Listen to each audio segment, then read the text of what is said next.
Interlude. A long time ago? Static broke vision, metal joints groaned. Artificial circuits snapped and sparked as a blade of pure light cleaved them apart. The body that was not a body crashed to the Durasteel catwalk, and Darth Vader sprawled on his back, lost in real pain.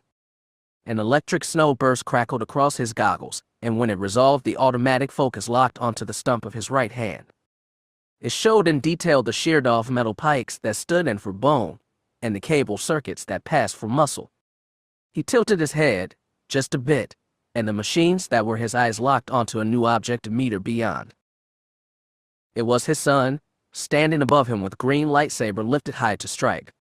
All it would take was one more blow, his pain would end, and Luke's would only begin. His goggle static blurred again, erasing his son, but Vader could feel him in the Force. There was righteous anger but also hesitation. The sight of his father's artificial hand had set off a war of emotions within the boy. His desire for victory battled the Jedi training Yoda and Obi-Wan had given him. Vader thought with faint admiration that Luke had mastered himself better than Anakin ever had. The audio receptors of his helmet were still working, and over his labored breathing Vader heard his master saying, "Good, good. Kill him and your journey to the dark side will be complete." Just hearing it transported Vader back decades. Another throne room, another starship over another world. Another old man with hands sheared off by lightsaber, another young one with weapon held for the killing blow. And once again, Darth Sidious waiting for the boy to take a helpless life and initiate his irrevocable fall into the dark. But Luke was stronger than Anakin had been. He looked at his right hand and flexed it slowly, as though listening to the whir of motors that stood in for joints. He turned from his father and faced the cowled, withered Sith standing on the stairs behind him. "You failed," Luke said, and tossed away his weapon. "I am a Jedi, like my father before me." The furrows on Sidious' face deepened. Vader could feel the hateful power building inside the old man, and he tried to warn his son, but the respirator refused to draw air. "So be it, Jedi," sneered Sidious. "If you do not turn, you will be destroyed." Luke was defenseless when cackling energy erupted from his fingers. Even if he'd had a lightsaber to defend, the boy would have stood no chance. Blue lighting, pure hate made manifest, racked Luke's body. He fell to deck, smoke pouring from his black clothes as they burned around him. Sidious stopped long enough to savor Luke's pain. He kept his hands raised, poised to deliver more agony. "Yes," he hummed, "only now, at the end, do you understand?" Sidious attacked again, yellow teeth bared in glee. Vader found strength to stagger to his feet. He towered over the old man but felt so small beside him. Sidious had built Vader physically, morally, mentally since Anakin Skywalker was 9 years old. No, since his very conception. They said the Force itself had birthed the Chosen One to bring balance and heal the wound wrought by the Sith, but Sidious, this vicious, wizened monster, had turned even the Force's counter-strike into a tool of darkness. For the first spark of life to this very moment, the Chosen One had been a pawn of the Sith. This, Vader thought sickeningly, was his destiny. To stand by and watch Darth Sidious murder his son. Because the darkness had always been his master. It had filled him with fear, then anger, then hate, and finally with suffering. The Chosen One had chosen nothing. He'd been a pawn all along. Sidious halted his lightning blast. Luke continued to twist in pain as residual sparks racked his body. He tried to crawl toward the edge of the platform, as though to throw himself down the bottomless pit below. It would be his only escape from agony. Vader knew Sidious would draw this out as long as he could. "Your feeble skills are no match for the power of the dark side," the Sith said with relish. "You will pay the price for your lack of vision." More lightning. More crackling agony. As he thrashed on the catwalk, Luke managed to cry out, "Father, please, help." The appeal gave Sidious sadistic joy, and he shot more blasts of energy across the boy's body.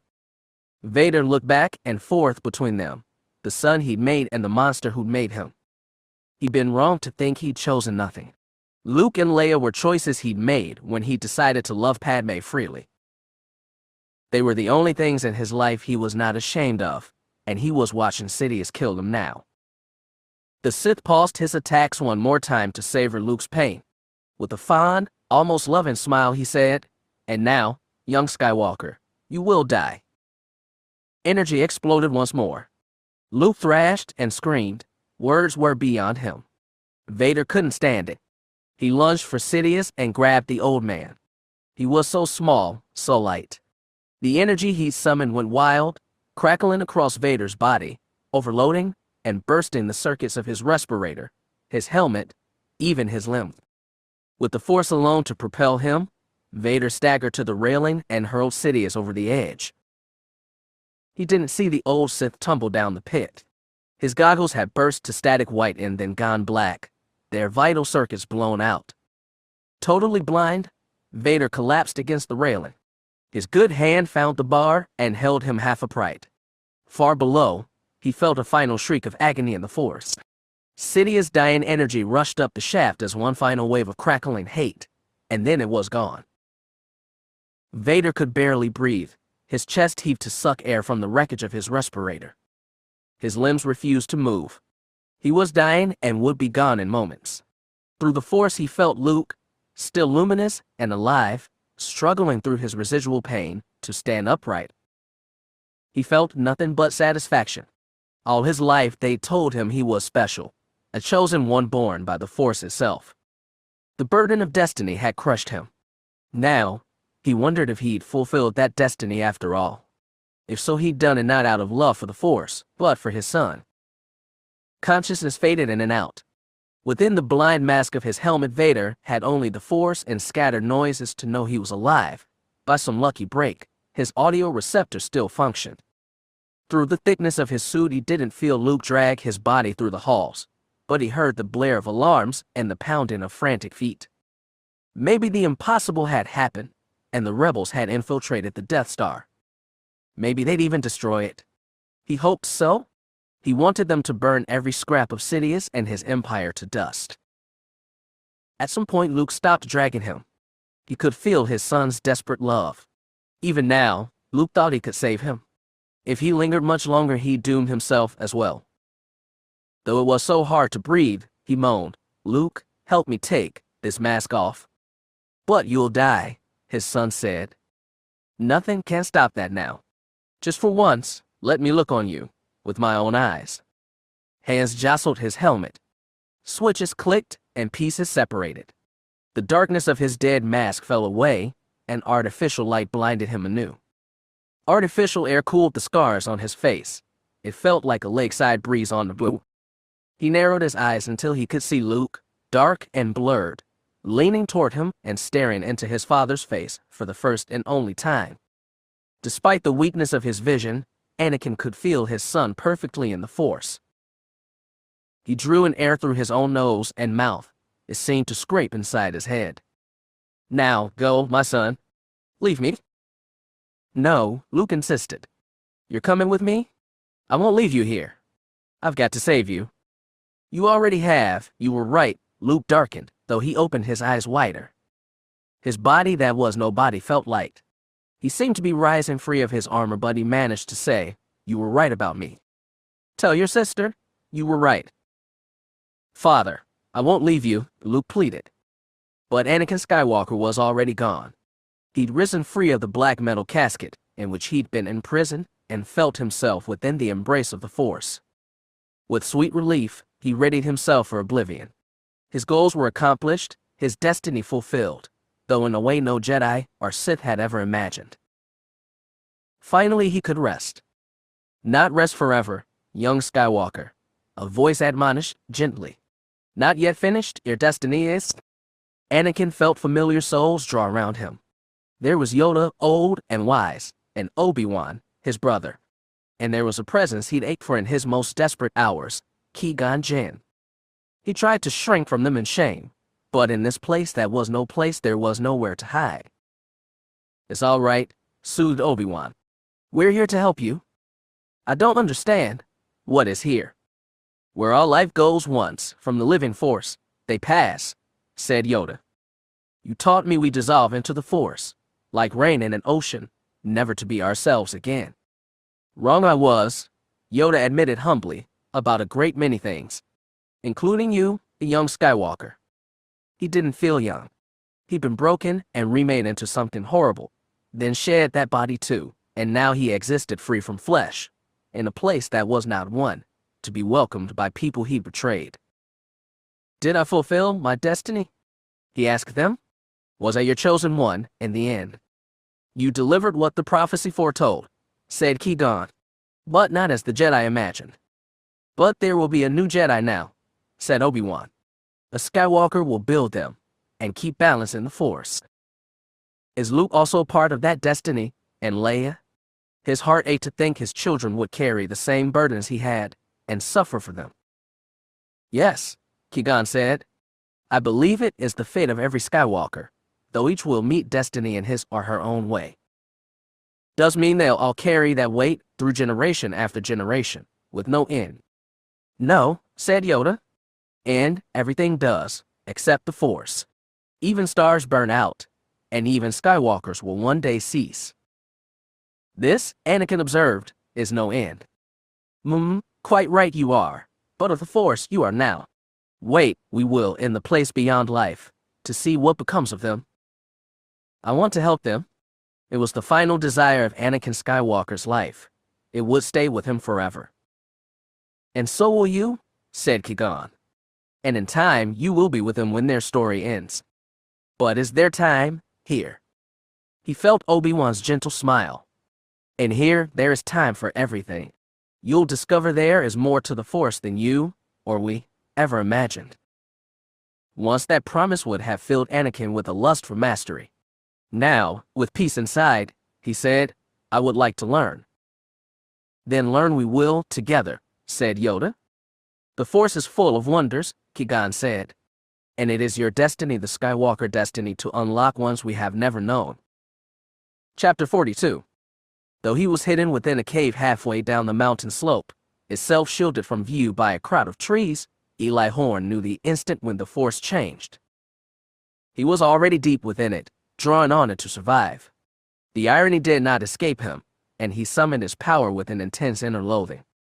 That he'd survived his fall after Talon had knocked him over the ledge was pure luck. He'd woken up an untold time later with the still throbbing headache, a cliff-bottom view of 100-meter, near vertical slope, and the staggering pain from his shattered left arm.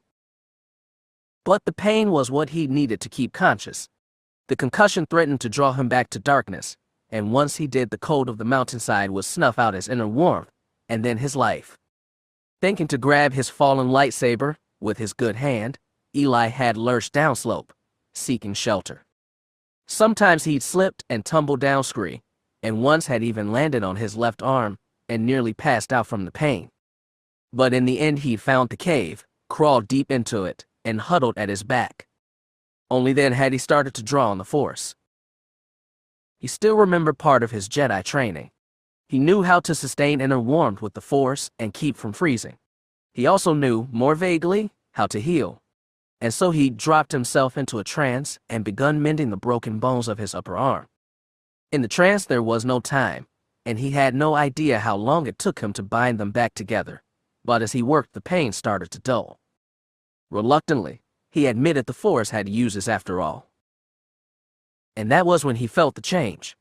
The power he was drawing on and deep inside seemed to quake all around him. It surged in intensity, and he felt, with mortal dread, that he was going to be subsumed in it. The Force receded after that to the strength it had had before, but something had been changed irrevocably. It was like the view he was used to seeing had resolved into greater clarity. The Force was more vivid and vital. It terrified him. Wrenching himself from the healing trance, Eli found himself able to stand.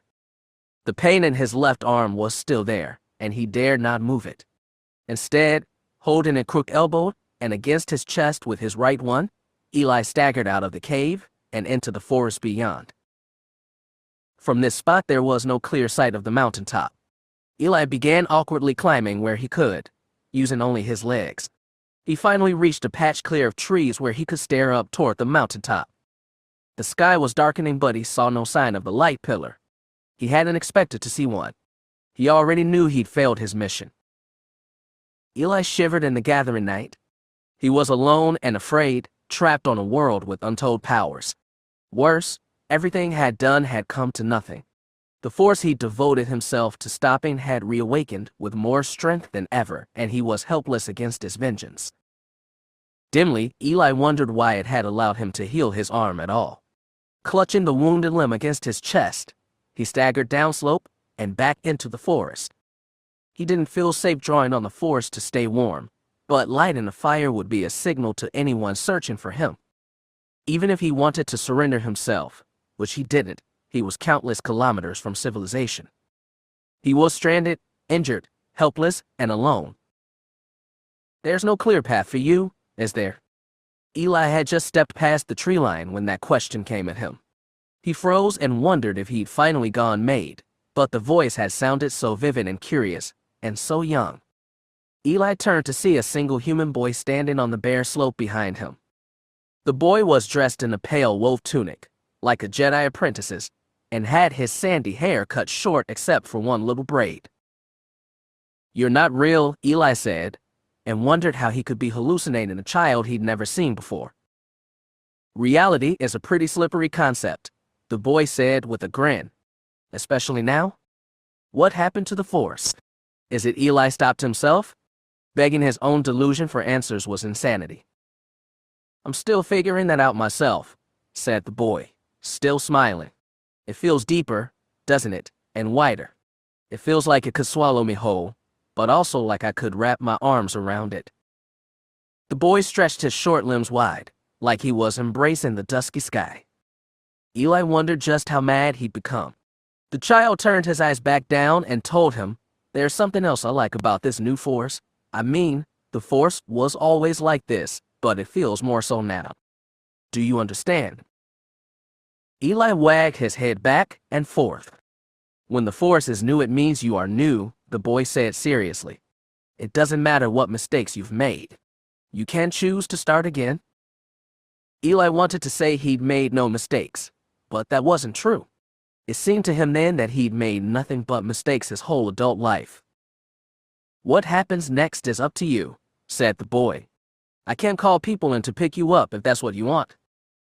"People meant Jedi or Yuuzhan Vong." He wagged his head again. "Suit yourself," the boy shrugged. "I was only trying to help." "I don't want help," Eli spat. "That's been part of your problem, hasn't it?" "What are you?" He was starting to think this wasn't a hallucination after all. "I think you know. I would have tried to talk to you sooner, but I was a little busy." The boy looked up at the mountaintop, and melancholy crept into his voice. "But that's all done now." Eli followed his gaze to the dark sky. When he looked back down, the boy was gone. He shuddered and, under compulsion, moved downslope from the clearing. He hurried through the woods and past the cave where he'd hidden, seeking someplace further down and warmer in the night, someplace new. Eli knew he'd find no refuge, but he kept going anyway. It was all he could do.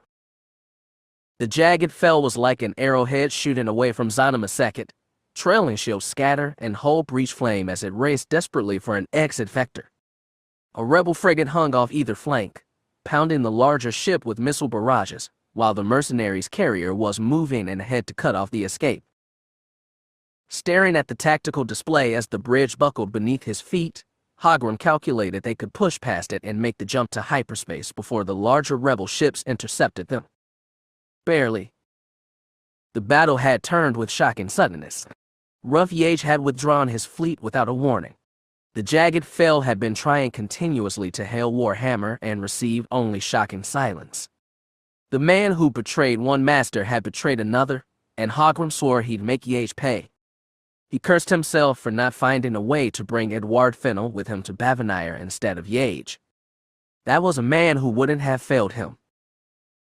As the jagged fell pulled ahead, the mercenary carrier tried to cut in from the side. It added its firepower to the frigate's barrages on their starboard flank but did not try to get in the way of the bigger Star Destroyer. A rebel ship might have charged ahead, sacrificing itself to trap Hogrum inside Zonima's gravity well, but the hired guns were not so reckless. Hogrum was thankful from small graces, though the destroyer shuddered from impact on his shields and lucky shots that tore unprotected hull. The jagged Fel continued to soar away. When the viewport showed only stars, Captain Wergen asked, "Helm, can we get a hyperspace vector?" "Plotting now," said the reply from the crew pit. Hogrum stalked over to the sensor station and asked the lieutenant, "Can we get a view of the target on the surface?" The officer took a moment to check his board. In the rush to escape, the engagement on the mountain and the troops they left there had been forgotten by everyone except Hogrum.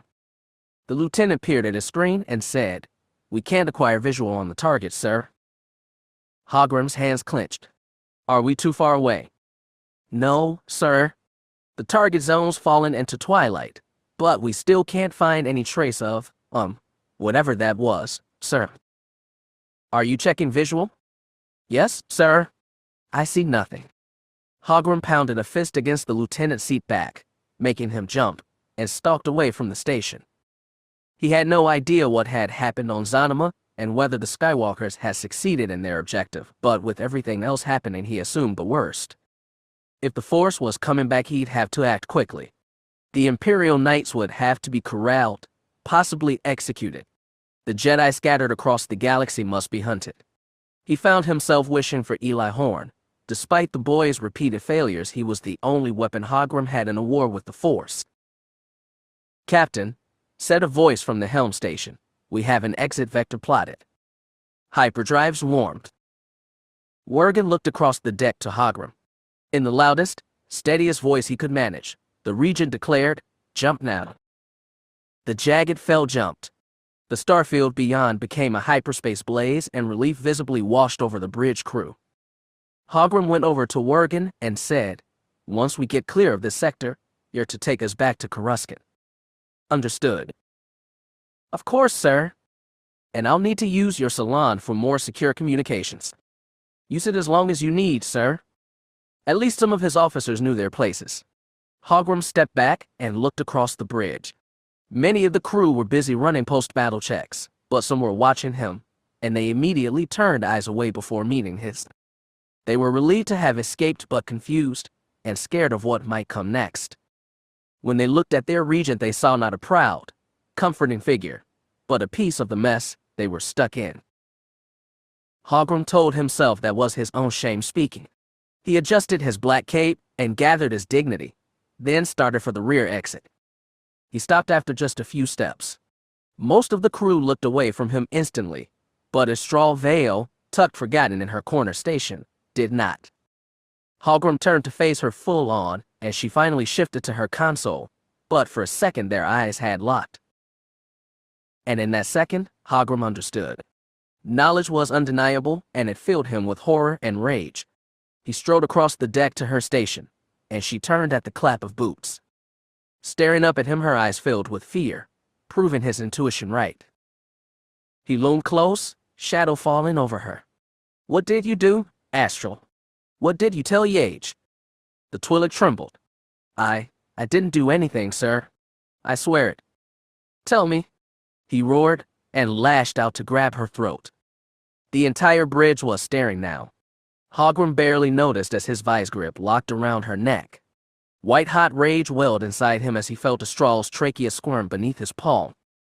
Gasping for breath, she grabbed his arm with both hands as he wrenched her out of her seat. "How did you turn Yage against me? Did anyone help you? Answer." He relaxed his grip on her throat enough for her to gasp, "Sir, I never." "Nothing." "Liar." Hogrum threw her across the bridge.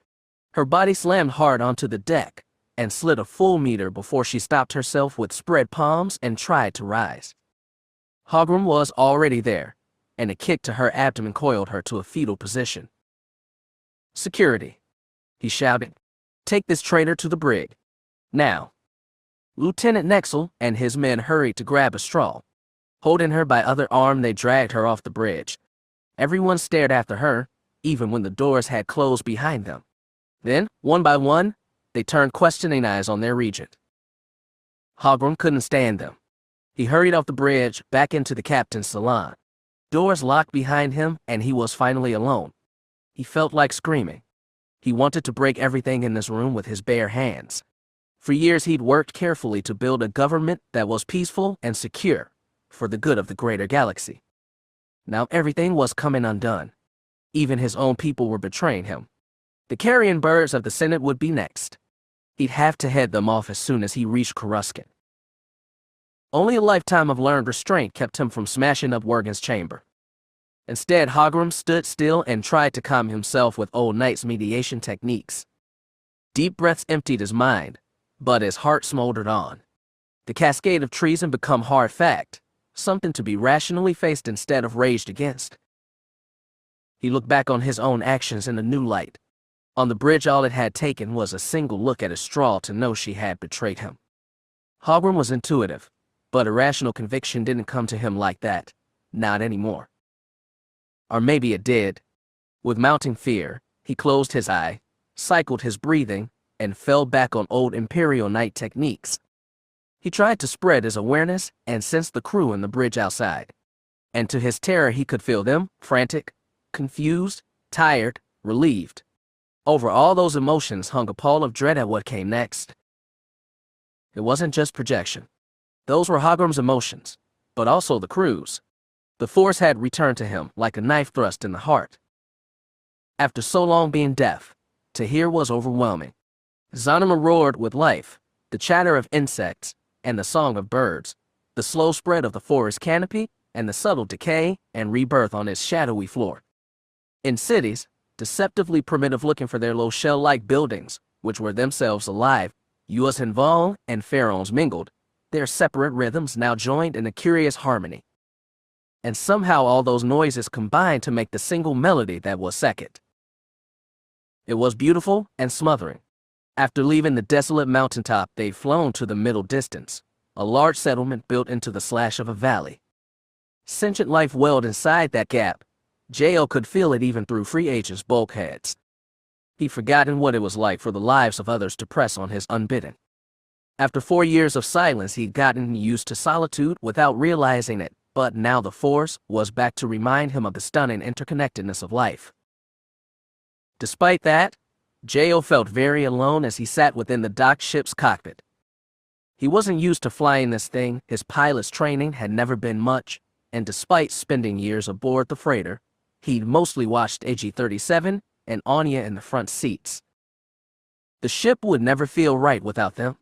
He didn't know if he'd feel right either. J.O. spent a long time sitting in Ania's chair, staring out the viewport at the other ships that had set down on the grassy landing field just west of the valley. Most were broad-winged, smooth-hulled organic flyers, but there was also the blocky assault shuttle the mercenaries had used. Beside it was a Jedi shuttle with folded wings. Apparently Masters Kruk and Rassi Tuum had been chased here by hostile ties. Of the Federation fighters there was no sign, and J.O. didn't know if any were still on the planet. He watched as 2 rebel shuttles appeared instead, killing their thrusters and lowering to the field's edge on repulsors. As free agents set down, they slipped out of view, but J.O. kept watching the landing field anyway. Dimly, he felt new beings step foot on the planet. He wondered how many more would come. When he heard footsteps coming down the corridor, he didn't turn to look. Even without the Force, he knew Salk was the only other person aboard. The Mon Calamari stepped silently into the cockpit and hovered unspeaking behind J.O.'s chair. Ania's chair. Eventually Salk said, "I've been looking over AG. What's left of him?" And most of the cuts were pretty surgical. They didn't damage his main cortical matrix, as best I can see. Of course, there might have been a power surge when he got cut up, and that may have fried his matrix, but I really can't be sure yet. Droids aren't my specialty. Ships are. He could hear the nervous tremor in Salk's voice. "I know. Don't worry. We can find someone to fix him. I think Essos might do it."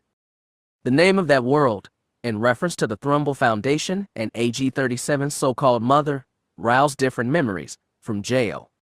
He recalled his stupid spat with Ania over Kyra's fate, and Ania's subsequent kidnapping by Mandalorians who take her to her mother. It seemed so long ago. He couldn't help but wonder might have been different if they hadn't fought, or if they'd been able to save Ania from the Mandas. J.O. knew what if was a perilous road. It was pointless at best, harmful at worst. When Ania had stepped into the eruption, she'd fulfilled her destiny as a Skywalker. It had been the fate the Force decreed for her, and she'd been walking toward it all her life. Still, he wished he'd been able to walk it with her for just a little longer. Jo realized Salk was waiting for a reply. Sure. We can do that, once we figure out what else we need to do. Right? I guess. AG's not going anywhere. It sounded callous, but it was true. AG-37 was his friend, and Jo knew he should feel ashamed for putting the droid's needs in reserve. If there were any chance at getting Ania back, he knew he'd leap for it. No hesitation. At least he'd had a chance to say goodbye. That was better than what Kyra had gotten. The pain of that separation was plain, and from what little he'd seen of her since, the young woman seemed lost in absolute regret. Jo could still get lost too. It would be so easy. He pivoted Ania's chair to face Salk and asked bluntly, "Do you feel any different?" The Mon Cal blinked. "You mean, the Force?" "That's right. After what they did back there, I thought it might be spreading out to everybody." "I don't know." He looked at his webbed hands. "I don't know what having the Force feels like. I know the Jedi are getting it back. You and them are used to it, though." "No," Jo said. "I'm not used to this. It's been too long. But it's familiar to you. Or it was. You remember what it's like." Jo nodded. "Do you feel different in any way?" "I'm not sure. Maybe. I feel like I have this energy inside me. But I might just be restless after all we've been through." Jo wasn't. Just feeling so many things in the Force again was exhausting. Yet for Salk, the novelty of the Force might be different. It might creep up on him gradually instead of overwhelming him at once. Jo hoped so, for his friend's sake. A loud banging sound jarred him in the chair. Salk swung and looked down the corridor. The banging kept up, and he said, "That sounds like it's coming from the landing ramp." "Someone's knocking?" Jo asked. "Well, at least they have some manners," the Mon Cal muttered and went down the hall. With effort, Jo rose from his seat and followed. On the way, he put a comforting hand on his hip-holstered pistol. He'd once promised himself that he'd only take up a lightsaber again after getting the Force, but he didn't feel ready. He'd heard they'd recovered his old weapon along with the body of Darth Talon, who'd stolen it on Tehasa 4 years ago and reconfigured it with the red Sith crystal.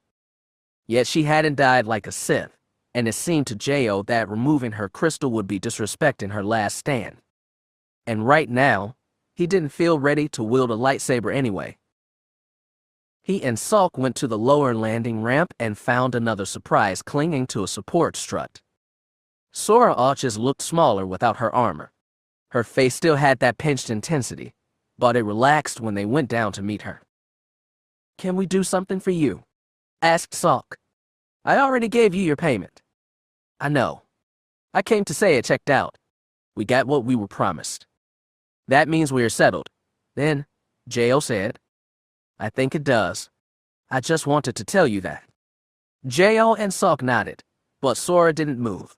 He could feel her emotions in the Force, clouded and confused even to herself. He asked, "Are you leaving the planet now?" "I think so. The Admiral up in orbit asked me if I'd be willing to stay on and lend a hand in whatever he's planning. I haven't responded yet, but I think it's going to be a polite no." "You've done a lot for us already," said Salk. "Without your forces, we'd have never held the planet until Stasi arrived." Sora looked away. Jo caught a flush of embarrassment. "We did what we were paid to do. Now we are taking our money and going someplace where we can enjoy it. Stasi's on the brink of starting a civil war. That's too messy for us." Black Spear Company had already stood against the Federation Regent and his fleet at 2 different worlds. Jo sensed her conflict on that. Sora regretted being dragged into such a situation, but was glad they'd done it. She couldn't make sense of those feelings herself. Jo wondered how time, and possibly the Force, would affect her. Sora released the support strut and faced them again. "No offense, but you're all crazy shabuire, and I hope I never see you again." "It's understandable," Salk smiled and extended a hand. "We lead crazy lives." Sora shook his flipper carefully, then grasped Jo's in a tighter shake. When she released, her eyes lingered on his, and she said, "I'm sorry you lost your woman." Her words were soft with empathy, but they still hit hard. J.O. couldn't muster anything to say, so he just nodded. Sora nodded back and stepped down the ramp. She curved out of sight and was gone, but J.O. stayed where he was. Salk touched him lightly on the shoulder, then went back into free agent, leaving him alone. Standing on the ramp, J.O. could see parts of the landing field he couldn't from the cockpit. He could spot what was left of Mynock, airlifted by Sora's shuttle from his crash site on the mountainside. Its massive engine had been gouged open, and both wings were torn off. The main section had been dented by heavy impact, and he doubted the ship would ever fly again. Fitting in a way, Mynock without Cade seemed even more wrong than free agent without Ania. Despite the sorry shape of the craft, he could feel beings inside. Their emotions were intense, sharper versions of his own aching loss. A part of him longed to go inside and speak to them, but he recoiled. Maybe later, once he'd gained some traction with his own grief. He needed time to deal with things as he was now, alone and surrounded by the Force. Even with wings torn off and main engine blasted beyond repair, Mynock might still have flown again, but the damage went deeper than that. A quick survey showed the primary onboard computer had been crushed in the mountainside impact, and hull stress had created hairline fractures that went all the way to the main power generator. To turn on anything but the backup power, which currently washed the freighter's stuffy interior with a dim yellow glow, would have risked a catastrophic explosion. Mynock's wreckage was exactly that, a wreck. Jerriah had seen enough ships get smashed to know which were salvageable and which weren't. This one was on the wrong side of the line. Despite that, he was reluctant to step outside. It felt like he'd be leaving Cade behind. It would have been easier if Cade had been speared through some by evil Sith Lord. Then Jerriah could have turned grief to righteous anger and gotten some old-fashioned revenge. Instead, all he had was a weird empty feeling inside, like his brother had left him with something but he didn't know what. Delia was stuck in the same quagmire. He felt her clearly. Whatever Cade had done to the Force, everything seemed more vivid now, as it had when Jerriah's powers had first awakened on Rahakala. As a result, the Zeltron's grief was so intrusive he had a hard time separating it from his own. Still weak from her injuries, she loitered in the habitable areas in Mynock, checking every cabin and corner and wallowing in memories found there. Some of them were so intimate Jerriah had to wrench his thoughts away from hers. He tried to give Delia space. The droids, sometimes an annoyance, were a mercy.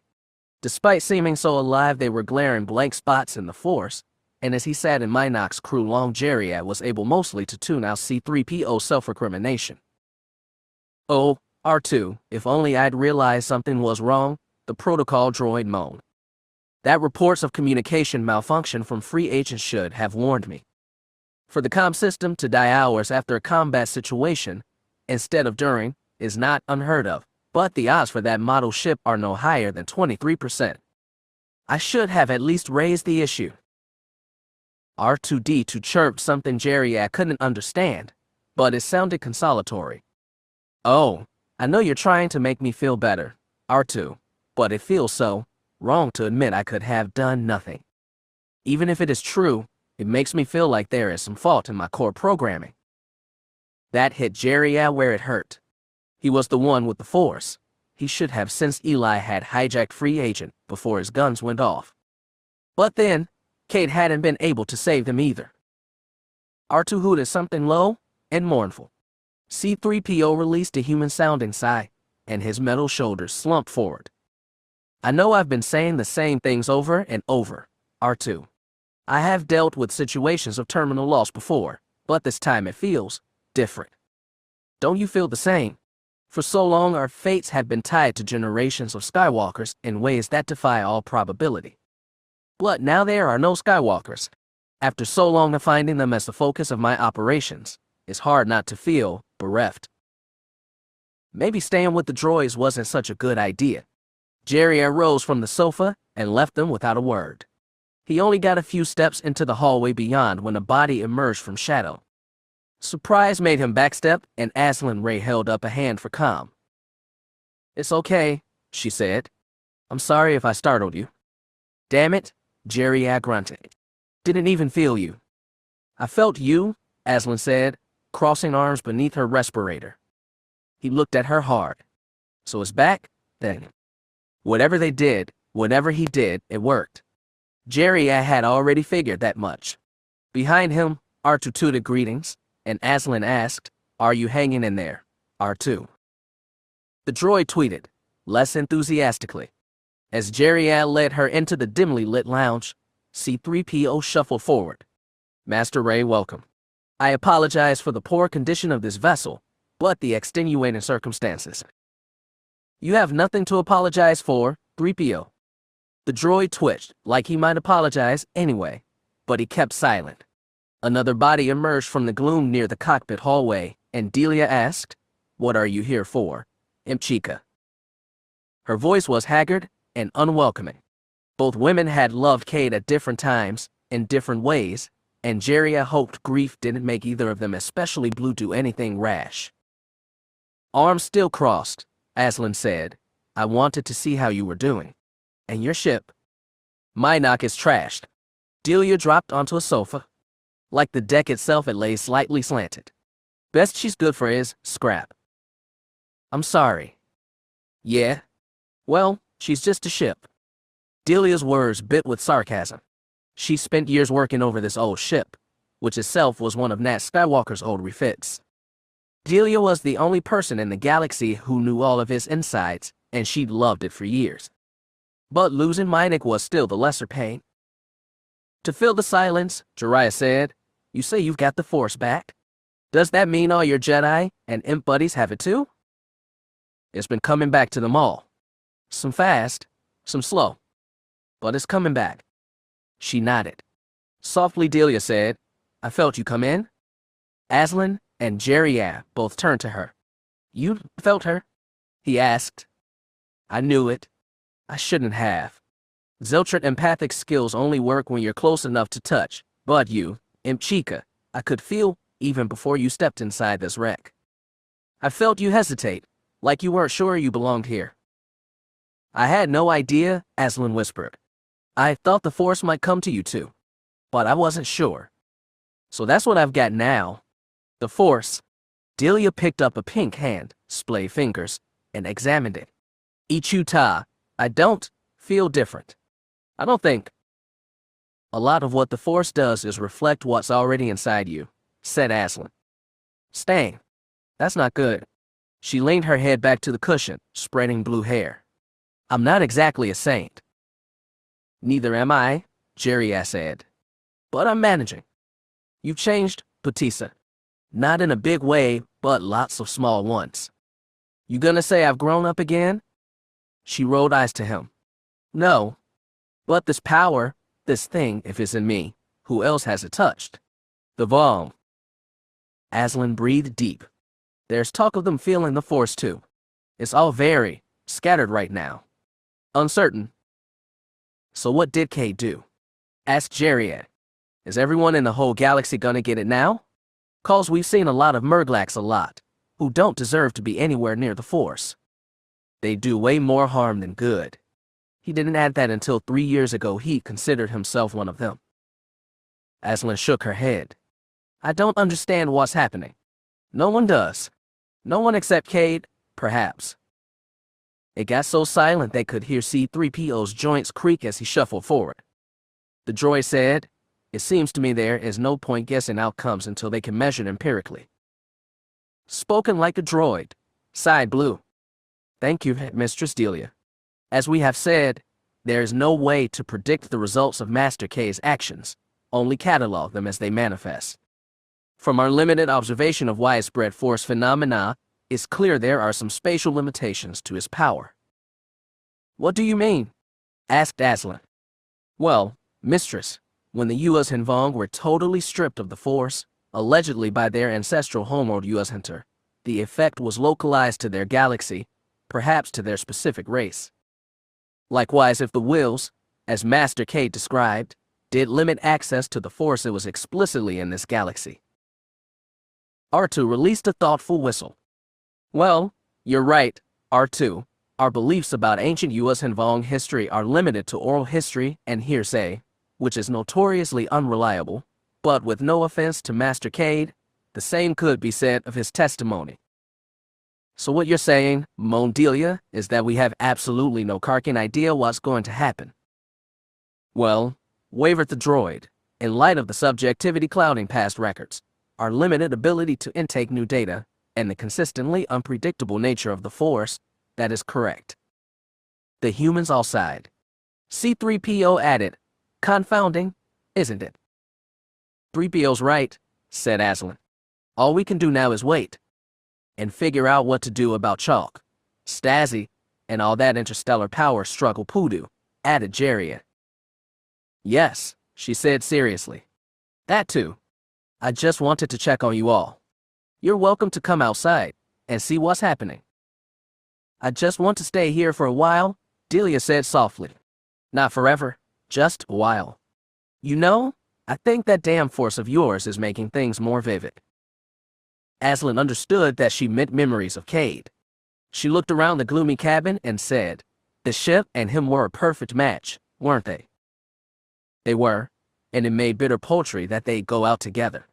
Jeria had always hated poetry. R2-D2 rolled forward and whistled. C-3PO translated. R2 says he has a recording to show you. Seriously, R2. He sighed. Another one. What do you mean? Aslan looked confused. We had a little mess up with R2's memory banks, Delia explained. Cade and 3PO have been taking him for walks down memory lane, seeing all of the Grandest Skywalker family tree. R2 warbled something else, and 3PO said, R2 assures me this is of more recent vintage. Okay, fine. Jeria placed hands on his hips. Put it on. Best get it over with. R2's hollow projector flickered on to show a bright, blue-white band of vertical light. For a second, Jeria thought the projector was malfunctioning, and then he heard a rasping, pained breathe from R2's audio grill. Then he understood that this was an eruption of brilliant force power left behind by the Thoyer. As with the one he'd seen before, it made no sound whatsoever. It looked like R2 had been just meters away from it. Then Kay's voice scraped. That's enough, R2. I can't take the rest on my own. The flutter of a black long coat eclipsed the eruption, and they watched as Kay's figure staggered toward the light. His steps were low and dragging, and his torso was canted forward. One hand dangled limp at his side. The other seemed to clutch his stomach, like he was trying to hold it together. Cade moved bravely despite the pain he was clearly in. Even when he drew close to the light, he didn't hesitate. And then, before stepping inside, he turned around to show his face. It was dirty and twisted in pain, but there was a happiness in his eyes, and his tired smile lit them brighter. It's been a hell of a ride, buddy. Wouldn't have missed it for anything. Jeria shuddered, like the words had been said to him directly. He watched as Cade turned and made his final steps, then disappeared into the bright pillar. The recording winked out. It seemed to drop the room into darkness and silence. As Jeria's eyes readjusted to the low light, he heard Delia sniffling back tears. Aslan stood closer, and Jeria could make out new determination on her face. What Cade did wasn't the end, she told him. It was just the start. Jeria knew that, and he knew, with a flash of conviction, he couldn't just sit out whatever came next. His brother had walked on bravely. It would shame him not to do the same. The middle distance was a city built on slopes, and long meandering lanes cut up and down its length, walled in by low decks and corkscrew spires, all grown rather than built. No two structures were the same, and it gave the settlement the feeling of an oversized garden that had swelled out of the valley floor and overflowed its rim. Kyra had expected there to be holes, strange unsettling gaps that felt like breaches of fundamental law. Her experience on Selvaris had left her anxious of a world where the Force only existed half the time. What she got instead of was an overwhelming sense of life. The beings who walked its streets were a mix, some blue-skinned humanoid pharaohs, but mostly US Hinvong. All of them glowed with the Force's inner light. During her short walk down the street, she'd seen a city standing still. The pharaohs were looking at the US Hinvong as if seeing them for the first time. Reactions among the US Hinvong themselves were more varied. Some walked around dazed but alert, heads lifted high to take in everything around them. Others ran up and down the long streets, calling out in joy. Kyra had passed many clusters that had fallen prostrate to the ground to worship the earth itself. All of them were staggered by the miracle that had happened. They had every reason to be. The U.S. Hinvong had been banished from the Force centuries ago for the crimes their race had committed. Their civilization, once in perfect harmony with the Force, had become so twisted their gods had rejected them. After wandering the intergalactic void for generations, they'd fallen ravenously on the newfound galaxy, and only the nobility of the Jedi had prevented them from remaking every world in their awful image. For a century, with the Jedi and Second for guidance, they crept back toward redemption. Now, finally, the Force was with them again. Their gods had returned, and they lost themselves in worship. Even as they screamed collective joy into the Force, they emanated bittersweet regret that they'd been away for so long. This reunion had a harsh, undeniable beauty. Kyra knew all of this intellectually, but it was very hard to share their joy. They were strangers, and the power that had blessed them was abstract and lofty. Her pains were personal. Because it was all she could do, she tried to focus on the conversation happening around her. She joined a group of Jedi and U.S. Hinvong inside one of the domed Demudeks. Yanner and the other former Imperial Knights were absent, and she didn't know where they'd gone. "I've made contact with Paramount and spoken with Admiral Stasi," Sare Darrell said. She wore a loose brown shift that camouflaged the stump of her right arm, lost for a second time. "He reports that Chalk's cleared the system, but Admiral Yage's fleet is still hanging on the outer edge. They've made no attempts to contact Stasi and ignored all of his, but he's still trying." "I still don't understand why Yage just pulled out of the fight," said Asok Dan. "Stasi says he has some idea, but he's not saying." There was something reserved about Sare herself. Kyra could feel her withdraw in the Force and wall off her feelings. She didn't intend to pry, especially as she was keeping her own grief private, but there was a paranoid edge to the Chagrian's reserve that seemed inexplicable. If Kyra could sense it, Grandmaster K-Crux surely could too, but the old Whiffet gave no sign. "The withdrawal is unusual and therefore suspect," he said. "Stasi should not let his guard down." "I know," said Sare. "He's alert for any ploy." Karashakik whooped, saying that this did not feel like a trap. Instead, he felt more secure than ever. "Be careful with your senses," warned K-Crux. "The Force's return is intoxicating. Judge carefully until you are used to his influence again." "That holds true for us all," said Katla. Along with the shaper named Ren and a few warriors, he was sitting to one side of the Demudek. He rested elbows on knees and interlaced fingers in front of him. His head was lowered in a thoughtful bow. "I'm sure this is a momentous event for you," said K-Crux. "You should stay with your people and help them. They will need guidance." Without raising his head, Katla replied, "As will yours, I think." Kyra understood he didn't just mean the Jedi. If the Force could open itself to the U.S. Hinvong, it might spread across sentience galaxy-wide, and there was no telling the ramifications. Speaking for the first time in a while, she asked Sare, "Has anyone in the fleet shown new sensitivity to the Force?" The Chagrian shrugged uncertainly. "I mentioned to Stasi what's been happening on Zanima. I tried to explain what that might mean, but I think the Admiral's mind is on other things." "Like a civil war within the Federation," Asok said. "Having the Force again is a gift. We have to use it to keep the peace." "And we will," said K-Crux. "But first we must consult with Stasi and Yage if we can." "Stasi said he's keeping the fleet over Zanima for the moment," supplied Sare. "He said any guests from the surface are welcome." "Then I will pay the Admiral a visit. We have much to discuss." "I'll go with you," Asok said. He was a Jedi again, but he was also a rebel eager to get on with the fight. Kyra envied him his certainty. Sare hesitated, but said, "I'll go with you too, Grandmaster. You're stepping into politics now. That's my field." "I have stepped into politics before." K-Crux's long-tusked mouth twitched. "I did not enjoy the experience, but necessity demanded it, as it does now." He and Stasi had made 2 parts of a triumvirate. The third part was missing. Kyra still didn't understand what had happened to Marasiah, Cade, Marin and Ania when they stepped into the light. She only knew they wouldn't be coming back, and that was painful enough to eclipse any speck of joy. She left something behind, Kyra said. Marasiah, I mean. She recorded a message with Ganner, Jo, and her other knights. I know, said Cade. I've spoken with Aslan Ray. Kyra nodded shakily. There seemed little point to her being here. The great and glorious power of the Force, which she'd once had nearly all to herself, was spreading wide. That gave no relief. She'd failed to be there for her friend because the needs of the galaxy had demanded it. Now the galaxy demanded nothing from her, and it was too late to save Ania. The bitter irony of it tightened Kyra's heart. There was no escaping her failure, and no undoing it. Even the great and glorious Force was no help.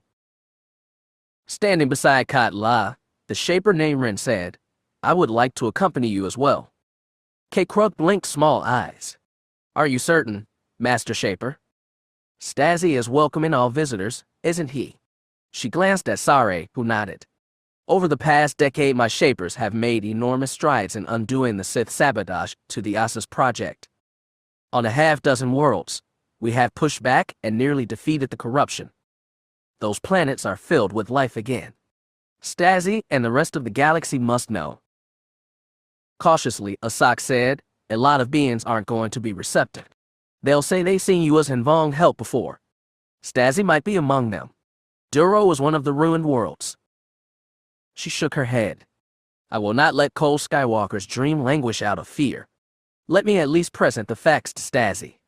From there, I will let admirals and politicians decide. I respect your resolve, Master Shaper. Cade lifted his snout. You may come. Nay Ren snapped a grateful bow. Beside her, Cade's shoulders shook. He lifted his head and moved one hand to brush his face. Kyra saw that he'd been weeping silent tears. We are no longer aliens to them, he said, strong voice trembling. We are together in the Force, all of us. Finally. I prayed to see this day, but I never thought I would. We don't know what the Skywalkers have done yet. Sorry, caution. There's no sign anyone off this planet can touch the Force.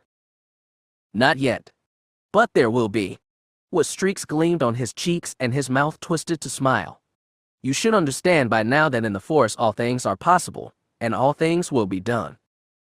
Sare looked away, and in the Force she drew deeper on herself.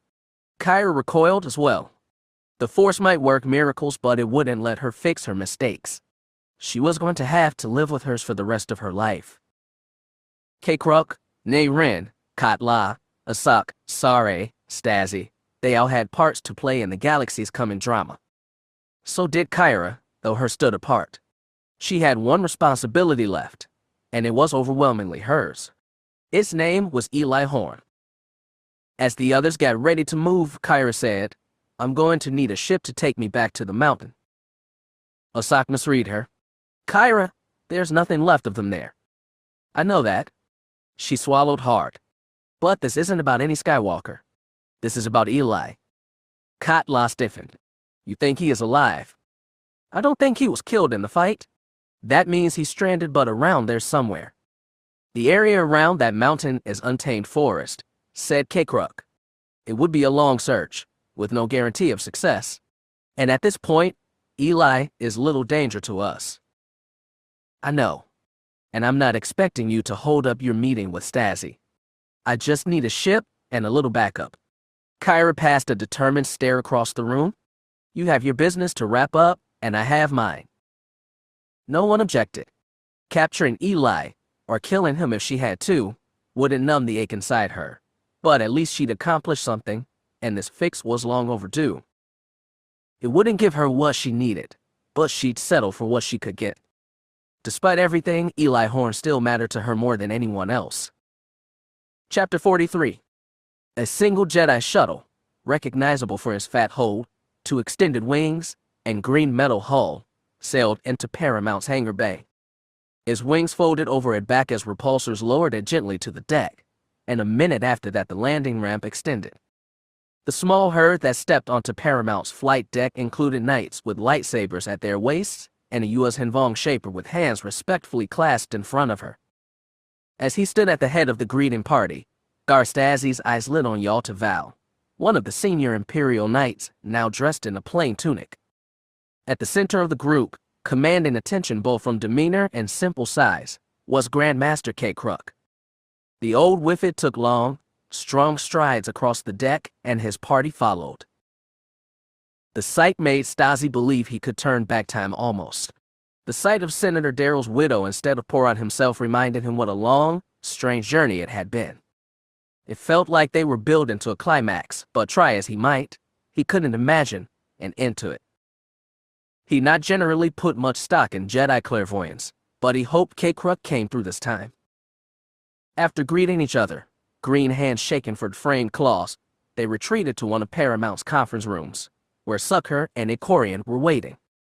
The Transition General welcomed Cade and, with characteristic bluntness, asked, "Is it true you have recovered your Force powers?" That brought faint smiles from most of Cade's entourage. Only Sari still looked down. The Wifid said, "We have. Would you like a demonstration?" "At this time, that's unnecessary," said Stasi. "But are you certain? After all this time, do you really believe things have gone back to the way they were before?" "No, Admiral. In fact, I'm certain they've changed irrevocably. The only question is how much." That was a portentous comment, and Icorian ventured. "We were told that Empress Fel was with you on Zanima II. Is she still there now?" Cade shook his head. "No. Marasiah Fel no longer exists in this plane." Stasi kept dismay off his face. He didn't know why Marasiah had laid low these past 3 years, but after hearing rumors she was alive, he'd hoped they could march together on Coruscant to Al's Chalk. Having Cade with them, the triumvirate reformed, would have been the ultimate triumph. But as the Jedi had said, things had changed and wouldn't change back.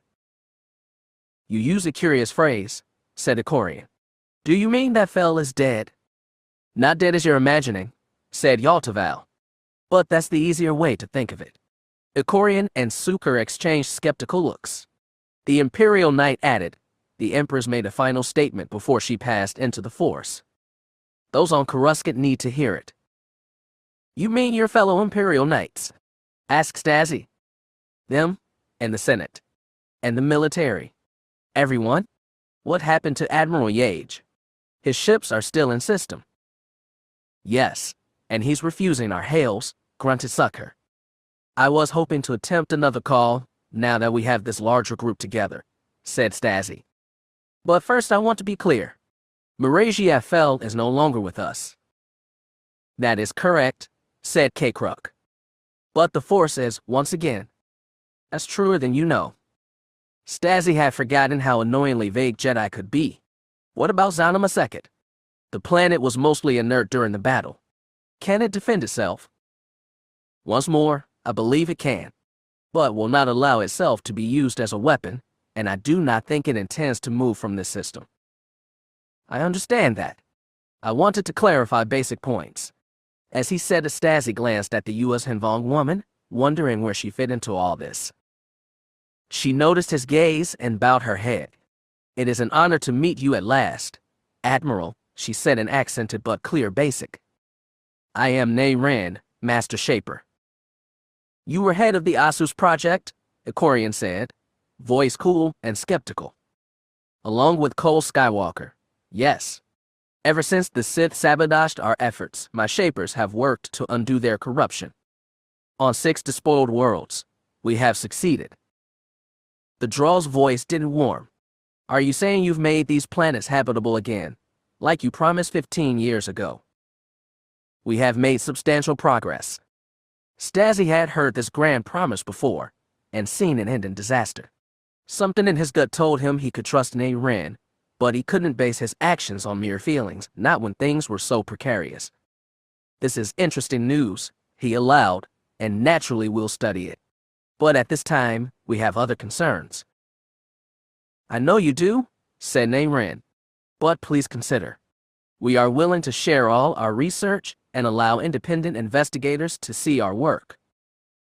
Stasi nodded. Icorian and Sucker said nothing. Cade gave a tiny snort. It sounded amused. "You are skeptical, the Wifid said. We do not blame you, but I believe this time we can work through the distrust that has separated our peoples. You are an optimist, Ikorian said, not approving. Perhaps. But as I said, much has changed. The US Hinvong have regained the Force. For the first time this meeting, Stasi was truly surprised. He looked again at Nei Ren, whose thin lips tugged at a smile. It took him a moment to find a reply. This is stunning news, of course.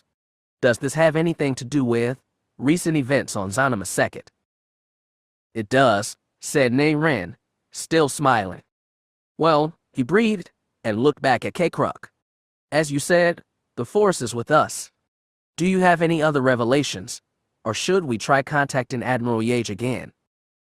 By all means, try. Stasi leaned forward and tapped the panel in the center of the conference table. The line to the bridge clicked open, and he told Paramount's comm officer, please send that hail to Warhammer, Lieutenant. Use the new message I gave you. Understood, sir, a faint voice replied. Stasi stayed bent over the table, waiting. This hail would tell Yates that the Reformed Federation Triumvirate was waiting to speak with him. Stasi had composed the message in hope and wondered if Yates would be satisfied with 2/3 of what was promised. After nearly 2 minutes of waiting, a holo sprung to life in the center of the table. Stasi had set the conference room's receiver to transmit a full-range image, which meant Yates would be treated to a round table of electric faces. The Admiral, appropriately, took in those assembled with 2 full sweeps of the head. When his eyes fell back to Stasi, Yates said, where is the Empress Marasiah? Val fielded that one. I'm sorry, Admiral, well, she's passed into the Force. Yates' eyes narrowed. You mean she's dead? Not as you think of it, said Val. But she's not here, and she never will be. I'm sorry for misleading you slightly, said Stasi. But as you can see, I have Grandmaster K-Kruk with me. I recognize the Master Jedi, and a few more of your rebels. Are you still trying to get me to join your little band? You're clearly no longer part of Chalks, said Ikorian. Why did you abandon him in the middle of a fight, Admiral? Yates' face seemed made for scowling. Expression drawn, he said, I received strong evidence from another source that the Empress was alive, and that Hogrum Chalk had robbed her of her rightful authority. And by extension yours too, Admiral.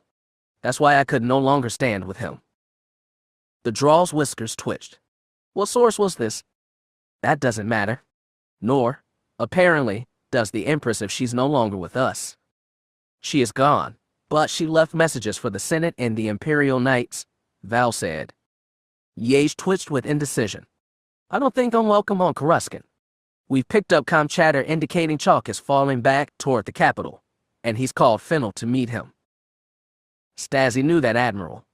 He'd been on Roan Fel's side for the whole of the war with Cade, and he'd been as merciless as any of the Sith's men. They said Fennel had executed the massacre of Joram Bay's fleet, and Stasi didn't doubt it. That's useful intelligence, he told Yates. I understand if you don't want to wage war against fellow Federation soldiers. I don't either. I'm hoping to end this conflict without another battle. Yates' hard gaze said how likely that was. Admiral, I'm willing to lend you more intelligence as I get it, but I won't commit my troops to slaughtering their comrades. I respect that, Stasi said, though his heart dropped a little. His petty rebel fleet could have used Yates' destroyers.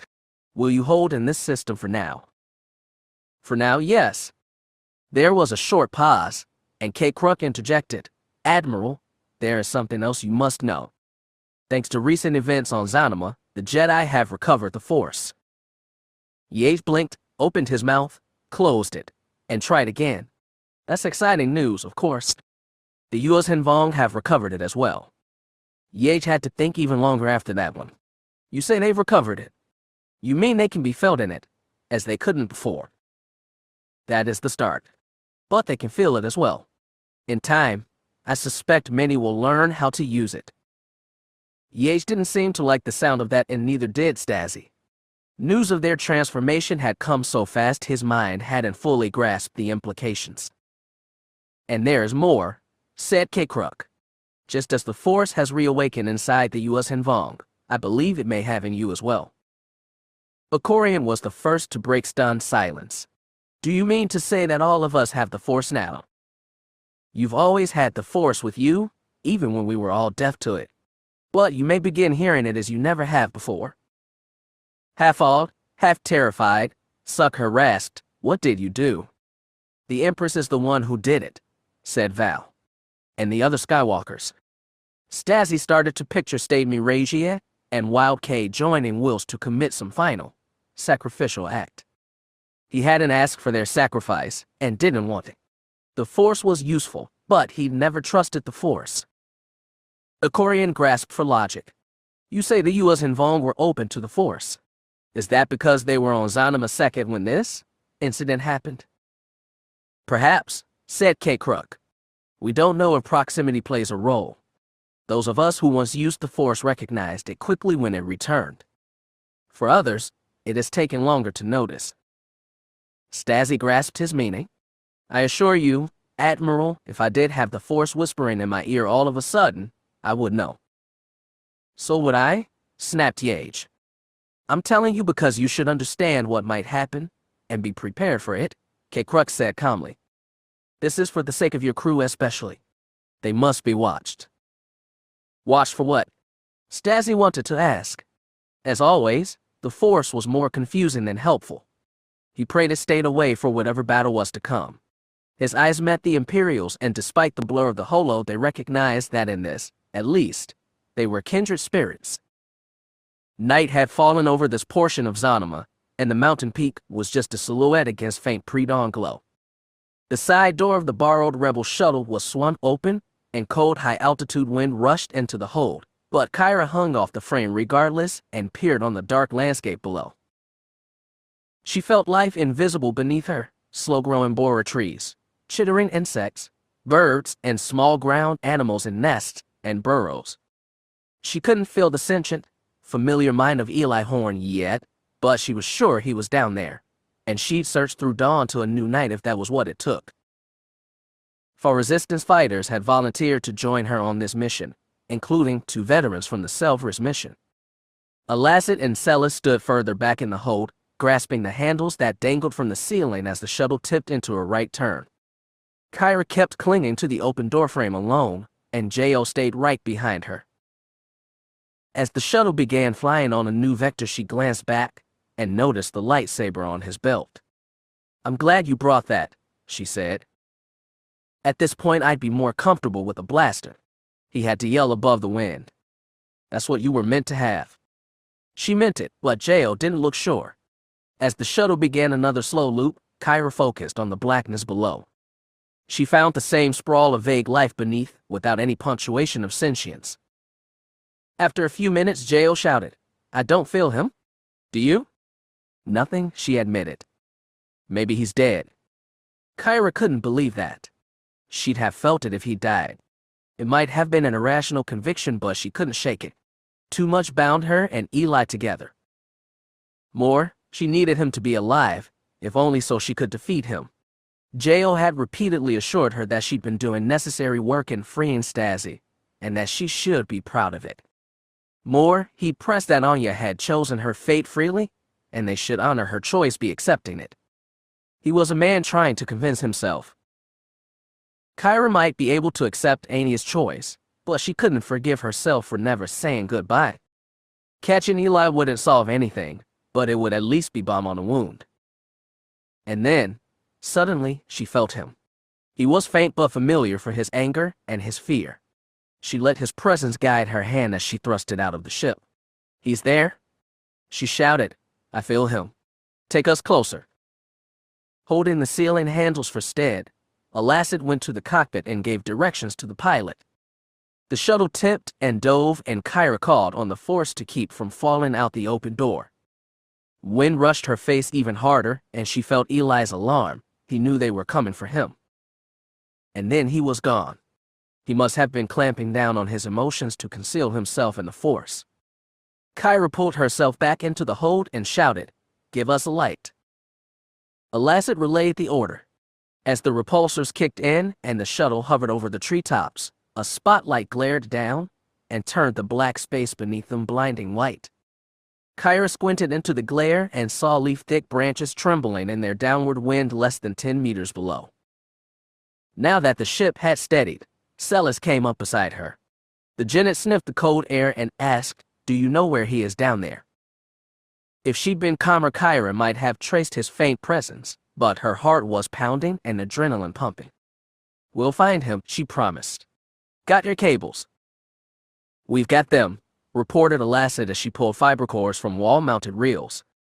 Kyra took one by the handle, a single-handed grip. In her other hand she held her lightsaber. She looked at J.O., who mirrored the pose. They exchanged the tiniest nods, and a brush of shared confidence in the Force. Then she shouted, "Let's go." And gripping their cable tight, they leaped out of the hold and into the dark. They were coming for him.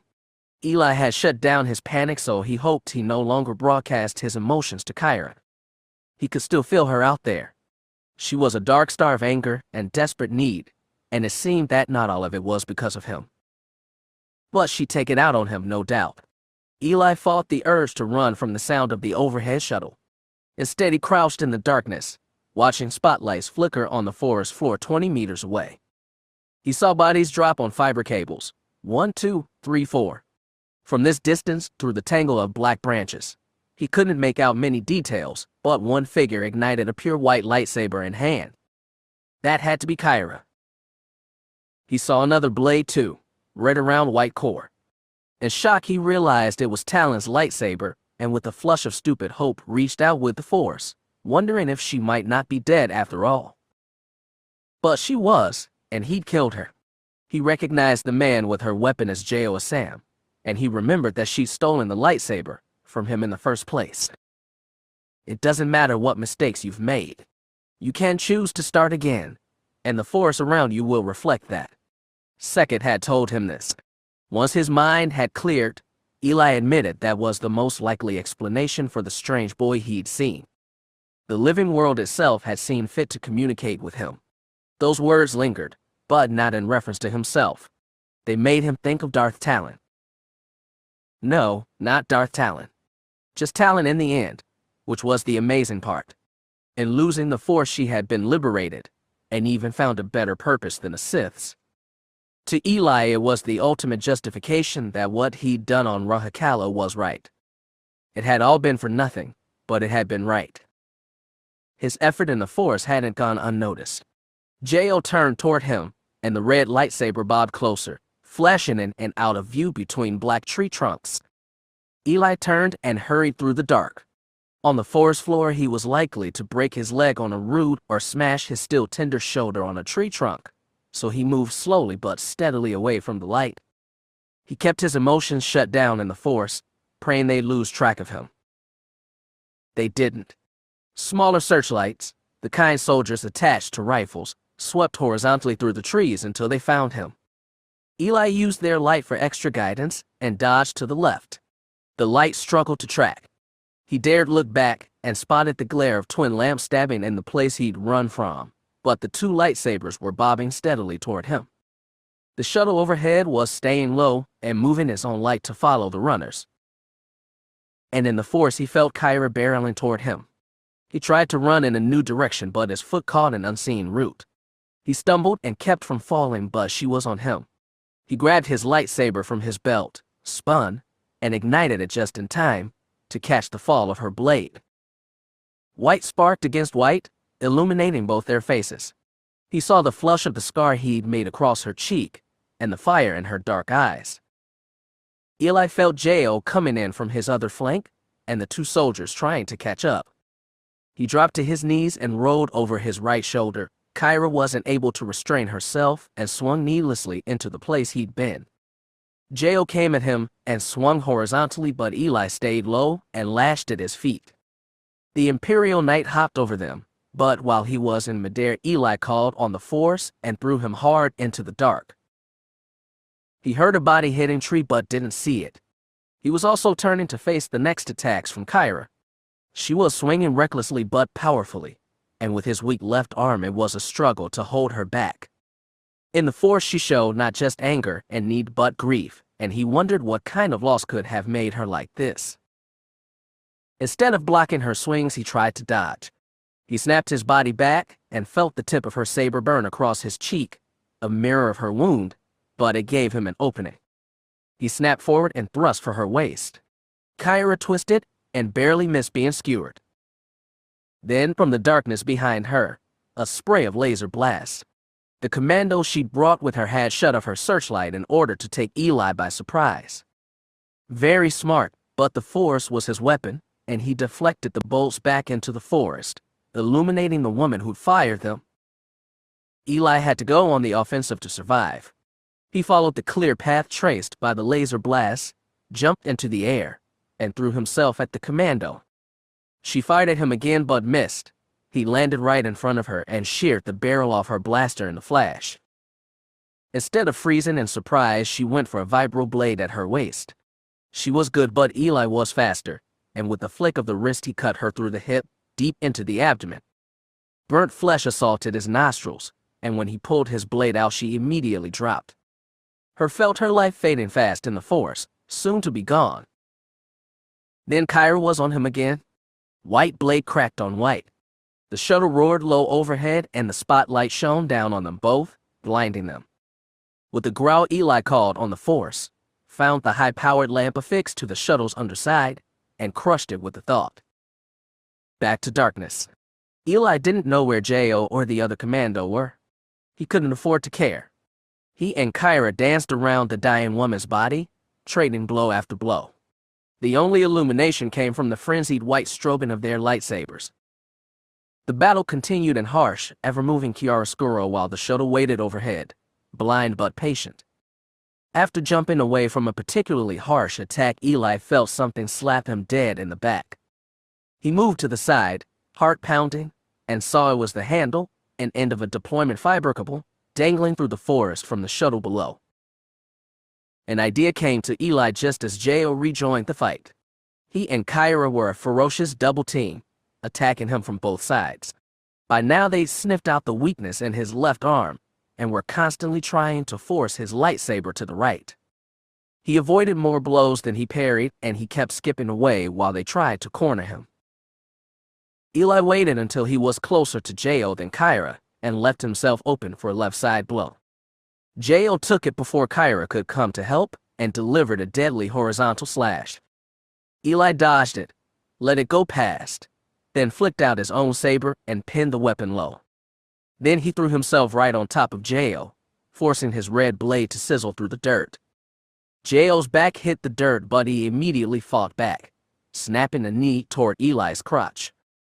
Eli angled his thigh to take the brunt of the impact and used both hands to hold his lightsaber on top of Jo's, keeping his left arm pinned across his body as he tried to pull his own blade free. Kyra was coming at them, but in the blackness she hesitated to strike. That gave Eli the critical second he needed to free his left hand and chop it against the inside of Jo's right wrist. That weakened his grip on his lightsaber, allowing Eli to interlace his fingers with the other man's and pry the weapon free. At the same time, he released his own white-bladed saber, rolled off Jo, and used the Force to throw the weapon, still blazing, at Kyra. She barely ducked in time to avoid the bright lance that continued until it lodged itself in a tree and went dark. Jo lay prone between Eli and Kyra. She tipped her lightsaber forward just to see him. She hesitated on whether to help him or leap over and charge Eli, and that was all he needed. Instead of fighting, Eli turned. He reached out with the Force to find the dangling cable that had smacked him in the back and pulled it toward him. His hand found the handle, his boots the foot grip, and he pressed the retraction button that reeled him into the shuttle. As he rose into the air, needle-pointed borer leaves tearing at his clothes, Eli reached out with the Force. He sensed two more beings in the shuttle, one at the controls and one in the hold, expectantly watching the red-bladed lightsaber they thought was Jo's. Eli used the Force to propel himself the final few meters through the ship's open door. He landed boots first in front of the waiting soldier. A nudge of the Force was all it took to hurl the surprised man out the door, down into the forest. The pilot realized something was wrong, but Eli didn't give her the chance to act. He charged into the cockpit and force-hauled her from her chair. Even as he threw her across the deck and into the hold, she stubbornly reached for his pistol, pulled it out, and shot wildly past his head. With one more flick of the force, Eli cast her, too, into the dark. Then he rushed back to the cockpit. He was unfamiliar with this model, but the controls were simple. There were repulsors, there were the sublight thrusters, and there, he saw, was the hyperdrive. Eli wasn't even sure where he would go. He just knew he had to be away from here, away from Kyra. He threw himself into the pilot seat and commanded thrusters to full. He raced across the night-black forest and dipped so close he scraped the bottom hull before figuring out how to pull skyward. As he rose into the upper atmosphere, alarms wailed, and he remembered to close the deployment portal in the hold. Once he did, the vents hissed with new atmosphere, despite that he felt lightheaded, almost giddy for his escape. But he wasn't done yet. Eli checked scanners and saw no ships approaching. Unless some of the ships in orbit knew to stop him, he'd have a clear path to hyperspace. "Are you sure this is what you want to do?" The voice made Eli jump in his chair. He turned around and saw that damned boy standing on the deck, apparently unfazed by the rocking of the ship as it broke the atmospheric envelope. "I'm not staying on your world," Eli told the boy. "Then where? Who do you think will take you, Eli? You've made enemies of just about everyone." "I did what was right. I tried to save the galaxy from the Force." "From you? Why did you think it needs saving?" "Because I know what you are. You promise everything and you give nothing. Everything you do blinds people, darkness and light. You make us kill or die for no reason. You twist us from the inside and make us worse than we are." He realized he was screaming. Eli looked forward again and saw a field of pure starlight. He was free of the planet's atmosphere and would soon be free of its orbit, and that meant he was free of Seket's nagging as well. But when he turned back, the boy was still there. "You're not real," he sneered. "I'm not even on Zanima anymore. I'm imagining you. If you made me up, then everything I just said you meant for yourself." The boy cocked his head curiously. That kind of hate destroys you from the inside worse than the dark side ever could. Before Eli could reply, there was a beeping from his console. He looked ahead, terrified of an incoming ship, but it was just a green light telling him he was free to jump to hyperspace. He turned back again, ready to scream from a sore throat, but the boy was gone. Force vision or hallucination? Eli didn't know. He didn't want to. He began plotting a course to the only one place in the galaxy where he might be of use. It might be his grave. Eli didn't care anymore. At least he wouldn't die at Kyra's hands. Heart still pounding, body still trembling, he completed laying his path, then flung himself into lightspeed. It didn't feel like escape at all. From the viewport of her father's quarters, Zanima Seket was just a green light, distinguishable from surrounding stars only by its color. Nonetheless, Gunnar Yage's attention was drawn to it. She'd heard of the strange planet, but had never expected to see it. Certainly she'd never thought it might be the place where her fate turned. "Do you plan to hold here until Stasi leaves?" she asked her father. Ruff stood by his desk, one hand clutching a glass of Sardinian wine. He hadn't offered her any yet. "We have no place else to be," he said quietly. "I can't think of quite a few. Chalk will be moving against the Senate, and probably other parts of the government too. He can't afford to be subtle now that Stasi's back. And the Force." He glanced at her sideways. "Don't forget that. I still don't understand how that could be." "Neither do I, but Jedi mysticism has always been beyond me." Ruff took a small sip of wine, waited, and swallowed. "They say the Empress did it. Some act of self-sacrifice. Becoming one with the Force." Gunnar was sure that was something else she didn't understand. So for all purposes, the Empress is dead. The Jedi are loath to use the word, but for us mortals that seems the best one. Ruff paused. She felt him weigh secrets before he turned to her. Whatever she didn't do it alone. Your brother was with her. Somehow, she'd been expecting that. So Cade's gone too. Ruff nodded seriously. Finally, he picked up his wine bottle by the neck and poured her a glass. Gunnar took it, drank, and savored its bitter sweetness. She never liked Cade, and most of the time either wished they weren't related or that he never existed at all. Or both? Now that he was gone, she found she missed him acutely. The parallels to her mother did not escape her. She took another sip and looked out the window. Zanamaseket remained as a distant, cool-colored light. Gunnar didn't know what Cade would be doing in a situation like this, but it wouldn't be sitting around, waiting for somebody else to make things happen. Chalk could marshal Fennel and the other admirals, she said. He could hunt us down, and Stasi too. The numbers are on his side, even with the Jedi back. I know, but I'm no rebel, Gunnar. She looked at him sideways. Correct me if I'm wrong, Father, but didn't you once shoot a Sith captain in the back of the head? Yes, he said seriously, and then I proclaimed my allegiance to my true emperor, which is what I should have done all along. That was fixing a mistake. This, he waved a hand. I have no empress to swear to, and I can't stand by a usurper. He was an imperial at heart, with no more empire to follow. Rolf's dilemma was, she thought, a common one. What about the Senate?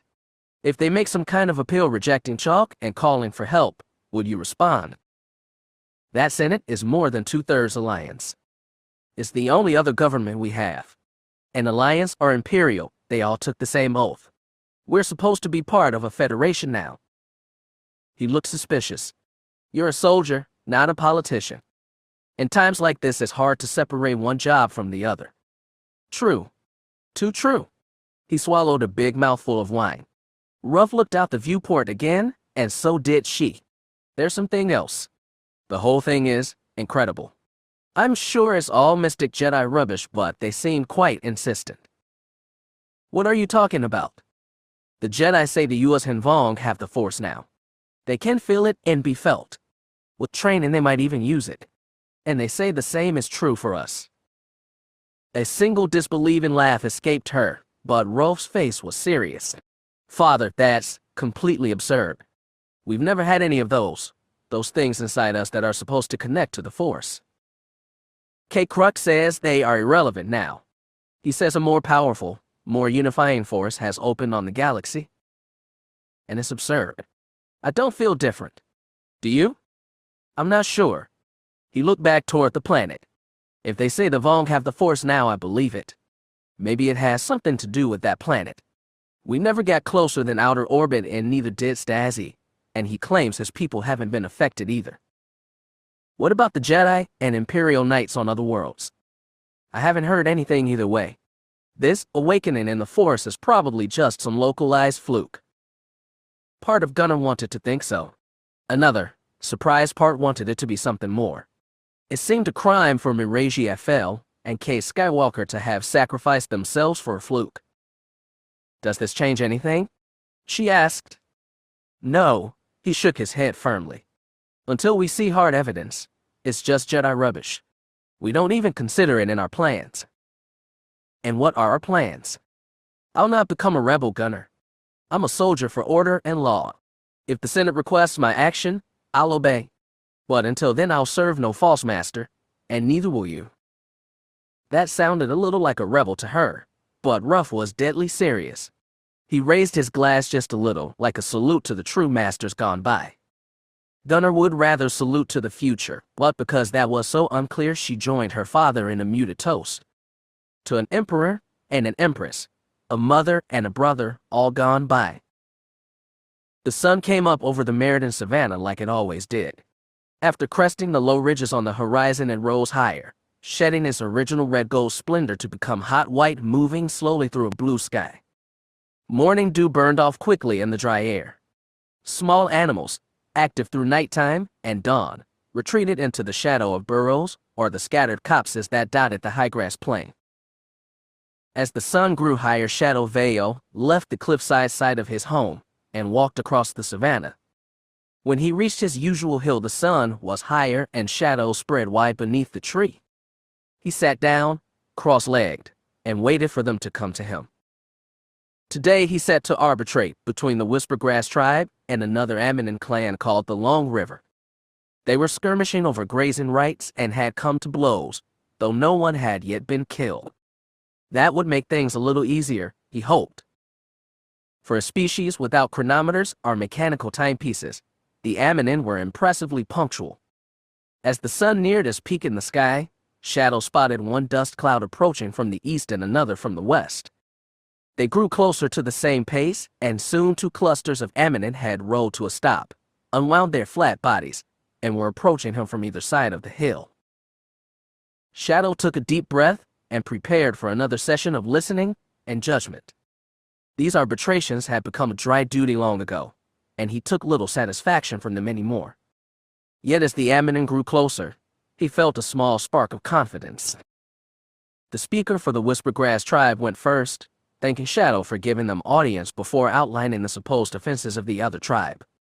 Long River gave a rebuttal, equally passionate, but as he listened to that spokesman's words, Shadow felt a growing certainty that Long River had started the skirmish. There was no defensive edge audible in their speaker's voice, but he heard it anyway. As the 2 tribes presented argument and counter-argument, Shadow's attention drifted from their speech. Normally he needed to listen closely to understand their language. Now the meaning behind their words came to him easily and fluidly. He felt the long-aggrieved history between the 2 clans, and knew that both sides were prisoners to a past equal parts real and imagined. When the time came for him to pass judgment, he struggled to respond.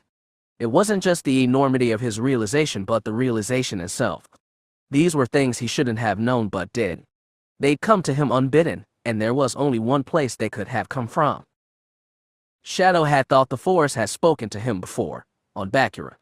That had been a delusion, vanity mistaken for something better. But at that time he'd been desperate for the Force's validation. He'd long since given up on that, and at the realization it might be with him again, Shadow felt not joy but dread. He couldn't bring himself to give the tribes proper arbitration. He explained that he needed more time to decide on judgment, and with palpable disappointment both groups of Aminin descended the hill and rode off in different directions. As soon as they were gone, Shadow got to his feet and hurried through the hot afternoon sun, back toward his anchorage on the plateau escarpment. In the shadowed isolation of mud brick walls, he sat down on the floor and tried to meditate. It had been so long since he'd actively used the Force that he'd nearly forgotten how.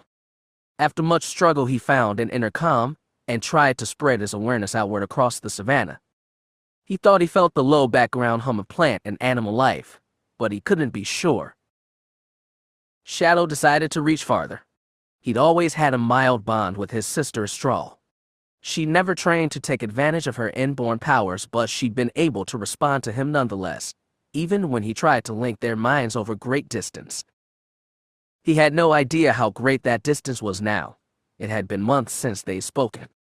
But he attempted now to find the place within himself reserved for his sister, and in looking inward he looked outward, trying to find Astral's resonance in the galaxy beyond Meriden. He was out of practice, and it took him a very long time, but eventually he found Astral, or thought he did. Her presence was familiar but tainted with fear and pain. That shocked him so badly he lost his meditative state, and though he struggled to regain it, Shadow was unable to find Astral in the Force again. If he was feeling her in the Force at all, if this wasn't some colossal delusion on his part, there seemed only one way to be sure. Shadow left his hermitage and climbed higher, to the place atop the cliff where he'd left his twin-tail fighter. The ship was covered with a broad sand-colored tarpaulin that had protected it from sunlight and hypothetic spotters, but not from 3 years' worth of wind-blown dirt. After pulling back the tarp and climbing up the cockpit ladder, Shadow brushed away the latest accumulation of dust before opening a hatch and dropped himself inside. Without starting up any other systems on the ship, he activated the communications array. He had to wait several long minutes to hear the electric hum of energy run through the console and see his lights glow. He immediately attempted to call Astral on the frequency they'd used in the past. It was supposed to be secret and secure, shared only by them. He waited and waited, but nothing happened. His feeling of dread intensified. On her stopover weeks ago, Aslan Ray had left her contact information and Shadow had, somewhat unenthusiastically, input it into the ship's comm catalog. Now he called it up, pulse racing, and prayed she'd answer. He had to wait a long time, and was about ready to give up when the console's main light turned green with the completed connection. Faint static buzzed over the cockpit speaker grill until he heard that familiar voice. "Shadow," she asked. "Is this you?" "It's me." Aslan, his voice cracked out of a dry throat. There was so much to ask her, and only one place to begin. "Aslan, is the Force back?" Her reply seemed to take forever. Then, gently, she said, "Shadow, you've missed a lot." Chapter 44. When the Jagged Fel left hyperspace and arrived at Coruscant, Hogrum Chalk received the brief, dizzying sensation that he was suspended over a hive of vermin. When he saw it from the viewport of the captain's salon, he felt as though he might fall into it and be consumed by the snapping jaws of a million petty animals, all gathered to rip his corpse into tiny bits, and once he was gone they'd fall on other with mindless frenzy. The elegant artificial whirls of light across the capital's night black marble filled him with revulsion so strong he thought he might vomit. But nausea passed. He wasn't dead yet. Wounded, but not dead. He told himself that repeatedly, almost frantically, as the shuttle carried him from the flagship to the government palace. He'd had a long ride inbound and enough time to formulate his plan of attack. Much would depend on the next few conversations. As much as he loathed depending on others, he couldn't do this alone. First he summoned Siegel Dare to his office. Since the death of Antares Draco and the treason of Tree Sinde, she'd become the official leader of the Imperial Knights. She was a proud woman, and it was clear she rankled at both her own Force splendor helplessness and the Knights' loss of prestige. She was also a proud Imperial, and that meant she carried out her regent's orders despite her frustrations. For Siegel, duty always came first. She was in many ways an admirable woman. It was a shame she'd become a threat. He could immediately tell that something had changed when she stepped into his office. Her head was lifted higher, and the pride was back in her eyes. What professional that she was, Siegel snapped a short bow and asked, "What do you need of me, Regent?" "For now, words." Hogrum stood on the other side of his desk. Galactic City glittered in the late afternoon light behind his back. "You've heard, obviously, of the incident at Babanire." "I have, sir." She volunteered nothing more, and Hogrum knew she was waiting for explanation. "I received word that Resistance leadership had convened there.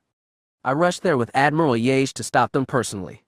However, they were able to escape and rendezvous with their fleet." It was what he said in his brief statement to the Senate. Siegel responded with a nod and a touch of disappointment. "I have not announced it publicly yet, but the Resistance has freed Gar Stasi from his prison on Selvaris." Siegel nodded again, unsurprised. "These rebels are craftier than I expected, and they've won a moral victory, but the advantage is still ours.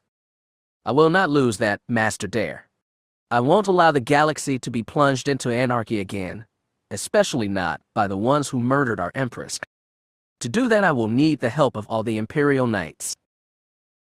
She lifted her head higher. "We know our duty, sir." "Good." He sensed skepticism from her, but also that cool devotion to the cause that had always been her hallmark.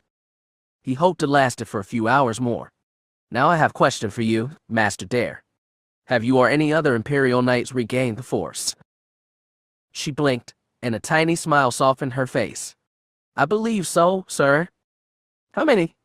How strongly do you feel it?" "It's complicated, sir. Many of us have gotten used to not feeling the Force, and to have it touch us again, it's taking getting used to. But it's come back to you all." "It seems to be, sir. I know I felt it here." She lightly tapped her breast. "I see. I felt it too. This turn of events is surprising. Do you know the reason for it, sir? Does it have anything to do with Stasi and the rebels?" He felt honest curiosity in her question, which meant she hadn't been in contact with Yalta Val. Naturally, he had all her communications tapped, but it was good to be sure. "I don't know how the Force has come back, Master Dare. And I don't know if it's entirely a good thing. There are many Jedi fighters in the rebel ranks, and more sympathize with them. Certainly we can no longer think of them as allies, and with stakes are high as they are, we can't trust them to be neutral either. You want us to move against the Jedi, sir? No. Not yet. Master Dare, I want you to call all Imperial Knights on Coruscant to the training academy. I'll speak to you directly at 1,700 hours and discuss how we'll proceed. This is a very important meeting, and I expect as many knights as possible to be there. That should be no problem, sir. They both knew that, given their limited role nowadays, there were no knights active off the capital. We're coming to a crisis, he told her. I want to make sure the knights understand the risks and the stakes, and I want them to know their duty. Will always known it. He liked her defensiveness. It meant she'd prove herself by doing exactly as he asked. I've never doubted that, Master Dare. Please go back to your knights and give them my message. I will speak to all of you later this evening. Very good, sir. She snapped another bow, and with a whirl of scarlet cape she walked out the door. He felt her honesty there. Siegel was one of the younger generation of knights and a prideful Imperial with no affection for the Jedi. She would do as he'd ordered and probably give her knights a talk beforehand, imploring them to stand with their regent in these difficult times. It was a shame not all could be so steadfast. With a sigh, Hogrum tapped the control panel and his desk and said into the comm system, "Please summon Admiral Fennel. I want to speak to him in person." "Yes, Regent," came the reply. The deep, male voice startled him. He'd been expecting a straw veil. Weariness and nerves were getting to him. Astraw was currently in the Jagged Fells brig, locked in her cell after receiving several jabs of drugs from an interrogation droid. Once her mind was appropriately garbled, she'd admitted that she'd spied on his conversation with Marasiah at Bavanire and sent a recording to Ruv Yage. That explained the Admiral's treason, but Hogrum couldn't trust that she'd stopped there. He never expected Astraw to have the skills to slice into his secure frequency and watch the transmission, and there was no telling what other talents she might have. Clearly, he had underestimated her. Like the questioning of Ania Solo, this wasn't something Hogrum could task to just any interrogator. There was no telling what dangerous truths Astraw might spill. He had loyal operatives on Coruscant whom he trusted to pick apart her brain more thoroughly, and he'd transfer her to them when he had the time. Much as he doubted it, he hoped the interrogator droid had already clawed out her secrets. If only Yage knew the truth, it could be bottled up again. When Edward Fennel arrived, the sun was further down in the sky, and shadows were starting to spill off Coruscant skyscrapers. Fennel snapped a firm salute and said, "Reporting as ordered, Regent." The Admiral was another fierce Imperial loyalist, and he was also no fool. He'd heard all the rumors from Bavanire, and probably some from Zana Maseket. He surely knew about Yage and wanted answers, so he'd know what steps to take. Hogrum had considered at length how to deal with Fennel. Like Siegel, he was an idealist, which meant he chased an imaginary perfection, but while Siegel found hers in the Force, Fennel's was materialistic. He valued rigid order and stability, and most of all he valued the history his government embodied. Hogrum knew that during the Empire's Civil War he stayed with Roan Felnod because of disgust at Crate's brutality, but at his audacity to upend the existing order. How that bode for Hogrum he couldn't say, but he'd resolved himself to make a gamble. Without Fennel's fleet, his rule was a lost cause. He needed it on his side absolutely, and for that he had to risk telling the truth. "Regent, I'm glad you recalled me from Yaga Minor," Fennel said after lowering his salute. He was much more brazen than Siegel. "Clearly we have much to discuss." "We do. I'm sure you've heard the official statement by now, and more besides." "I've heard things," Fennel said evenly. "I was hoping you could corroborate or deny." "Time to out the first truth. I said I went to Bavanire to capture rebel leaders. That was a lie. My real goal was to destroy an object the Jedi had found that would allow them to regain use of the Force." Fennel took that with aplomb. He was no lover of Force users. "I understand the Bavanire mission was unsuccessful." "It was, and that is why we're reaching a crisis." Hogrum put fists on the desktop and leaned forward. "Admiral, the Jedi have regained their powers, and many of them are on the side of the Resistance. You already know that Stasy's been freed from his prison. Up until now, the rebels have been an annoyance. Now they're a real, serious threat. What about the Imperial Knights? What about you, sir? Our old powers are coming back to us. And that frightens you. Hogrum raised a brow. The perceptive comment was unlike Fennel, who normally concerned himself with wartime strategy over personal evaluations. He remembered Eli's warning that if the Force were reawakened, it might start affecting those that hadn't before. He'd almost forgotten the possibility among all his other worries. I can't use the Force, he told Fennel. The Force is in my blood. But I've never trusted the Force the way the Jedi or our Knights do. Are you afraid some of ours might side with the Jedi? I am. But their loyalty isn't the only thing suspect. I'm sure you've heard about Rough Yage. I was hoping for the full story, sir. Yage has removed himself from my authority, along with the 3-star destroyers he brought to Babinire. As best we can tell, he hasn't thrown himself in with Stasi yet. I know Rough. There's a conflicted man behind that stubborn face, but he's not an anarchist traitor. He values order and law. Fennel gave those last words a touch of reverence. I'm aware of that, Admiral, but I'm afraid it might not be enough. Hogrum took a deep breath. Though he didn't explain his reasons before turning traitor, I believe he's come to the conclusion that Marasiah Fel was not murdered by rebel terrorists. Instead, he believes I overthrew my niece in order to seize power myself. Ridiculous, Fennel sneered. Time to make the ultimate gamble. Hogrum stood on the precipice's edge, then stepped off. It's true, he said. It was the only way to save the Federation. He couldn't recall seeing the Admiral stunned speechless before now. Fennel sucked breath through his teeth and looked away. He thought about walking out of the room right there, but to his credit, Fennel made no hasty judgments. He was an idealist, but not a fool. Eventually, he turned back to Hogrum and said, Explain. Not even a sir. Hogrum let it pass. I apologize for nothing. The Federation was falling apart. Alliance terrorists, working with the Sith, had tried to kill her once and murdered her husband. She ignored their threat.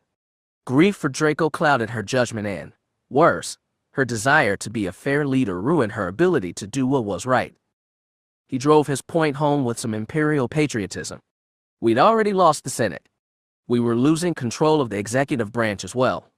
Once the Alliance took over the government, they'd have used their numbers to quash our kind. Someone needed to step in to stop it and preserve imperial authority. Fennel watched him with guarded expression, but in the Force his anger brewed with cold consideration. Then he surprised Hogrum again. You didn't kill the Empress, did you? Maybe the Force really was starting to whisper to Fennel.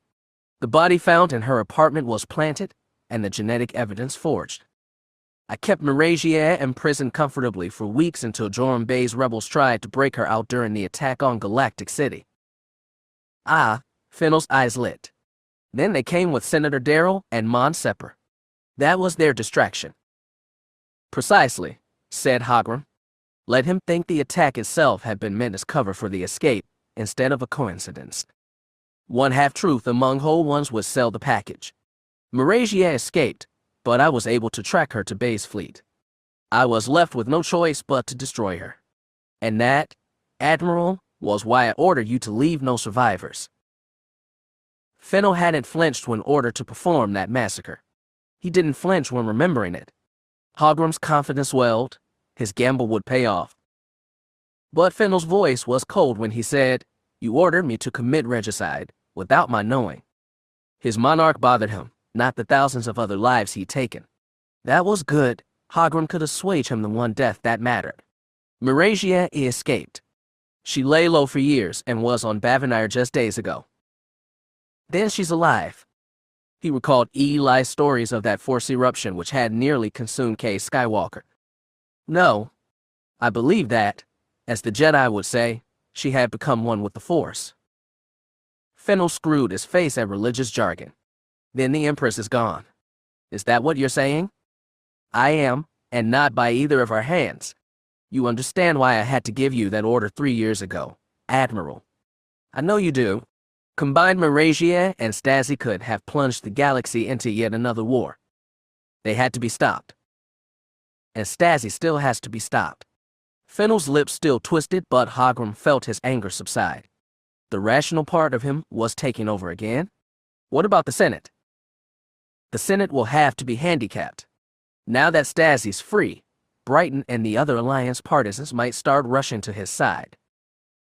Fennel was no lover of democracy. He nodded acceptance. And the Imperial Knights. Hogrum sighed. I'm afraid they may also become a liability. Now that the Force is with them, they are uniquely powerful and uniquely unpredictable. Those knights swore oaths to the Empire. Sir. Back to the sir. It was almost done. They swore to follow their monarch. Later my niece relaxed their oaths so that they'd serve the light side of the Force above all. He shook his head. She was going soft even then. The Senate can be corralled and controlled, with force if necessary. The knights are smaller in number but a different kind of dangerous. I'm aware. He looked out his window. Shadows had eaten most of the city, and the sky had turned sunset bronze. Not much time now. I have a plan in place to deal with both. I need your help, Admiral, to make sure Coruscant stays secure. Hogrum was already certain he'd won. This was just a confirmation. Fennel gave a brief salute. I swore my oath to defend the Empire, sir, even from enemies within. Good. Once the ones within are taken care of, we'll have plenty without. I know Stasi and how he fights. His soft heart is his weakness. That in his meager fleet. I've already sent orders for Admiral Schlosser to be relieved of duty. That will keep his fleet in a state of chaos, unable to help Stasi's. And Rough Yage, sir. Yage is a traitor and he'll be dealt with. But not yet. I'm hoping we can demolish Stasi without us getting involved. One enemy at a time. I understand. Go back to your ship, Admiral. Review your intelligence on rebel activity. You'll be charged with leading the offensive. What's left of Yage's fleet will be placed at your command. Fennel smiled at the thought of such an armada. Thank you, sir. Thank you, Admiral, for understanding the necessity of these actions. I don't take pleasure in any of them, but I will not allow the Federation to self-destruct, or what's left of the Empire to be dismantled. With a sneer he added, and I won't allow the Jedi and their force to rule the stars again. It was a good note to end on. Fennel gave him a firm salute, turned, and left the office. When he was gone, Hogrum felt so exhausted he collapsed in his chair. Hate washed over him like a tsunami. He hated Coruscant and all his petty, greedy billions. He hated the Imperial Knights for their pompous obstinacy, the Jedi for their self-satisfied righteousness, the Senators for their vanity masked by lofty platitudes. All of them were vermin, frenzied little animals chewing at the galaxy trying to claim their little piece. He wanted to stomp them all underfoot until they were destroyed. But instead he was left to govern them, a caretaker for stupid beasts. By the time Hogrum rose from his chair, the lights on the skyscrapers outside were turning bright and the sky had gone dark. He glanced at the chronometer, 1 hour until he was due to speak to his knights. He left his office, made his way to his apartment in the adjacent palace wing, and felt just a bit of peace within its walls. The furniture was old and elegant, in royal Happen style. Rare visitors assumed it reflected fondness for his homeworld, but that wasn't true. His sister's lightsaber, placed reverently on a countertop by the window, said the real truth of things. For a long time after Elia's death he'd been overwhelmed by the need to see her again. Gradually that desire had gone cold, along with everything else. He could no longer remember what it felt like to be warmed by her smile or inspired by her bravery. Even her idealism, her belief that better actions made a better galaxy, felt pitifully naive.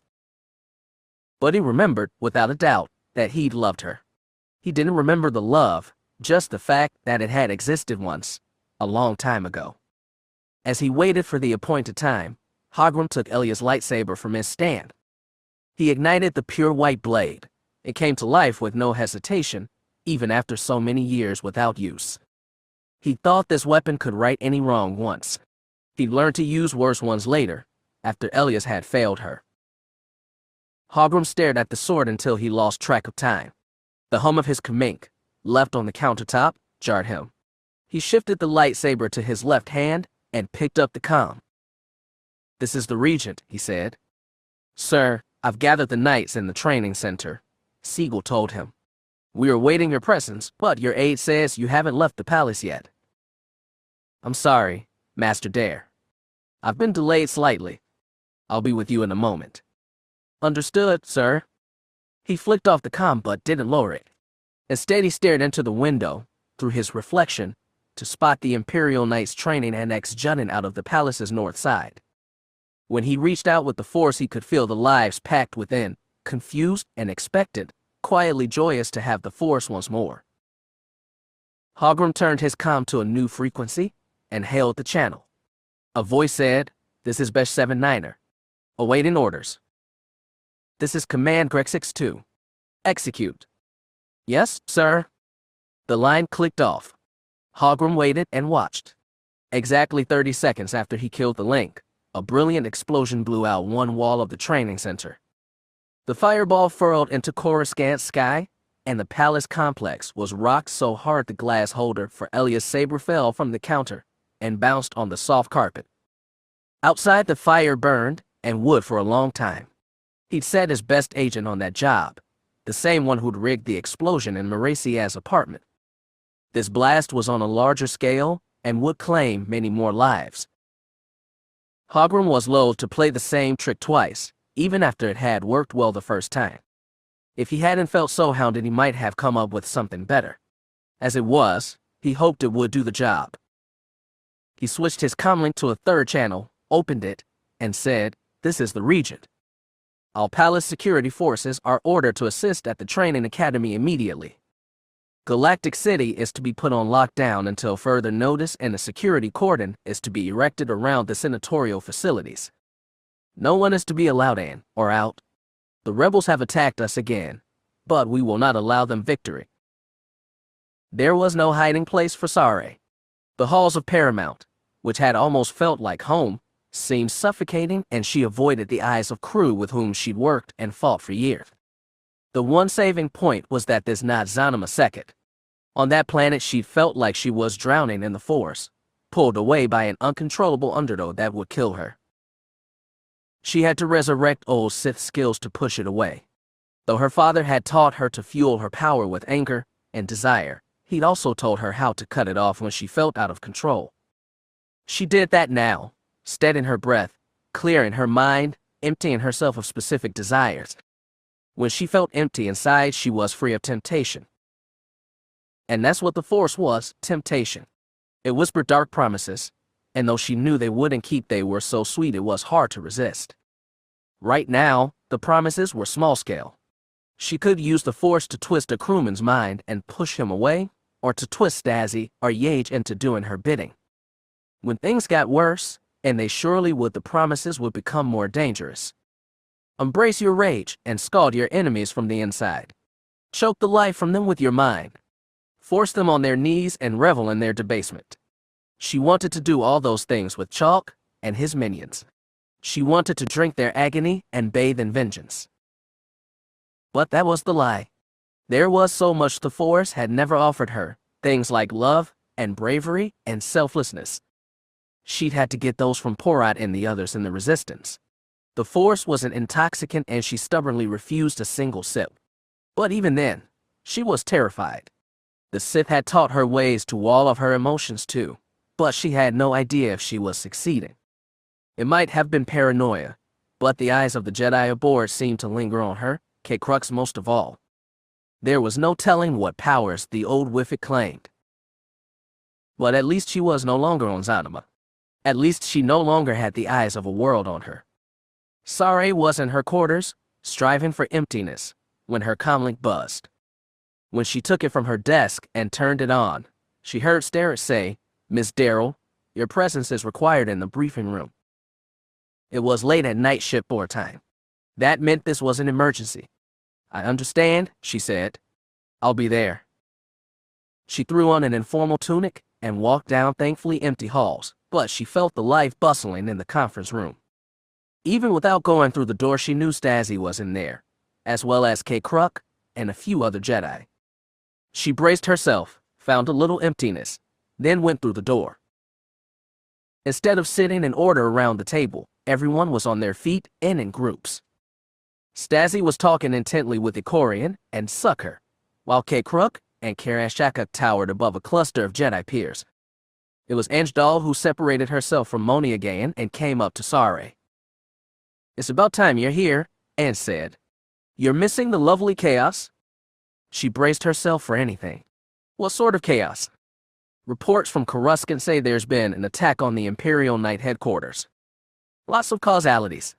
Galactic City's been put on full lockdown and response. Senatorial buildings cordoned off, airspace cleared by the Navy, everything." "It's Chalk," she said instantly. "He's doing the same thing he did at the trial. We're waiting on a lot of facts. Things are hectic and..." "It's him. He's playing the same trick twice." Anne sighed. "I had the same thought. We should have known Chalk was going to react, but I wasn't expecting this. His own knights. They're not his anymore, not if they've got the Force back." Anne seemed hesitant again. She looked at the group of Jedi, and Sare caught one Imperial Knight, Yalta Val, among them. He and his 3 cohorts might be the last of their kind. It was a grim thought, and reminded Sare that if she wanted vengeance on Chalk, she'd have to join a long line.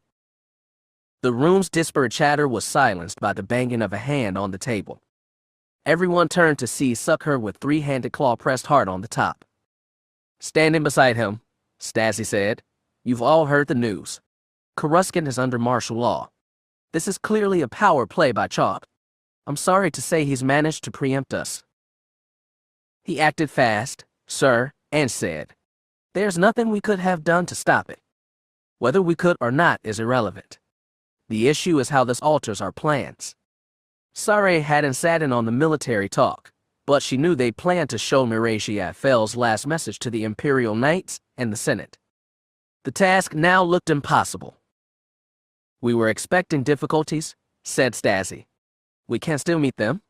As you all know, Coruscant is a maze with countless paths. We still have agents on the ground who can help us insert into Galactic City, even when it's on lockdown." "We need to get onto the planet first," said Val. "Indeed. According to our sources, command of the core fleet has fallen to Edward Fennel. That's no surprise. He's always been the most ruthless of the Empire's admirals. I'm going to try to speak with Admiral Yates for help on getting people past the planetary cordon and down to the surface. And from there, our agents will take over." "What's the goal here?" asked Monia. "Are we to show Marasiah's message to the senators? That will be difficult, with them in lockdown. Our sources say the senators are being kept in their apartment complex. Appropriate, since most of them were asleep when the attack was staged. Senator Gahan, you lived in that building for years. You too, Ms. Darrell. I'm hoping you two can help us." Monia nodded, but Sare froze. Being thrust into Coruscant's heart and facing Chalk's minions was exactly the thing she didn't want. She'd never be able to resist the dark side there. Yet Stasi was right, the mission would need her. Along with Porat, she'd mapped the insides of the senatorial residence tower from top to bottom. They'd memorized secret routes to the underlevels, pathways no other residents had seen. That was the only reason she and Porat had been able to escape arrest during Chalk's initial coup. Not even Monia had that knowledge. She realized others were staring. Monia fixed her with goggled eyes and said, "I know it's very dangerous.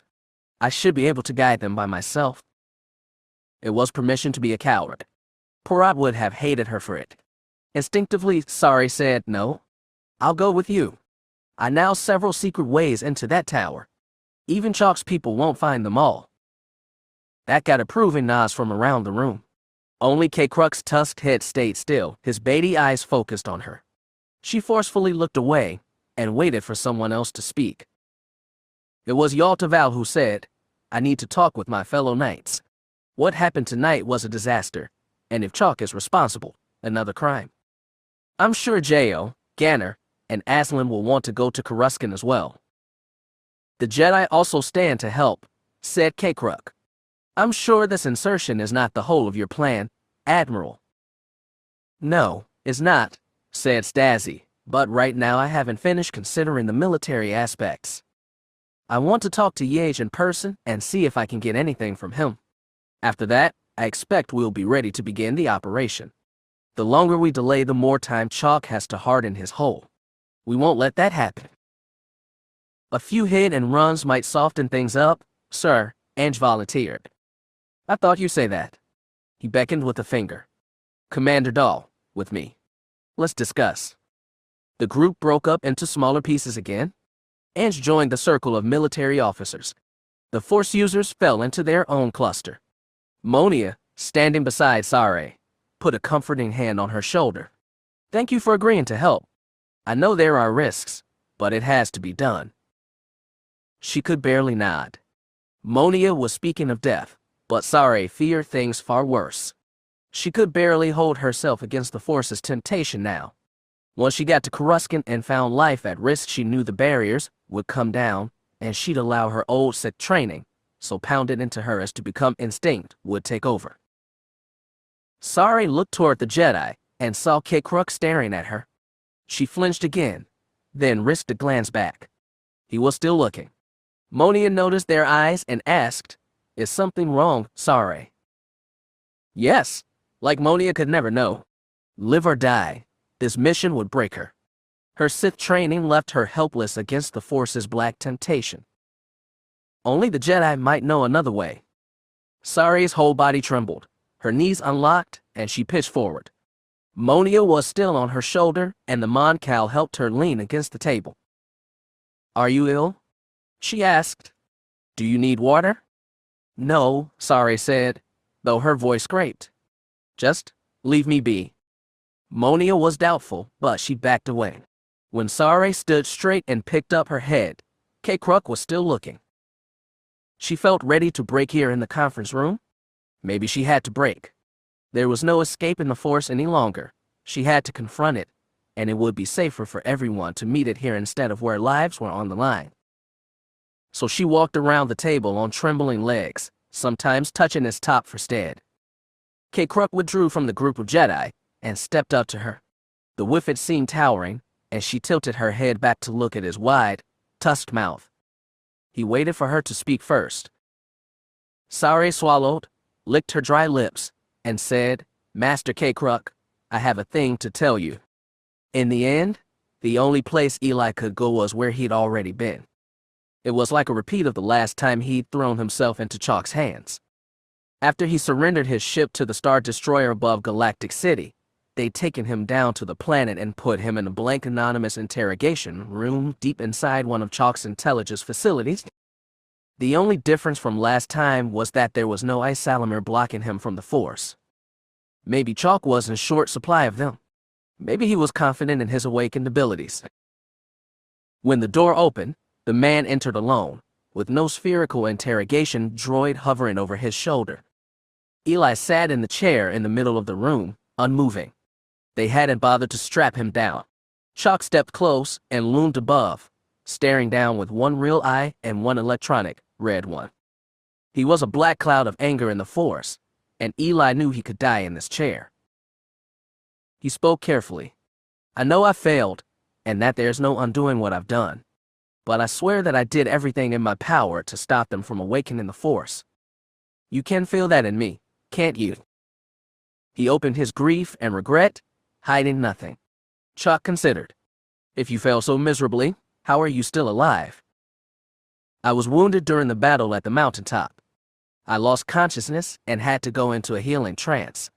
He twitched his left shoulder. Your medics looked at me. They can't confirm that. How did you escape? Kyra took a group and came after me.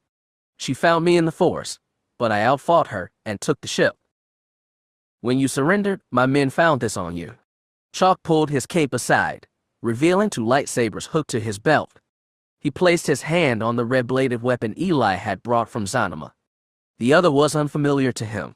It wasn't the lightsaber he'd seen Chalk use before. Where did you get this? Chalk said, removing Talon's weapon from his belt. That's my old master's. He looked up into Chalk's face. I killed her. Darth Talon. Truly. Yes, he said, and let the honesty of the statement flow through the Force. He tried to hold back the regret.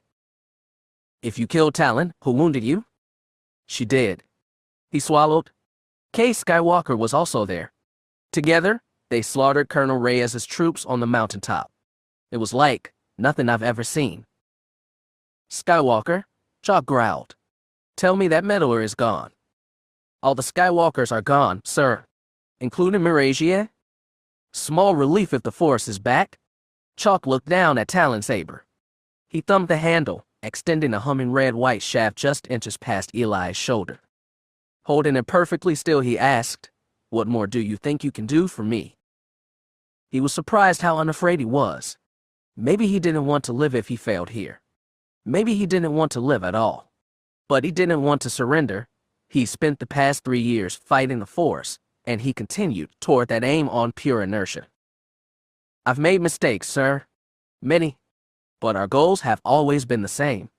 We wanted to keep the Force silent. And that is impossible now. But we can silence its users. You've already purged the Imperial Knights. Now all that's left is the Jedi. Perhaps. You said Skywalker could open the Force to everyone, even those who never had midichlorians. Is that happening? Perhaps. The thought filled Eli with terror, but he tried to be rational. Even if others are getting the Force, they won't know how to use it. The Jedi do? That makes them the greatest threat. I agree. Do you have a plan to fight them? No, he admitted. But I'll help you however I can. Chalk's scarred lip twitched. You mean you'll obey my commands? Yes, Regent. Eli hesitated, then dared the truth. Frankly, sir, you need all the help you can get. That lightsaber hovered inches from his neck, still frozen in place. From the corner of his eye, Eli saw it twitch and fall. Before he could breathe relief, he was stunned by a sight he'd never expected, one he'd never even tried to imagine. Hogrum Chalk started laughing. It sounded almost like a hacking cough, or an air recirculator on verge of dying. The bitter sound lasted only a few seconds, and when he was done, Chalk released the lightsaber's trigger, flipped it end over end, and offered it pommel first to Eli. He stared at Talon's weapon and thought of his master. Her liberation from the Force had broken her of the Sith chains, and her final actions had been more noble than anything she'd done before. To him, it was the final proof that he'd made the correct choice at Rahakala, and even if the Force could no longer be silenced, it might be contained. He reached forward and took the weapon in hand. Chapter 45. When Shadow Vale arrived on Paramount, he looked like a man wandering through a dream. He walked a wavering line across the flight deck, looking in all directions before each unsteady step. He repeatedly paused to breathe the recycled air deep. When 2 crewmen came out to service his old twin-tail fighter, he stopped and stared at them for a good 30 seconds, probing them with the Force as he did so. He only turned away once they gave him confused looks. Aslan watched it all from the edge of the flight deck without interrupting. Shadow needed time, and for now, at least, he had it. Even after he spotted her waiting for him, he walked slowly, always looking and feeling. When he reached her, he said, voice soft with marvel, "There's so much life?" Despite all that had happened and would, Aslan smiled. "I'm glad you noticed." He looked around the hangar again, marking each crewman at work. It's overwhelming. Even without the Force, it would be hard, after spending so much time alone, but with it. He trailed off. Seeing him in this light, removed from his hermitage on Meriden, Aslan would see he'd lost a lot of weight, and his blue skin had taken a pallor. She asked, "Have you felt anything more from your sister?" "No. I don't think she's dead." Shadow let that statement lay. "Well, as you can see, we're pretty busy here. And we've got a lot of work yet to do. I heard about what's happening on Coruscant. Do you have a plan?" "We're putting one together." "You know about the Imperial Knights, then?" "I know about the bombing. Were there any survivors?" "I don't know." He sighed. "I'm sorry, Aslan." "Well," she muttered, "we lost a lot of friends already." Cade yawned between them. Shadow said, "I still don't understand what he did." I don't think any of us do, but I think I have some idea. Come on, Shadow. Let's get someplace private.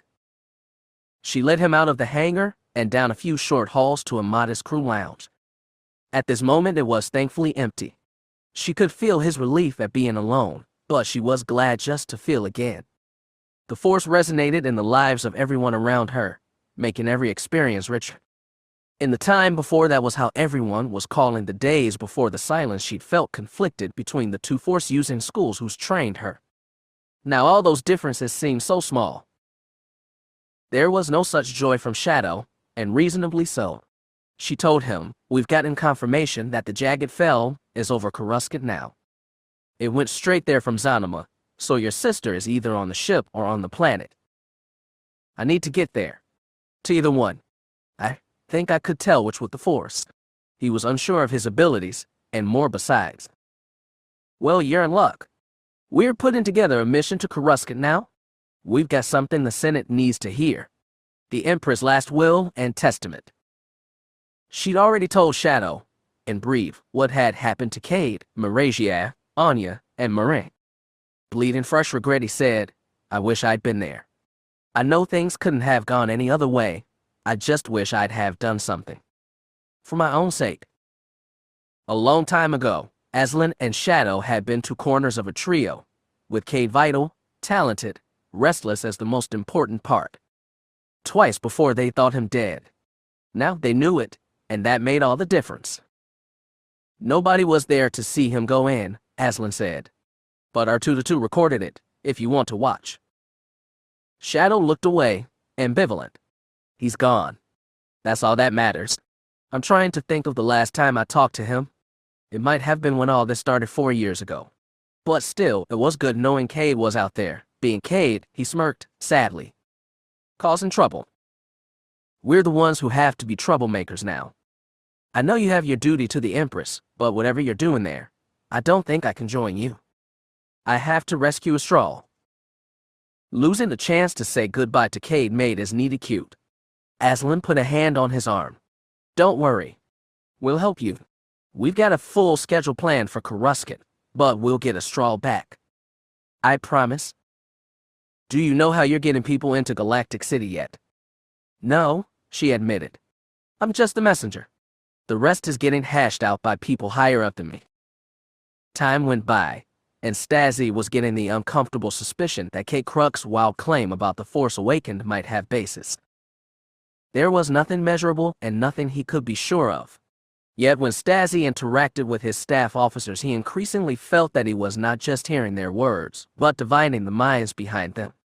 When Captain Steris explained how difficult it would be to insert people on lockdown Galactic City, the young human kept his voice level, but Stasi had sensed his frustration was near to overflow.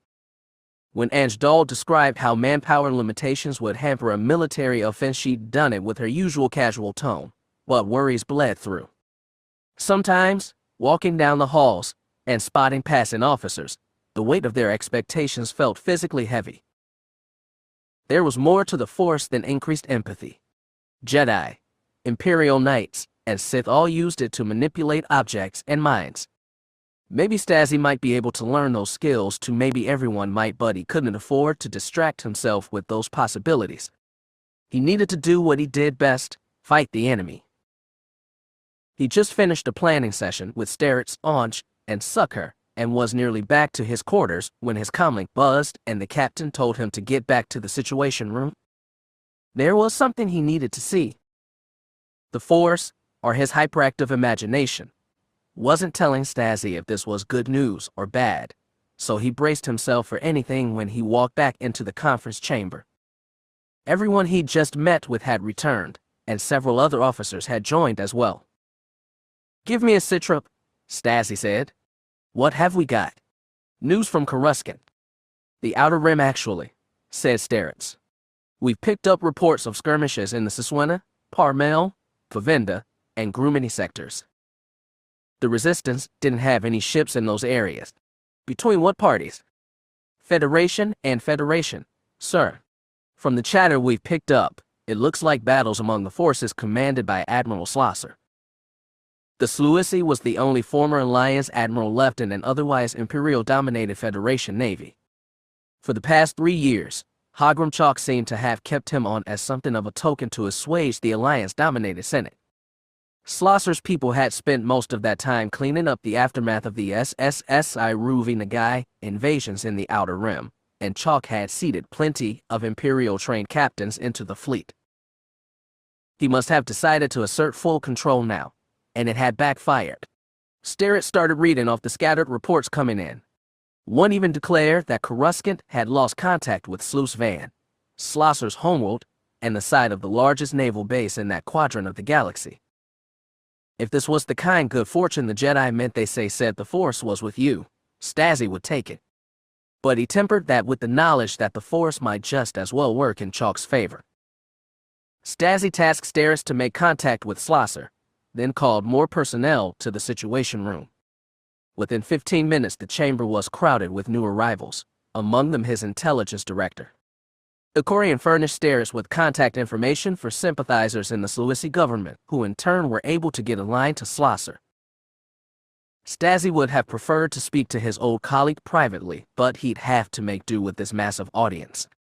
They at least gave him a little berth so the comm system's receptor could image him clearly. "Admiral Stasi, it does wonders to see you," hissed the other admiral. The holo cut off the lower half of Slosser's serpentine body, but retained the large eyes, short snout, and wide fleshy hood that spread from either side of his head. "And you, Admiral," Stasi said. "I'm hearing many conflicting things about you. I'm hoping you can clarify." "I'd say the same to you. Clearly you are free and leading the resistance. I barely had time to change out of prison clothes before they thrust it all on me. I've engaged Hogrum Chalk's flagship in an inconclusive skirmish. Admiral Yates has withdrawn himself and 3 of his destroyers from Chalk's service, though right now he insists on neutrality. Yates is an Imperial stalwart. How did you change his mind? There was no point in holding back now. We have proof that Marasiah Fel was deposed by her uncle in a coup. Though she is no longer with us, we have her last statement and are hoping to show it to the Senate. Can you help us with that?" It took a moment for the enormity of Stasi's statement to settle. Then Slosser said, "I'm sorry, but I don't see how. All of Coruscant is under lockdown, especially the government district. The system is being heavily patrolled by Admiral Fennel's forces. Any of mine will be fired on instantly." That was a disappointment, but Stasi tried a grin. "You've gone full mutineer, then?" "Chalk tried to have me removed from command and arrested. My crew did not agree. From there, things have spiraled. I still have command of 74% of my initial forces. The rest have fled to the core or been destroyed." "Is Sluice Van yours?" "Yes, and I'm sure Chalk will try to counterattack. But we've built this system to defend itself. I cannot spare all of my ships, Admiral, but I can give you some." "I appreciate that. The Resistance has a valiant heart, but their fighting machines are out of date. What is your current flagship?" "I'm speaking to you now from Paramount. It came from the old Alliance 3rd Fleet, via Selenon's local militia." "How old is it?" 40 years. Slosser chittered, amused. "I can't do you better than that, Admiral. But tell me, what is your battle plan?" "We need to keep Chalk off balance. We were planning to launch a series of fast hit-and runs on different targets. All military, none civilian. We'll force Chalk and Fennel to spread a wide net to defend. What you're doing will help that. Hold Sluice Van as best you can and draw off his resources. Even with both our fleets, we're vastly outgunned. I know. The only way to settle this without a prolonged civil war is to turn the Senate against Chalk. We don't have a plan to get people on Coruscant yet, but I'm working on it." He had some ideas in mind. Once he was done with Slosser, Stasi tasked his officers to work with the other admirals. Intelligence sharing and logistics had to be figured out before any joint operations, but his crew was already overflowing with confidence from the sudden news. Even half of Slosser's fleet would quadruple their forces, allowing them to strike extra targets and confound Fennel even more. It was like the earliest days of his campaign against Cade, all hit and run, but now he had many more ships at his disposal and a weaker enemy. As Stazzy retreated to his personal quarters, he couldn't tell if the ebullience he felt was his own or that of his crew, compounded by the Force. Maybe it was even both. His cabin gave him the privacy he needed for the second conversation. He patched in a direct call to Admiral Yates and was pleased by his prompt reply. "Admiral Stazzy." The human nodded. "I suppose congratulations are in order. You've heard the news from Sluice Van, then?" "I've heard about the chaos in the Outer Rim. Is it true Slosser's taken the shipyards?" "He has, and we're setting provisions for joint operations. You could play a part in them, Admiral." The human shook his head. "My answer from before stands. Chalk may have gotten his throne wrongfully, but he is still the regent. And frankly, Slosser's actions make me even less inclined to join in. This is fast becoming another civil war. And we can end it by deposing Chalk. I'm not asking for your strength of arms today. I need help in other ways." "Intelligence sharing." "Precisely. If we knew the disposition of the federal fleets at their major staging points, it would greatly help my campaign. I've been locked out of that information. Slosser's intel would be the same as mine anyway." "Then give us something else. I need to get people onto Coruscant to speak with the Senate. Slosser says the entire system is locked down by Fennel's forces. Do you have anything, materials, or intelligence that might help us pass?" Yates got that stubborn, reluctant expression again, but he didn't say no. Instead, he looked away and mulled. Stazzy got no sense of what he was thinking.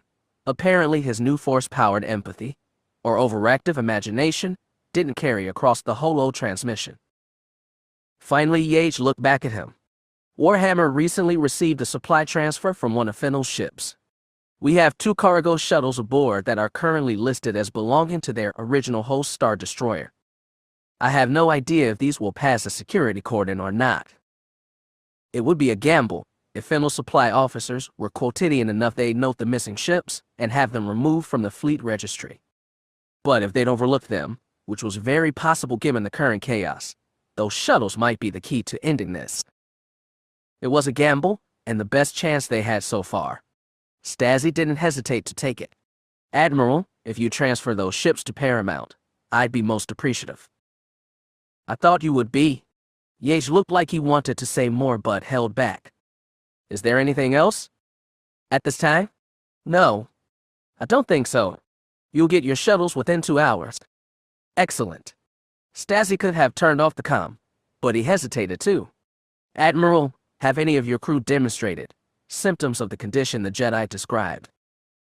Yates thought again before saying, "Honestly, Admiral, if they were, I have no means of diagnosing them." Stazzy allowed a little smile. If asked the same question, he'd have given the same non-answer. "I thought as much. Thank you for your help so far. You may have just changed history." Yates blanched like he was none too pleased with the prospect. He nodded without a word and shut off the transmission. There wasn't much left on Zonima Second. The once crowded landing field outside the middle distance had been most abandoned as Resistance ships rejoined the fleet still holding at the system's edge. It made the wreckage of Minok look especially forlorn as Jeria and Delia started taking detailed stock of the ship, charting what could be resold for scrap and what they'd have to toss in a burner. Because they had nothing better to do, R2-D2 and C-3PO helped with the process. The work was miserable. It felt like they were dismantling their own lives piece by piece, reducing them to nothing. With every chunk of equipment they stripped off, it was like they were giving away a piece of Cade, and once they'd gone through it all, everything of their friend would be gone too. In the Force, Jeria could feel Delia's displeasure in perfect harmony with his own. They hadn't talked about what they were going to do after this. Jeria had tried thinking about it and come up with nothing. Maybe they wouldn't even stay together. Cade had been the glue connecting them to each other. When Jeria tried to imagine what his life would have been without Cade, he saw himself becoming another one of Rav's vicious thugs. Mostly likely, he'd have gotten gunned down in the middle of some crime, just like his father. He'd come a better man because of Cade. Maybe even because of the force he'd had thrust on him. That just made him hate this job even more. He felt like he should have been doing something better, bigger, maybe even nobler. Instead, he was picking through the garbage of his life. Even through his misery, Jedi could feel two beings approach him as he crawled on top of Minix's wreck and tried to remove the supplementary power core for the topside laser cannons. He and Delia must have been brewing up a real stink in the Force too, because he felt the newcomers hesitate before stepping nearer. With a sigh, Jedi came out of his crouch, stood, and turned. He was about to give a rude greeting and froze. It was no surprise to see Kyra standing on the landing field, ankle deep in green grass. Shadow Vale was totally unexpected. Jedi started an awkward clamber to the ground, but Delia got there first. She eyed Shadow from a meter away, reading him with Zeltran empathic skills and her new Force sensitivity. Then she stuck out a hand. Shadow shook it, blue clasping pink. "It's good to see you and Jiraiya again." Really. They'd never seen Shadow was a friend exactly. The goody-goody Twi'lek had been more like Kay's nagging hanger-on. But there was a new heaviness in the Force, and in his eyes, and Jedi knew he wasn't now the righteous paragon they'd known. It made him like Shadow more. The Jedi explained in brief that he'd been in seclusion for the past few years. Getting the Force back had roused him to his senses, and, more, shown him that his sister was in danger. Jedi remembered a straw fondly, pretty blue cheeky yum-yum that she was. "I'm sure she'd be held on Coruscant somewhere, or Chalk's flagship," Shadow explained. "What did your sis ever do to him?" asked Delia. "I'm not sure, but I think it might have something to do with Yeja's halfway mutiny. The point is, she's in trouble." He was giving them imploring eyes. Jedi scoffed and waved at what was left of Minok. "Sorry, Patissa, but we're fresh out of rides. Your eyes should have told you that." "I know. But even if that ship could fly, there's no way you get it through the security cordon around Galactic City."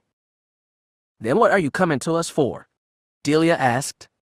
Now Kyra spoke up. "Stasis procured 2 shuttles from Yeja. They're originally from Admiral Fennel's fleet, which means they should be able to get us down to Coruscant. Once they land, teams will spread out and take specific targets in Galactic City." She tapped off 3 fingers. "The Senatorial Complex, the Federation News Bureau Transmission Center, the Shield Generator Control Tower. So you can take the shields down, so we can keep them up. Once Chalk realizes the Senate's turned on him, we don't know what he'll do." The young woman bled severity. Jedi had heard that her mission to capture Eli Horn out in the forest had gone belly up, and she was probably berating herself for that.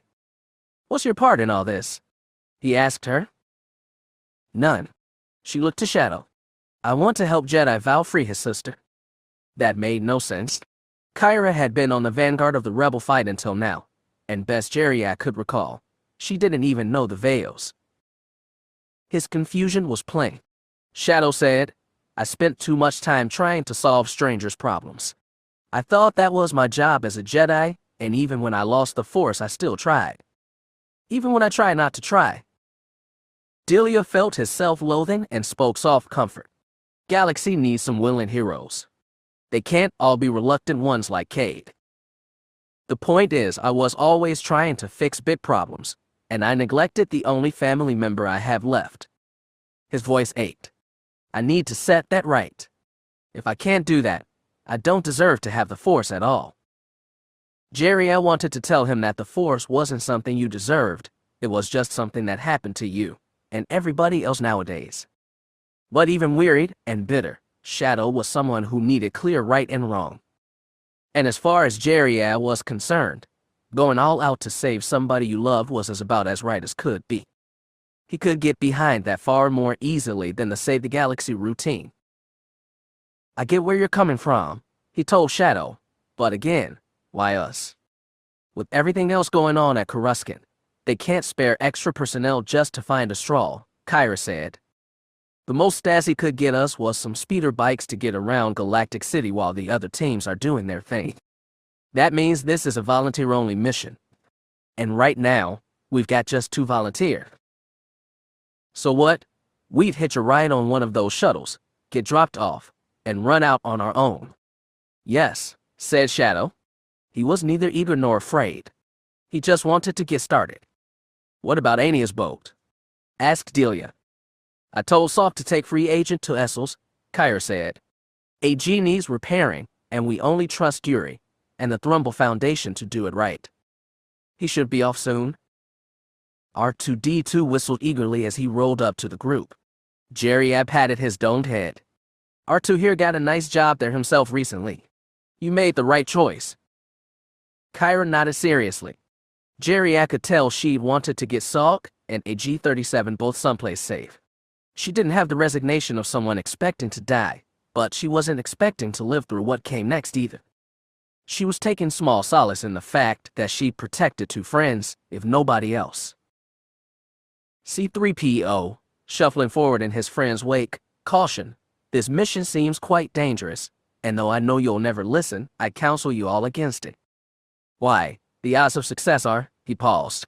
I lack data to calculate the odds, but I'm sure they're quite unfavorable. Kyra gave a bittersweet smile and touched his golden shoulder. The concern's appreciated, but I already made up my mind. Besides, I don't think you will be coming on this mission, so it's not like you have to worry. About myself, perhaps. But rest assured, Mistress Kyra, I will still worry about you and the others. Her eyes went soft. Jerry felt her clamp down on emotions before they could well out of control. Kyra had made her choice, but Jerry hesitated. He wasn't a fan of suicide missions. Even as miserable as he felt now, he liked living too much to run into something stupid. But then, he'd been running into stupid, suicidal battles with Cade for years. Staying with his brother during all those crazy risks had been what separated the Jerry he was now with what he might have been. And, he thought sourly, he had missed a higher purpose. Damn it, he sighed angrily. Karking Force. Karking Cade. Even when you quit us, we can't quit you. Kyra looked confused, but Shadow understood. You don't have to come, not if you don't want to. He didn't want to, but he knew if he just walked away he'd feel like an absolute sleemo. Even that he might have dealt with, but not the certainty that he'd let down Cade, wherever Cade was right now. I'll help how I can, Jerry said, then glanced at Delia. Don't want to speak for Blue. He felt her reticence. Selflessness was not a Zeltran specialty, but it was just as hard for her to shirk the memory of Cade's reluctant heroism. Maybe harder, he sensed that all their intimate moments were preserved in memory and compounded by the Force. As Jerry felt her thoughts, it seemed, just for a moment, like he was here with them. That they were a trio again? What the hell? Delia sighed and looked back to Minix ruin. I'll come with. We needed a ride anyway. Chapter 46. Located near the forward end of the Nemedii corridor, which ran all the way from Coruscant to Bilbringi, Ord Merit was a frequent stopover for military ships traveling between the capital and the naval base. Though the permanent garrison was of only mild size, 3 to 6 star destroyers plus support craft could usually be found at the planet, undergoing maintenance and resupply. With this location, it could be easily reinforced by other ships patrolling the Nemedii corridor. However, the nearest Federation naval base was a good 7 hours away for a standard Federation battle group. It was, therefore, the perfect location for a hit-and run. Anjdal, tucked into her crossfire, twisted to avoid collision with the corvette after dropping a volley of proton torpedoes into its aft shields.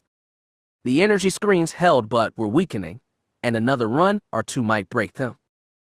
All rogues, form up on me, she commanded. We're going to pound her until she breaks.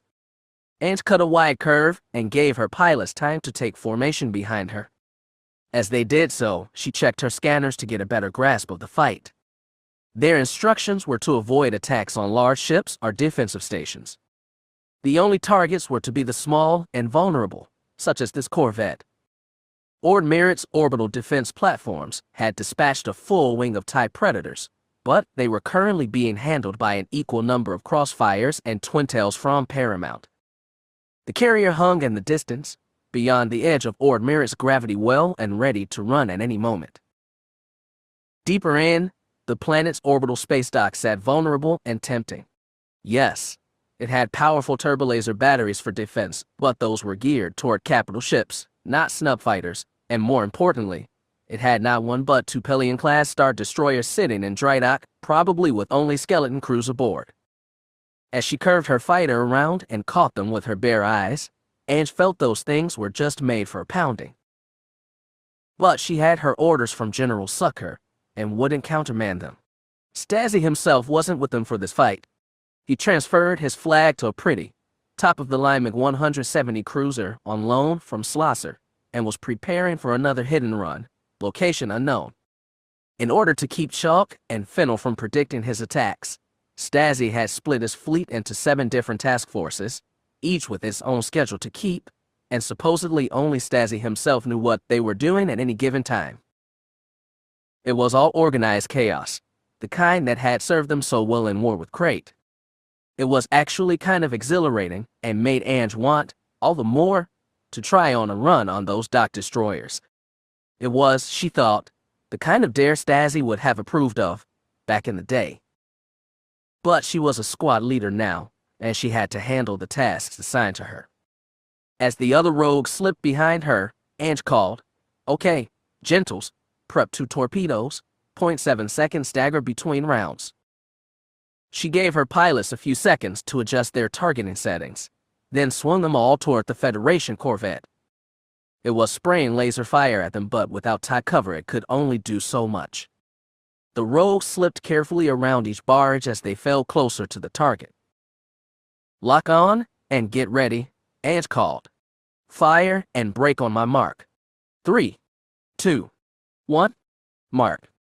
She fired, broke, and ran. Her other pilots did the same, but their double wave of torpedoes flew true. The timing she'd arranged was perfect. The first volley impacted on the shields, but the second went through the shuttering gap. They ripped open the corvette's midsection, spilling debris and superheated air into the vacuum. The ship's interior lights began to go out, and a second round of explosions burst from its aft section. 2 thrusters winked out and the other 2 exploded, sending the dying corvette into a distant spin away from Ord Merit. It was just what she'd hoped for, and Ange joined her pilots in a victorious whoop. At the same time, she called for them to form up again and checked her sensors for more targets. Those 2 dock Star Destroyers were calling to her. She knew she could take at least one of them down if she tried. Ange was used to making calls based on instinct, but that knowledge came with absolute certainty beyond her past lucky guesses. Sucker would get mad. She could always apologize later. Ange opened a link to her pilots to give them their new orders. And then her sensors lit up with incoming warships. 2 new Star Destroyers had left hyperspace outside Ord Merit's orbit, almost halfway around the planet from Paramount. With desperate optimism, Ange calculated that they might have time for one concentrated attack on the shipyards before those destroyers got in firing range. Then a 3rd red marker joined them, and her computer marked it as an interdictor cruiser. "All ships, fall back immediately and jump to hyperspace," said a voice from Paramount. "Retreat to the rendezvous point as soon as possible." "No bravery today, then." Ange restrained her disappointment and swung her fighter's nose away from Ord Merit. The rest of her pilots did the same without her having to tell them. She prepped her hyperdrives and input the proper course on the nav computer, then waited until she and her pilots were clear of the gravity well. By her count, it all took 93 seconds. That drag ship would have its interdiction filled up soon, but not soon enough. "Rogues, we're clear," she called. "Let's cut and run." Her fighter rocked, just a little, as Starline swept her off to hyperspace. That they missed the attack on the shipyard was disappointing. She'd been so sure it would work, but she could deal with that. They had a schedule to keep, and plenty more battles to fight. It had been a long time since Shadow had been to Coruscant, and it was clear a lot had changed. The constant flow of starships in and out of the capital world had been reduced to a controlled trickle, and the Star Destroyers hanging above the planet seemed to him like daggers waiting to strike on the gleaming, trillion-person world. Galactic City itself was protected from external threat by a raised shield dome. The 2 shuttles they borrowed from Admiral Yates had gotten past the orbital security cordon well enough, though everyone in Shadow's ship had waited with held breath for one of Fennel's ships to mark them as intruders. Any attempt to get into Galactic City from the air would warrant even more scrutiny, and for that reason the two shuttles dropped low over the new Champion district south of the Shield Rim, where a landing zone had been prepared by the local resistance cell. All during the descent into Coruscant's atmosphere, Shadow had sat in the back of the cockpit, ignoring the eerily empty skies and focusing on the Force. After so long without it, he was having difficulty accessing his power again. That part of him had simply gone out of practice. So he closed his eyes stubbornly against the light, ignored the shuttle crew's nervous chatter, and tried to find his sister. He had a feeling that even if he had been in practice, it would have been hard. Something in the Force itself had changed. Coruscant had always had a unique presence, jam-packed with the trillion sentient life forms but nearly bereft of plants or animals. It had seemed chaotic, but with proper concentration you could filter out the noise and find the singular Force signature you were looking for. Coruscant was still loud now, but there seemed a new unity to those trillion souls. Maybe it was the unusual situation the planet had been thrown into. Maybe Cade's actions had truly caused a shift in the way the Force behaved. Maybe it was all in Shadow's head. He searched anyway, and as the shuttle flew a low pass over Galactic City en route to the landing zone, he tried to seek out minds apart from the unity. When he found Astral, he perceived her dimly, at first and strained to focus. His eyes popped open, and he moved to the front of the cockpit, shouldering past an anxious Jeriasin. With his eyes and the Force, he located the place where his sister was located. It was, not unexpectedly, the government palace. "She's in there," he whispered to Jerry as the shuttle banked, and the palace disappeared from view. "You're sure about that?" Instead of answering, Shadow closed his eyes again and tried to send a message to Astral. It was simple: "I'm coming." He didn't know if it got through. All he could do was hope. As the shuttle neared the landing zone, Shadow retreated to the back of the cockpit, and Jerry followed. He told the human, "I felt her. She's in the palace. I don't know where she is or what kind of shape, but she's there and she's alive." "Okay, great. That means all we've got to do is break into the most secure compound in the whole fragging galaxy." Shadow gave him a baleful look. "You volunteered for this?" "Yeah, though I'm struggling to remember why right now." But Shadow knew why, and so did Jerry. "There may be a way inside," he said. "After that, I'll have to use the Force to guide me to Astral." "What kind of way?" Before Shadow could answer, the shuttle pilot announced they were coming in for landing. Shadow and Jerry went to the shuttle's aft hold, where dozens of Jedi and Resistance soldiers were strapped into crash couches that lined the long cabin walls. In the center, held in place by taut, hard fiber cables extended from ceiling and floor, were sets of compactor racket speeder bikes. None of them looked new, but they would hopefully allow the teams to travel through the Coruscant underworld, beneath notice of the patrols to their targets in Galactic City. And Shadow prayed they'd get him to Astral as well. Once the shuttle set down, the large doors at the cabin's aft swung down from their bottom hinge to become a ramp. They sat down in an enclosed space, and when Shadow joined the troops in filing onto his deck, he found an old warehouse that had been repurposed into a hangar. From here they could begin deployment without being seen from overhead. The troops got out quickly, and from there they began moving out the speeders. The big warehouse quickly felt packed with activity, and Shadow hovered on the edge, feeling the nervous anticipation from so many others. He was surprised how calm he felt. He knew where Astral was, and he had a pretty good idea of how to get there. Maybe he would succeed or maybe he'd fail, but at least he was on his way. At least, after all this time, he was doing something that he was sure mattered. Jerry stayed close to him, and Delia and Kyra emerged from the crowd. Right behind them was the massive, leonine form of Marasiah Fel. Shadow asked the Cathar Jedi, "You'll be going to the shield generator controls, won't you, Master?" "Correct," Fel growled. "Have you felt your sister?" "I have. She's somewhere inside the government palace." "Eat futile," muttered Delia. "Nothing like making it easy." "Our Patisa says he knows a way in," Jerry said. "Hasn't told me where, though."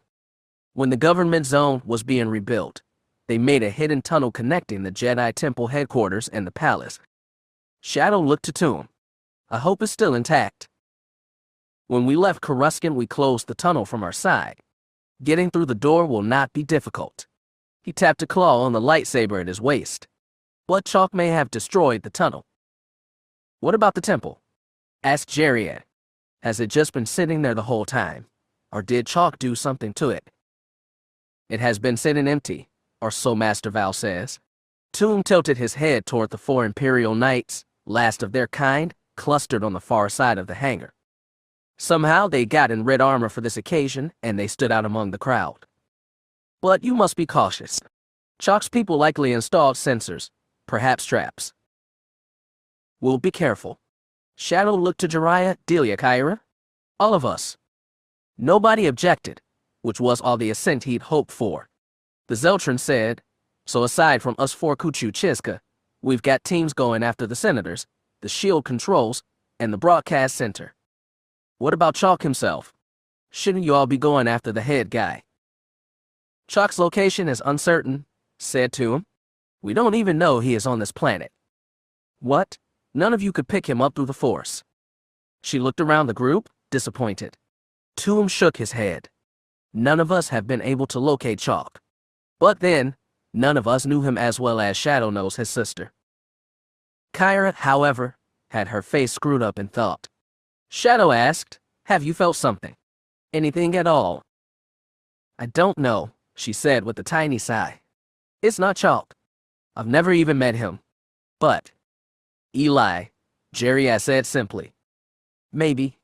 I think he might be in the palace. Well, don't give him any heads up we're coming. Got it. I know. She was still clearly torn.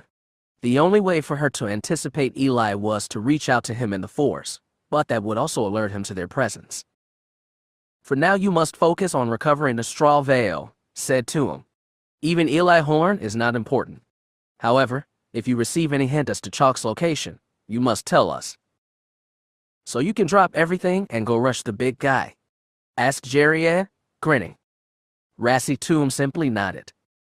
The sound of speeder biked rev into life echoed through the hangar and drew attention from all corners. One team was getting ready to go. Shadow spotted Master K-Kruk among them, which meant it was the one bound for the Senate. It is almost time, said Toom. I must be going. May the Force be with you all. He snapped a short bow. Shadow gave one in return. Then they parted ways. In that moment he felt like a Jedi again, sure of his purpose and the Force that guided him. It had been so long since he felt it, and after all he'd been through he didn't entirely trust the feeling, but it was nice to have. Jeriad slapped him on the shoulder, a little too hard, and gave a very Cade-like grin. Come on, Batista, no time to feel good. We got work to do. Shadow responded with a nod. This strange new Force was going to take some getting used to. Eli sat in the darkness, cross-legged on the floor. In his upturned palm was a circular transceiver from which a shrunken blue image of the Regent glowed. They're on Coruscant now. Kyra is with them? Eli's voice echoed faintly in the large chamber. Who else? Asked Chalk. I'm not sure. Possibly K-Kruk. Weakly, honestly, he added, I didn't know many Jedi well. A sour snort. Has Kyra reached out to you? No. Should I reach out to her? Wait until they've started their deployment. Then allow yourself to be felt. When you're sure they've noticed you, do as we discussed. And you're sure it will draw the Jedi here. If you do it correctly.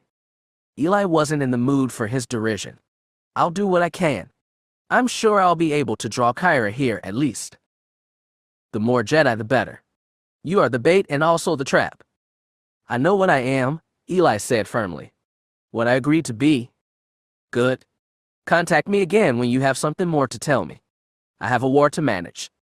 The holo shut off, plunging Eli into near black. Still seated on the floor, he looked around him at the vast chamber. Originally a convocation hall deep inside the palace, it had been refitted for a singular purpose. Eli was the bait. When he made contact with Kyra again, he'd send intimations in the Force to convince her that Chalk was in this location with him. That would bring the brunt of the Jedi assault down on top of him, but this room was the trap. Though it was dark here, glow lamps attached to rifle barrels cast light that gleamed across face masks, shoulder pads, and plasteel forearms. Nearly 150 stormtroopers were packed into this chamber, all fully armed, with several manning-mounted weapon emplacements. Another 50 war droids had joined them. None of them could be felt in the Force. The last isolamary in Chalk's possession had been spread around the room, encasing it in a Force-blind bubble except for the pool in the center where Eli sat in mediation. Though he was surrounded, he felt acutely alone. There was more to the trap than one room. The surrounding corridors, even ones that passed above and below, had been lined with detonation charges. Once the Jedi got close enough, their escape routes would all be collapsed. The troopers and the droids, protected from the Force, would surround the Jedi, rob them of their powers, and slaughter them without mercy. Chalk had insisted it was the only way to stop the Jedi from collapsing the Alliance and dropping the Federation into yet another war. Rationally, Eli had weighed his argument and found nothing to counter it. Despite that, the plan made him feel sick. As he waited, he took Darth Talon's lightsaber in his hands. No, not Darth, just Talon. He was still getting used to that. When he decided the galaxy had to be freed from the Force, he'd left his original lightsaber with Kyra, praying that he'd never have to battle or take life again. That had been naive. He'd killed again and again in service of or partnership with Hogrum Chalk. He would lead Kruk wise, ancient, generous to his death. He might kill Kyra himself. This slaughter would be his to own, and he'd have to own it, because it was the only way left to limit the Force's ironclasp on the galaxy. He couldn't stop the Force, but he could weaken it a little. He hoped that meant something. Eli clung to the lightsaber like a talisman. This, he thought, was the final proof that what he'd done was right. Losing the Force had freed even Talon from the grip of Sith teachings. It had allowed her to become better than she was. It had allowed her to be killed by him. There was a lot more killing to be done. Eli prayed he had the stomach for it. The good of the galaxy was depending on it. He clasped Talon's saber tight, wringing both hands on hard metal, and waited. Through decades of political upheaval and military strife, the shipyards of Kuwait had remained untouched. The construction complex itself, one thick durasteel ring stretched around the waste of a verdant garden world, was protected by further layers of mobile weapon platforms, sensor readouts, and even carefully laid minefields. Kuwait's defenses were as potent as those of any naval complex in the galaxy, and all of it was financed not by Federation funds but the immense, private coffers of Kuwait Drive Yards itself. Taking it was nigh impossible, so it was good Stasi had smaller ambitions today. He wouldn't call his plans humble. Indeed, he felt powerful and even a little vain as he stood on the bridge of the cruiser Inviolable. The MiG-170-class warship was almost as massive as a Pillion-class destroyer and just as deadly. Formerly a task force flagship in Admiral Slosser's fleet, the good Sluisy had loaned the top-of-the-line warship to Stasi. It reminded him not of his old Star Destroyer alliance but of Indomitable, the cruiser with which he and his late friend Jais Yorub had waged guerrilla war on Crate for 7 years. This would seem just like old times, but in those days they never dared an attack on Kuwait. He'd never publicly admit to liking war, and in truth he found little joy in it, but Stasi had to admit he'd missed these thrills. There was no way they could get to the shipyards themselves, but Stasi was content to use Inviolable and its support ships to nip away at the turbolaser stations strewn on the outer edges of the system. His forces ganged up on each station one by one, overwhelming and destroying them while taking minimal losses. Stasi had been monitoring the news nets, and they were, of course, abuzz. His fleets, with Slosser's help, had launched a half-dozen raids on military targets galaxy-wide. The Federation News Bureau and independent outlets were all confusion and panic. Most repeated the statement Chalk had already issued, deploring these savage attacks by the murderer Stasi and his terrorist band. A few outlets were betraying their latent alliance sympathies by noting that the rebels had attacked no civilians, and there was no proof of their complicity in the bombing of the Imperial Knights. Stasi couldn't allow himself to be distracted by public relations.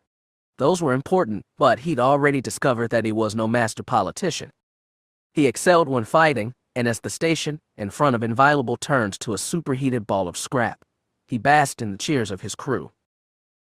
As they started toward the next target, Inviolable's Captain Rue, a meter-tall Alantine who made up for his size, with restless energy, declared, "Admiral, 3 Star Destroyers have just entered the system." He glanced at the tactical holo and felt himself sober. Those destroyers dropped out of hyperspace on an entry vector that didn't match any he'd expected. Likely they staged outside the system first, then dropped in at close range to take him by surprise. They hadn't brought an interdictor cruiser, though, which meant Inviolable would still be able to escape. "All ships, prepare to retreat," Stasi said. "Come, patch me in with that lead Star Destroyer if you can." As the crew got to work, Stasi hunched over the comm station and waited. The support ships moved faster than his heavy cruiser and were already set to jump to light speed. As he gave the order for them to go ahead, the comm officer reported, "Sir, we have a link. Captain Mingo Bovark of the Corrida Fire." Stasi knew the Nimbinal captain and even liked him, or at least he had, until being shot and arrested by him on Bakura. When the link opened, the familiar jowled face appeared, and Bovark's big black eyes went wider in surprise. "Greetings, Captain," Stasi said smoothly, aware those destroyers were minutes from firing range. "I take it you weren't expecting to encounter me personally."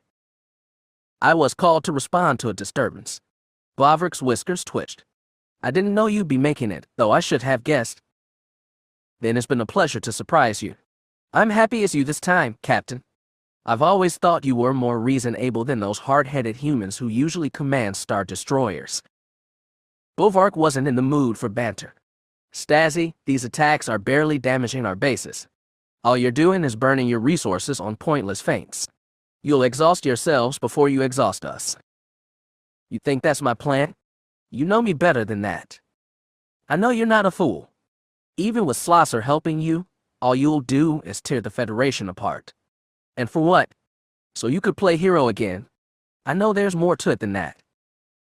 It was a blatant ploy to delay Stasi's escape. He didn't take it. "What I'm doing is right, Captain. Hogrum chalk lied, cheated, and murdered his way to that throne, and soon all the galaxy will know it." "Admiral, I'm so glad to hear you recognize my authority, Captain." Stasi grinned fiercely. "When we next meet, I hope you'll have reconsidered what side you belong on."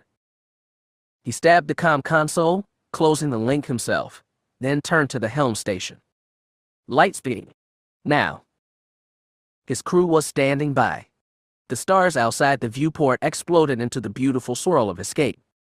Stasi exhaled with relief, but his blood and adrenaline were still pounding. He couldn't lie. He did enjoy this. But their next target would be even harder to attack than Kuat, and that meant he had to calm himself and prepare. And, most of all, he had to hope the insertion on Coruscant had gone well. It was up to others to ensure his boast to Bovark wouldn't become a lie. "I've Stasi credit," muttered Gunner. "He doesn't lack for boldness." "You should have figured that out long before now," her father said. He shut off the holo image through which they'd been watching the engagement at Kuat from Rolf's cabin on Warhammer. The chamber went dark, faint stars drifted in the blackness beyond the viewport. "Still," he said, "it's not a campaign. Just a very large-scale act of harassment. It's working. He's got Fennel and Jaeger flinging around ships, trying to anticipate his attacks. Usually wrongly." Gunner had to admit she'd been impressed when one of the rebel attack groups had withdrawn from his feint at Ortrassi, only to jump back into the system 1 hour later to catch it in the middle of post-battle cleanup. Yet her father was right. There was no way Stasi could actually win a war like this. "He told you he's sending operatives to Coruscant?" she asked. "I presume to convince the Senate." She eyed him, reminding without words that he'd pledged to intervene if, and only if, the senators rejected chalk. He looked away from her and sighed. "Do you want to join a war so much, Gunner?" "I want to end one. I also don't want to end up part of some 3-ship fleet with no allies and no point." I'm not being idealistic, father. I'm being practical. We're soldiers and there's a war. If we don't pick an ally soon, everyone will become our enemy. He looked out the viewport at the empty starfield. They'd taken themselves away from Zanima Second and waited in deep space in the mid-rim, just off the Corellian run. There were a lot of skirmishes going on across the galaxy right now, but none near them. Yet if her father decided to act, they could do so quickly. She asked him, "Do you think that attack at Kuat was Stasi?" Perhaps. It seemed appropriately bold. If he's in the core, he'll strike another big target next. Corellia? Annexes. Maybe even Coruscant itself. Do we know where Fenon is right now? Though Warhammer had been cut off from all secure naval communications lines, Ruff was monitoring enough civilian and poorly secured military channels to get a picture of things. I believe he's in Annexes. Chalk might not want him far from Coruscant. Gunnar let her father contemplate his own words. She could feel his indecision, and his emotions came to her so clearly she couldn't hold them against him. Despite all their disagreements over the years, she recognized the professional honor her father clung to, and she respected his hesitation to fan the flames of this new war. But in the end she could sense his conflict inch toward resolution, and she was unsurprised when he turned to her and said, "I'll order Helm to take us forward.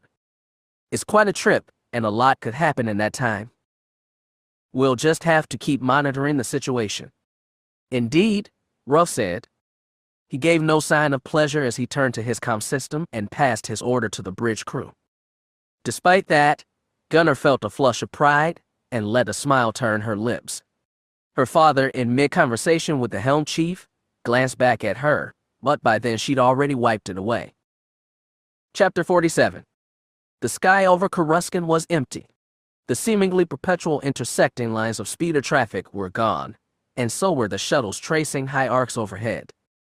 Only faint glow from high-altitude patrol ships made light in the starless twilight.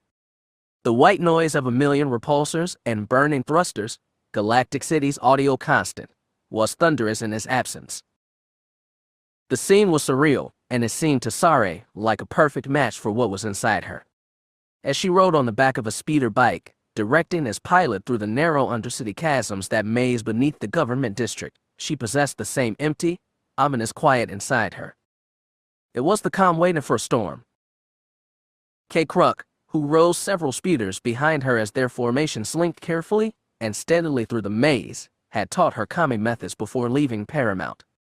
The old Jedi Master had betrayed no surprise when she told him what she was. She was totally honest with him as she confessed, as she had been with Porat, and like her husband, Cade was startling in his capacity for forgiveness. She'd begged his help in shutting out the Force. Instead, he'd offered to teach her Jedi techniques to contain her dangerous passion. They spent hours in privacy, and he'd shown her methods the Sith had never bothered to teach. Either he was using the Force to fool her, which was always possible, or he really did trust her. Cade had taught her to focus on inner peace without pushing away the Force. As she calmed herself, the Force around her calmed. She no longer felt crowded by black powers begging to be used. Sare prayed it lasted.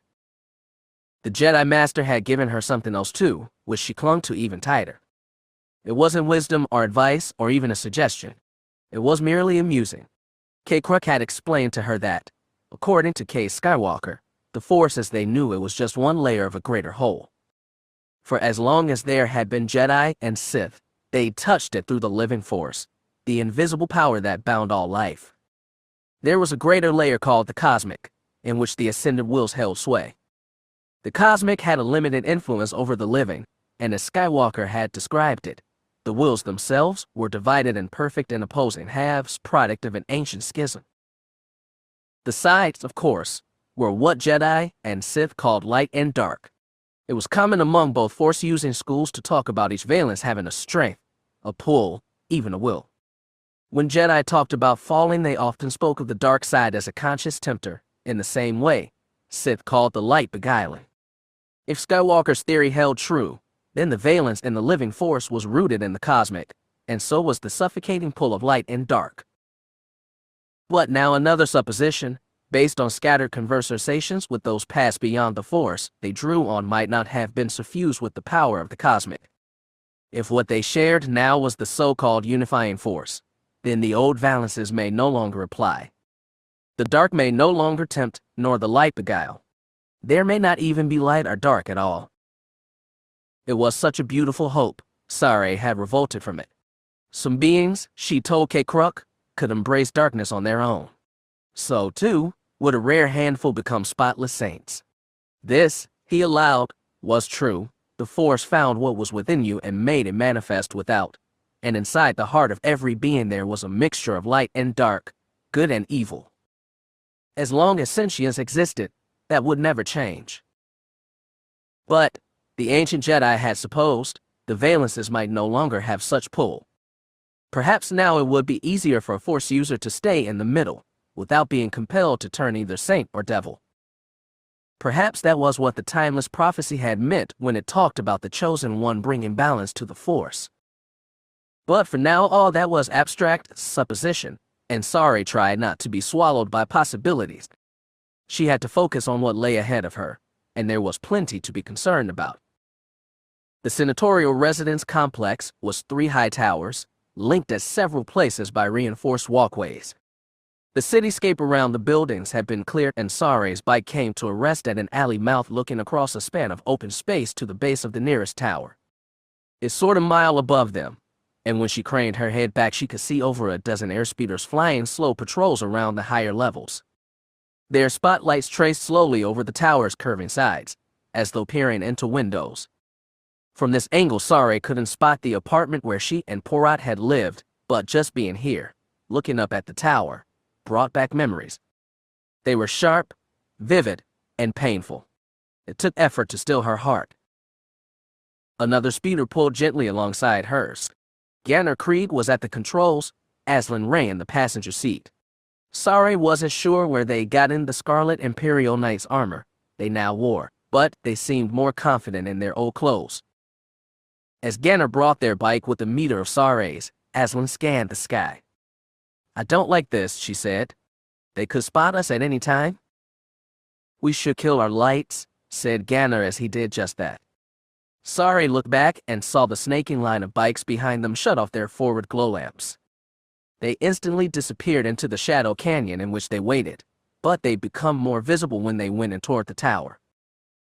Aslan took out her binoculars and looked at the tower's base. "Do you see the way in from here?" "I think so." Sari took out her own binoculars to scan the structure. When she and Porat had made their hasty flight from here 3 years back, they'd ridden a maintenance lift down to a low level and escaped via a speeder placed in reserve near the mouth of a large exhaust vent. The climate control system for the tower was massive and complex, given the varied needs of the species it hosted. She spotted the round mouth of the vent and the cross-hatched metal grate erected in front of it. That was new, but nothing a few lightsabers wouldn't take care of. "I see it," she confirmed. "No sensor traps, not that I can spot. We're going to need to cut through, though." "That won't be hard," said a voice behind her, and she saw Asok Dan nudge his speeder closer. The Togruta's bright pink skin made him stand out in the gloom.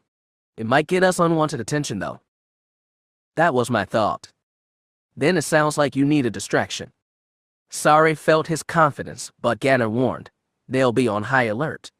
You could drag a dozen ships after you." "Isn't that the idea? I know my way around the lower levels too. I can't lose them." Asok twisted in his seat and told someone further back, "I can do this, with your permission."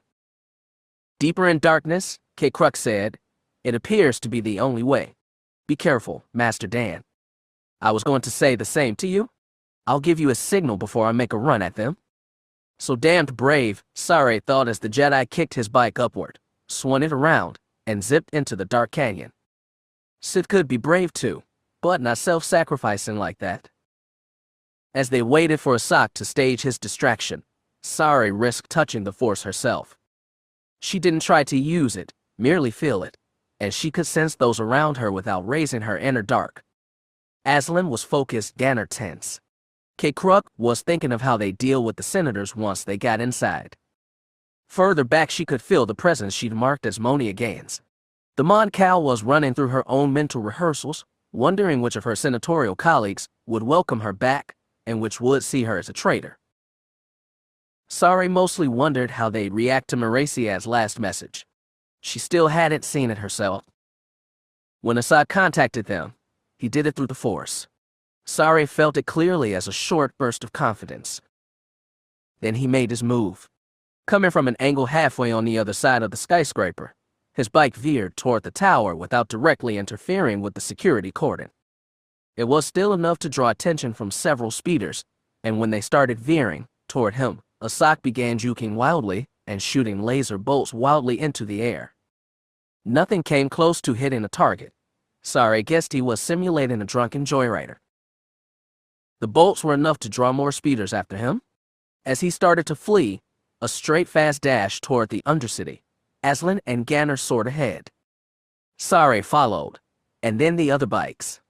They kept their forward lights off, but there was just enough twilight in the sky for them to spot the exhaust vent with their naked eyes. The port's rim was about 3 meters in diameter, which allowed plenty of room for the bikes to pass through once the two knights quickly cleaved a hole in the exterior grate with nimble lightsaber slashes. After that, they all went in single file. The gas coming out of the exhaust vent was hot and noxious, and Sari had warned the others to bring respirator masks. She affixed hers tight to her face and breathed cool oxygen while heat itched her blue skin. On her signal, they rode the first shaft they could out of the exhaust vent and into the tower's interior. They reached a mostly empty storage chamber with breathable atmosphere where they could dismount from their bikes and prepare for further entry. They were a dozen total, mixing Jedi, Imperial Knights, and Resistance Commandos. Monia and Sari, ostensibly politicians, seemed the odd ones out. A Bothan scout named Gress checked his rifle, sniffed the air, and asked, "Where to now?" "There's an auxiliary station where we can access the internal comm system for all 3 skyscrapers," Sari told him. "From there, we can pump out Marasiah's message and make sure they'll hear it. But it's about 15 levels up." "Tell me there's a lift," said Ganner. "Yes, but if we use it, we might alert somebody to our presence. We'll do what Porat and I did to escape. We'll use the shaft." She led them through several maintenance corridors, all empty, to the industrial-grade service lift. Instead of calling the car, Ganner and Aslan hacked through the doors, allowing them to look up and down on the vertiginous, pitch-black transit tube. Gresk shone his barrel-mounted glow lamp on the shaft's curving walls. "I don't see any auxiliary ladders. How do we get up?" "We brought fiber core cables," said Aslan, slapping the real gun on her hip. "Look. You can see there's ribbon at each floor with enough space to get purchase on. We can go up 1 level at a time. And hope nobody calls the car down on our heads," added Ganner. As Gresk's light flashed across the shaft, something caught Sari's attention. She took out her own smaller glow lamp and examined a line of bunch cables running up and down the shaft, affixed to the opposite side by magnetic clamps at regular intervals. She didn't know their purpose, and was almost certain that they hadn't been here during her and Porat's escape. The horrible night was stamped in her memory as the point where everything had gone wrong, preserved and vivid. Any number of changes could have been done to this building in 3 years, but they nagged at her. Ganner sensed her disquiet. "What's wrong?" "You see those cables?" She flashed her light on them. "Those are new. They weren't here last time." "That was a long time ago," Monia told her. "Are you sure? Look at the walls. Smooth and curved. I remember being surprised there was no mechanical clutter in the shaft." "So there's clutter now," said Aslan. "Is this really something we have to worry about?" "I don't know. I'm just getting a feeling." It felt strange to admit that to herself. The others looked at her curiously, probably wondering if she was showing nascent Force skills. Kruk had promised to keep her secret for now, and when she looked at the Wifid, he gave her a single nod. "These may be worth investigating," he said, "but it shouldn't slow our progress." "All right," said Ganner. "I'll do it." Aslan put a hand on his arm. "We might need your help up there. I trust you can take care of it." He smiled softly. "Let me take care of this." She nodded reluctantly and let him go. It was easier to descend than rise with the fiber cable, and Ganner fixed his magnetic grappler to the interior of the doorframe before dropping down, using the force to ease his passage. That left the others to stand precariously in that threshold, aim their grappling guns higher, and begin the awkward ascent. It progressed more quickly than Saray had expected. She could feel Kruk and Azlin using the force to help themselves and others, and they progressed one floor at a time, pulling themselves up to the ledge on the bottom of each door before standing on it and using the cable to reel themselves to the next level. A wrong step might have doomed any of them to a deadly plunge, but they worked calmly, smoothly, in shocking sync. Saray started to wonder if their actions weren't being naturally coordinated through the force, without even Kruk's help. When they reached the proper floor, Azlin cut a smaller hole through that door and let them through. Saray was less familiar with this area, and had to rely on small guideposts mounted at intersections of gray hallways. This was still an area used by maintenance staff, utilitarian and plain, unvisited by resident senators. All the while she reached out with the force, seeking other minds ahead of them. They were almost at their destination when she felt one. Spinning to Kruk and Azlin, she whispered, "There's someone ahead. I think they're in the comm center." Azlin's eyes widened at her perceptiveness, but Kruk said, "We will handle it. Please, wait here." The two of them stepped forward, leaving Saray with Monia and the others in the hall. Through the force she could feel them creep up on the comm center and sense those inside. Then she felt them tear apart the door and charge inside. Her heart pounded fast, anticipating lightsaber thrusts, changing laser fire, the black thrill of combat and pain of death. It roused old, dangerous feelings in her, and she could only retreat from them with effort. In her struggle for self-control, Saray barely noticed that there was no violence, no death. When Kruk came back into view, he wordlessly beckoned with one clawed hand, and the others followed. The comm room was a circular chamber too small for all 12 of them to stand inside, especially when the chair near the main console already held the slumped body of a crewman. Saray saw no marks on his body at all, and his chest rose and fell steadily. He looked like a man napping on the job. These Jedi had given him a more kind and temporary sleep than a Sith would have. Azlin nudged the man and his chair aside and bent over the console. As she scanned the controls, she removed a circular message disc from her belt. Saray stepped in beside her and quickly programmed the system up to broadcast to the personal comm units of every senatorial apartment in all 3 towers. "All right," she said, stepping back. "It's good to go." Azlin eyed her. "Are you sure?" "Positive. They'll receive it as an emergency notification. Even if they're asleep, they'll be woken up to hear it." "Well, I guess that's a good way to get their attention." Azlin held the message disc in her palm and stared at it. It was the last testimony from her Empress and the last mission she'd ever do as an Imperial Knight.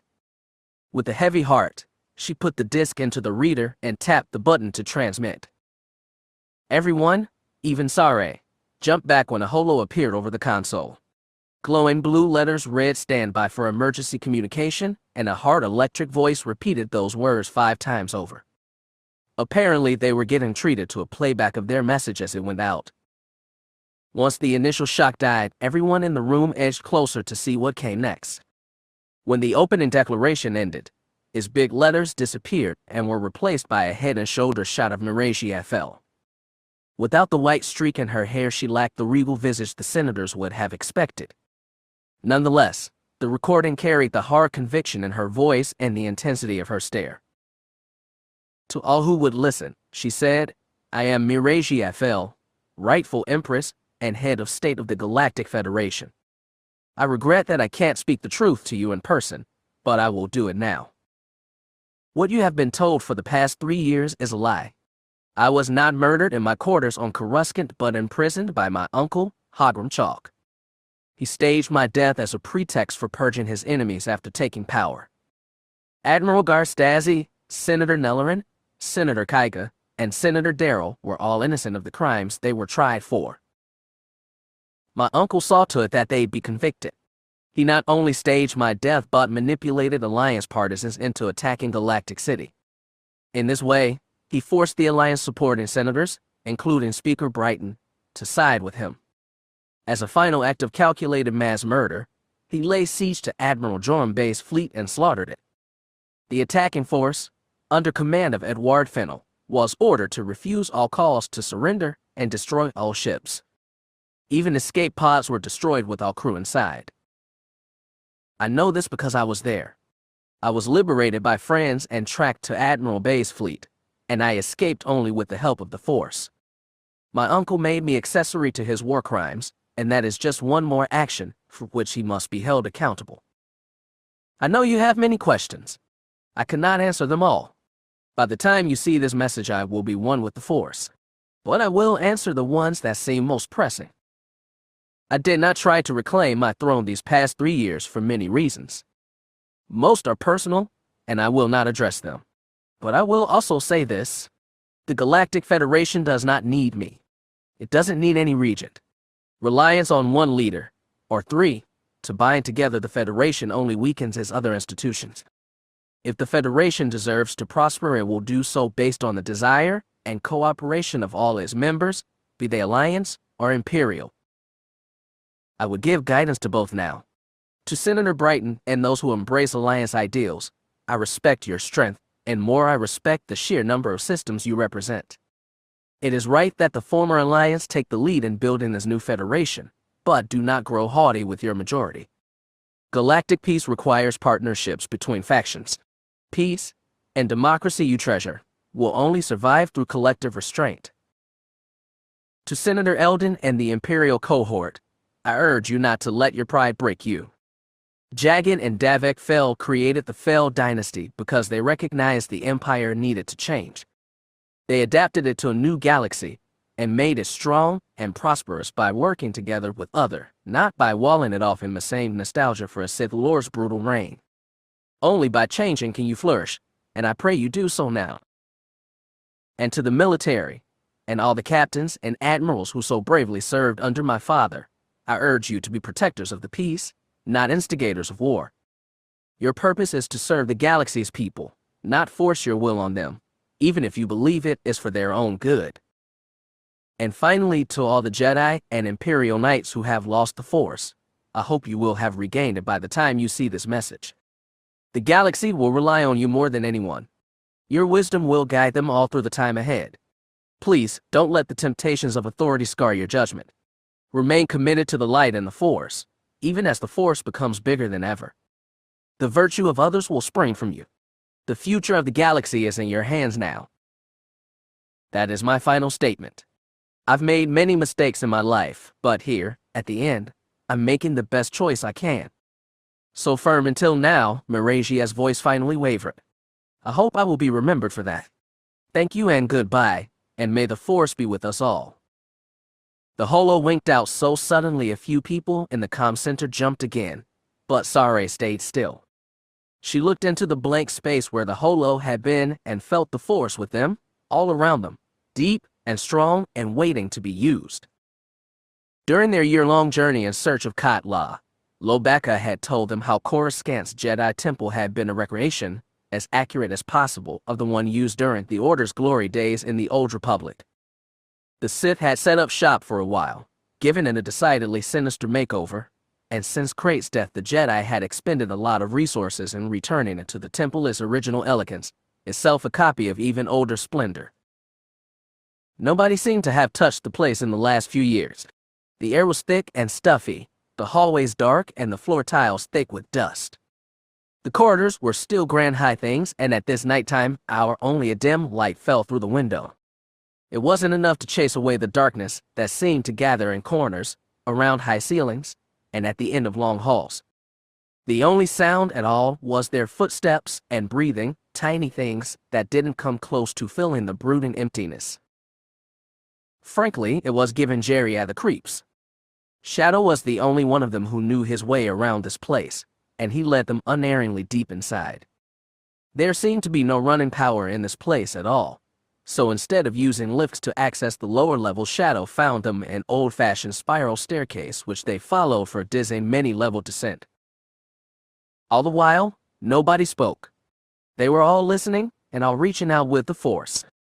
I couldn't feel much aside from the three beings beside him. Shadow was singularly intent on getting to his sister. Delia was wondering why she signed up for this. Kyra's thoughts were reaching elsewhere. Beyond them there he felt only a vague anxiety, the collective worry of a trillion-person capital.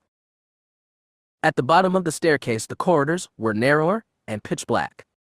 As proof of how abandoned this place was, every motion kicked up a thin curtain of dust that winked in the harsh white of their glow lamps.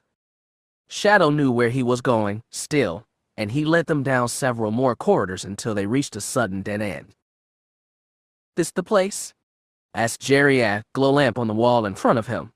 He could tell from the welded seams and off-color metal that this had been a relatively recent addition. "Yes, it is," said Shadow. He nodded to Kyra, and both of them ignited lightsabers. They made quick work of the wall, with 2 horizontal slashes and 2 vertical ones. With the Force, they moved the cutout portion gently aside, then flashed their lights into the corridor beyond. It was long, straight, narrow, and just as derelict as the ones they'd passed through. "So this is the link to the palace?" asked Delia. "That's right," Shadow said. "Well, doesn't look like anybody's used it. They might still have guards and sensors on the other end." Shadow shut off his lightsaber and aimed his glow lamp ahead. "That's why we'll be careful." "Can you still feel your sister?" Kyra asked. "I can." He looked at her while keeping his light ahead. "What can you feel?" Kyra gnawed her lower lip. "I think Eli's here. And I think he's in the palace." "Tell me you didn't give him a heads up," said Delia. "I don't know. Not consciously." "Well, if you can sense him, can't he sense you?" "I don't know," she repeated in frustration. "There's something odd about him in the Force." Her hesitation was plain. Shadow said, "I'm going to get a straw. No matter what." "I know," she said. "And I'll come with you. I just wish I had a better idea what's ahead." Shadow closed his eyes. I could feel him stretch out with the Force. The palace ahead, it feels empty. Not totally hollow, but not like it should. Probably not a lot of day staff there when Chalk called martial law, Delia reasoned. Plus all that security's probably out in the city, keeping locked down. "That would make it easy," Jerry muttered, expecting no such thing. "Either way, we go ahead," Shadow said. He took the first unerring steps down the hall. The other 3 lingered behind him for a second, each hesitating for a different reason. Then all 3 followed him deeper into the dark. Of all the targets that would need to be taken today, the Federation News Bureau headquarters was, undoubtedly, the easiest to secure. J.O. could tell that much as he parked his speeder bike against an adjacent tower and scanned the main entrance pad with his binoculars. There were no security speeders flying loops around the building and no cordon warding off access. The FNB was still allowed to broadcast during lockdown, but they were giving out only confused reports with the limited information the government was feeding them. With the capital locked in stasis and the big battles going on elsewhere, the news service had been rendered irrelevant. For now, anyway. Only 4 stormtroopers were posted to guard the entrance. J.O. tried to reach beyond the doors with the Force and find more, but he felt only a vague mass of life, anxious and confused like most of Coruscant was this night. Seeking clarity, he looked to the man whose bike hovered beside his. After lowering his own binoculars, Yalta Val said, "I think a frontal entrance is best. Those stormtroopers might have backup inside." "Backup for what?" "We're just 2 Imperial Knights on official business. They'll have no reason to stop us." Val had already suggested that plan, and J.O. was still skeptical. What if these are Chalk's special troops, the ones who really know what's going on? If they were so special, I doubt he'd have set them to guard this place. He had a point. Anything from the other teams. Now on the comm, not on the Force. Val smiled lightly. Forget about them. Focus on the problem in front of you, and solve it in the easiest way. Be confident and the Force will flow around you, and give you what you need. After all they'd been through, it was like they were master and apprentice again. J.O. liked that feeling. It was comfortable when everything else was in flux. Val leaned forward and put both hands on the bike's throttles. J.O. did the same, and when his old teacher gunned the engine and leaped ahead, J.O. was right behind him. They cut a casual curve toward the landing pad with forward light stabbing into the night. There was no effort to hide their approach, and J.O. could feel the 4 stormtroopers on the pad tense as the bike set down to land. They dismounted casually, confidently. The lead trooper approached with rifle dangling from his side, palm on his butt. 3 lingering behind him, weapons gripped in both hands but not yet raised. The leader snapped a salute and said, "Master Knights, it's a pleasure to see you, sirs. We'd heard none of you had survived." "So far, so good." Val told him we were fortunate not to be at the training center when the terrorists attacked. "That's good to hear, sir. What is your business here?" "We carry an urgent message for the F&B chair." "I see. We weren't informed of your arrival, sir." Perhaps there was a mix-up. J.O. felt Val give a touch of forced suggestion. "We came on short notice." "I understand, sir. If you wait one moment, I'll double-check for those orders." "There's no need for that," Val insisted more firmly. "Let us pass. Our mission is time-critical." J.O. felt the leader succumb to Val's suggestion, but the 3 behind him were more suspicious. He reached out to those troopers in the force, soothing them, convincing them that everything was as it should be. As he felt their suspicion waver, his own confidence grew, and with it his strength in the force. It had been a long time since he'd done something like this. J.O. glowed with satisfaction as the trooper stepped aside and the leader said, "Go right ahead, sir. Do you need an escort?" "It's all right, trooper. We know the way." Val smiled and moved hurriedly past. As they stepped across the pad and through the main doors, J.O. asked, "Where do we go from here?" "I'm not sure. I don't actually know the way. I just wanted them off our backs." They found the broad lobby deserted except for a reception desk in the center where a single young Snivian sat. When he saw the 2 knights approach, he shot to his feet, big nostrils twitching, and said, "Sirs, we didn't know you were coming. Or anyone was coming. The whole building's been on lockdown, and we haven't even had a chance to go home. I've been on shift for so long I had to sleep under my... Never mind." J.O. had a feeling this one wouldn't be a problem. "Is the F&B chair in the office?" The Snivian blinked twice, then said no. He was on Brentall when this all started. He's stuck there, I think. Not that they tell me anything. "The chief of operations, then?" "Oh, yes. I think she's in her office. I don't know if she'll be awake, but I can call and see."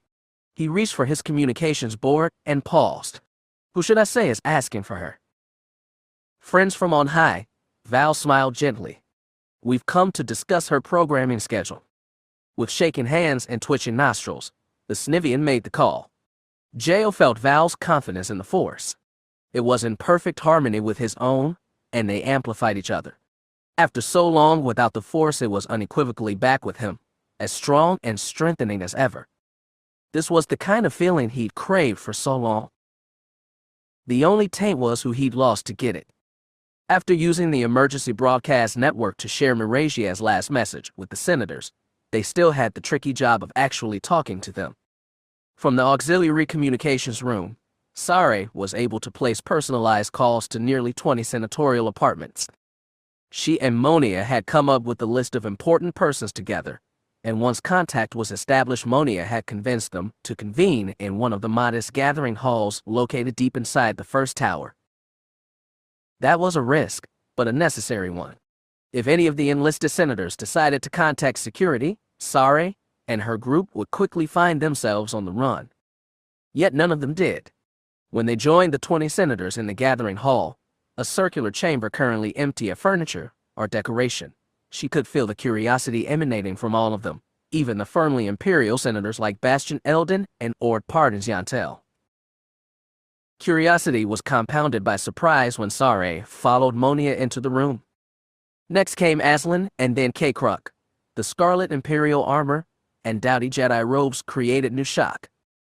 On Kruk's order, the resistance commandos had stationed themselves outside the room, both to keep a lookout and to keep from frightening the senators. Senator Yontel, a dark-haired young firebrand, emanated suspicion when he looked at Sare. You are Senator Darrell's wife, aren't you? I thought you killed with the other rebels.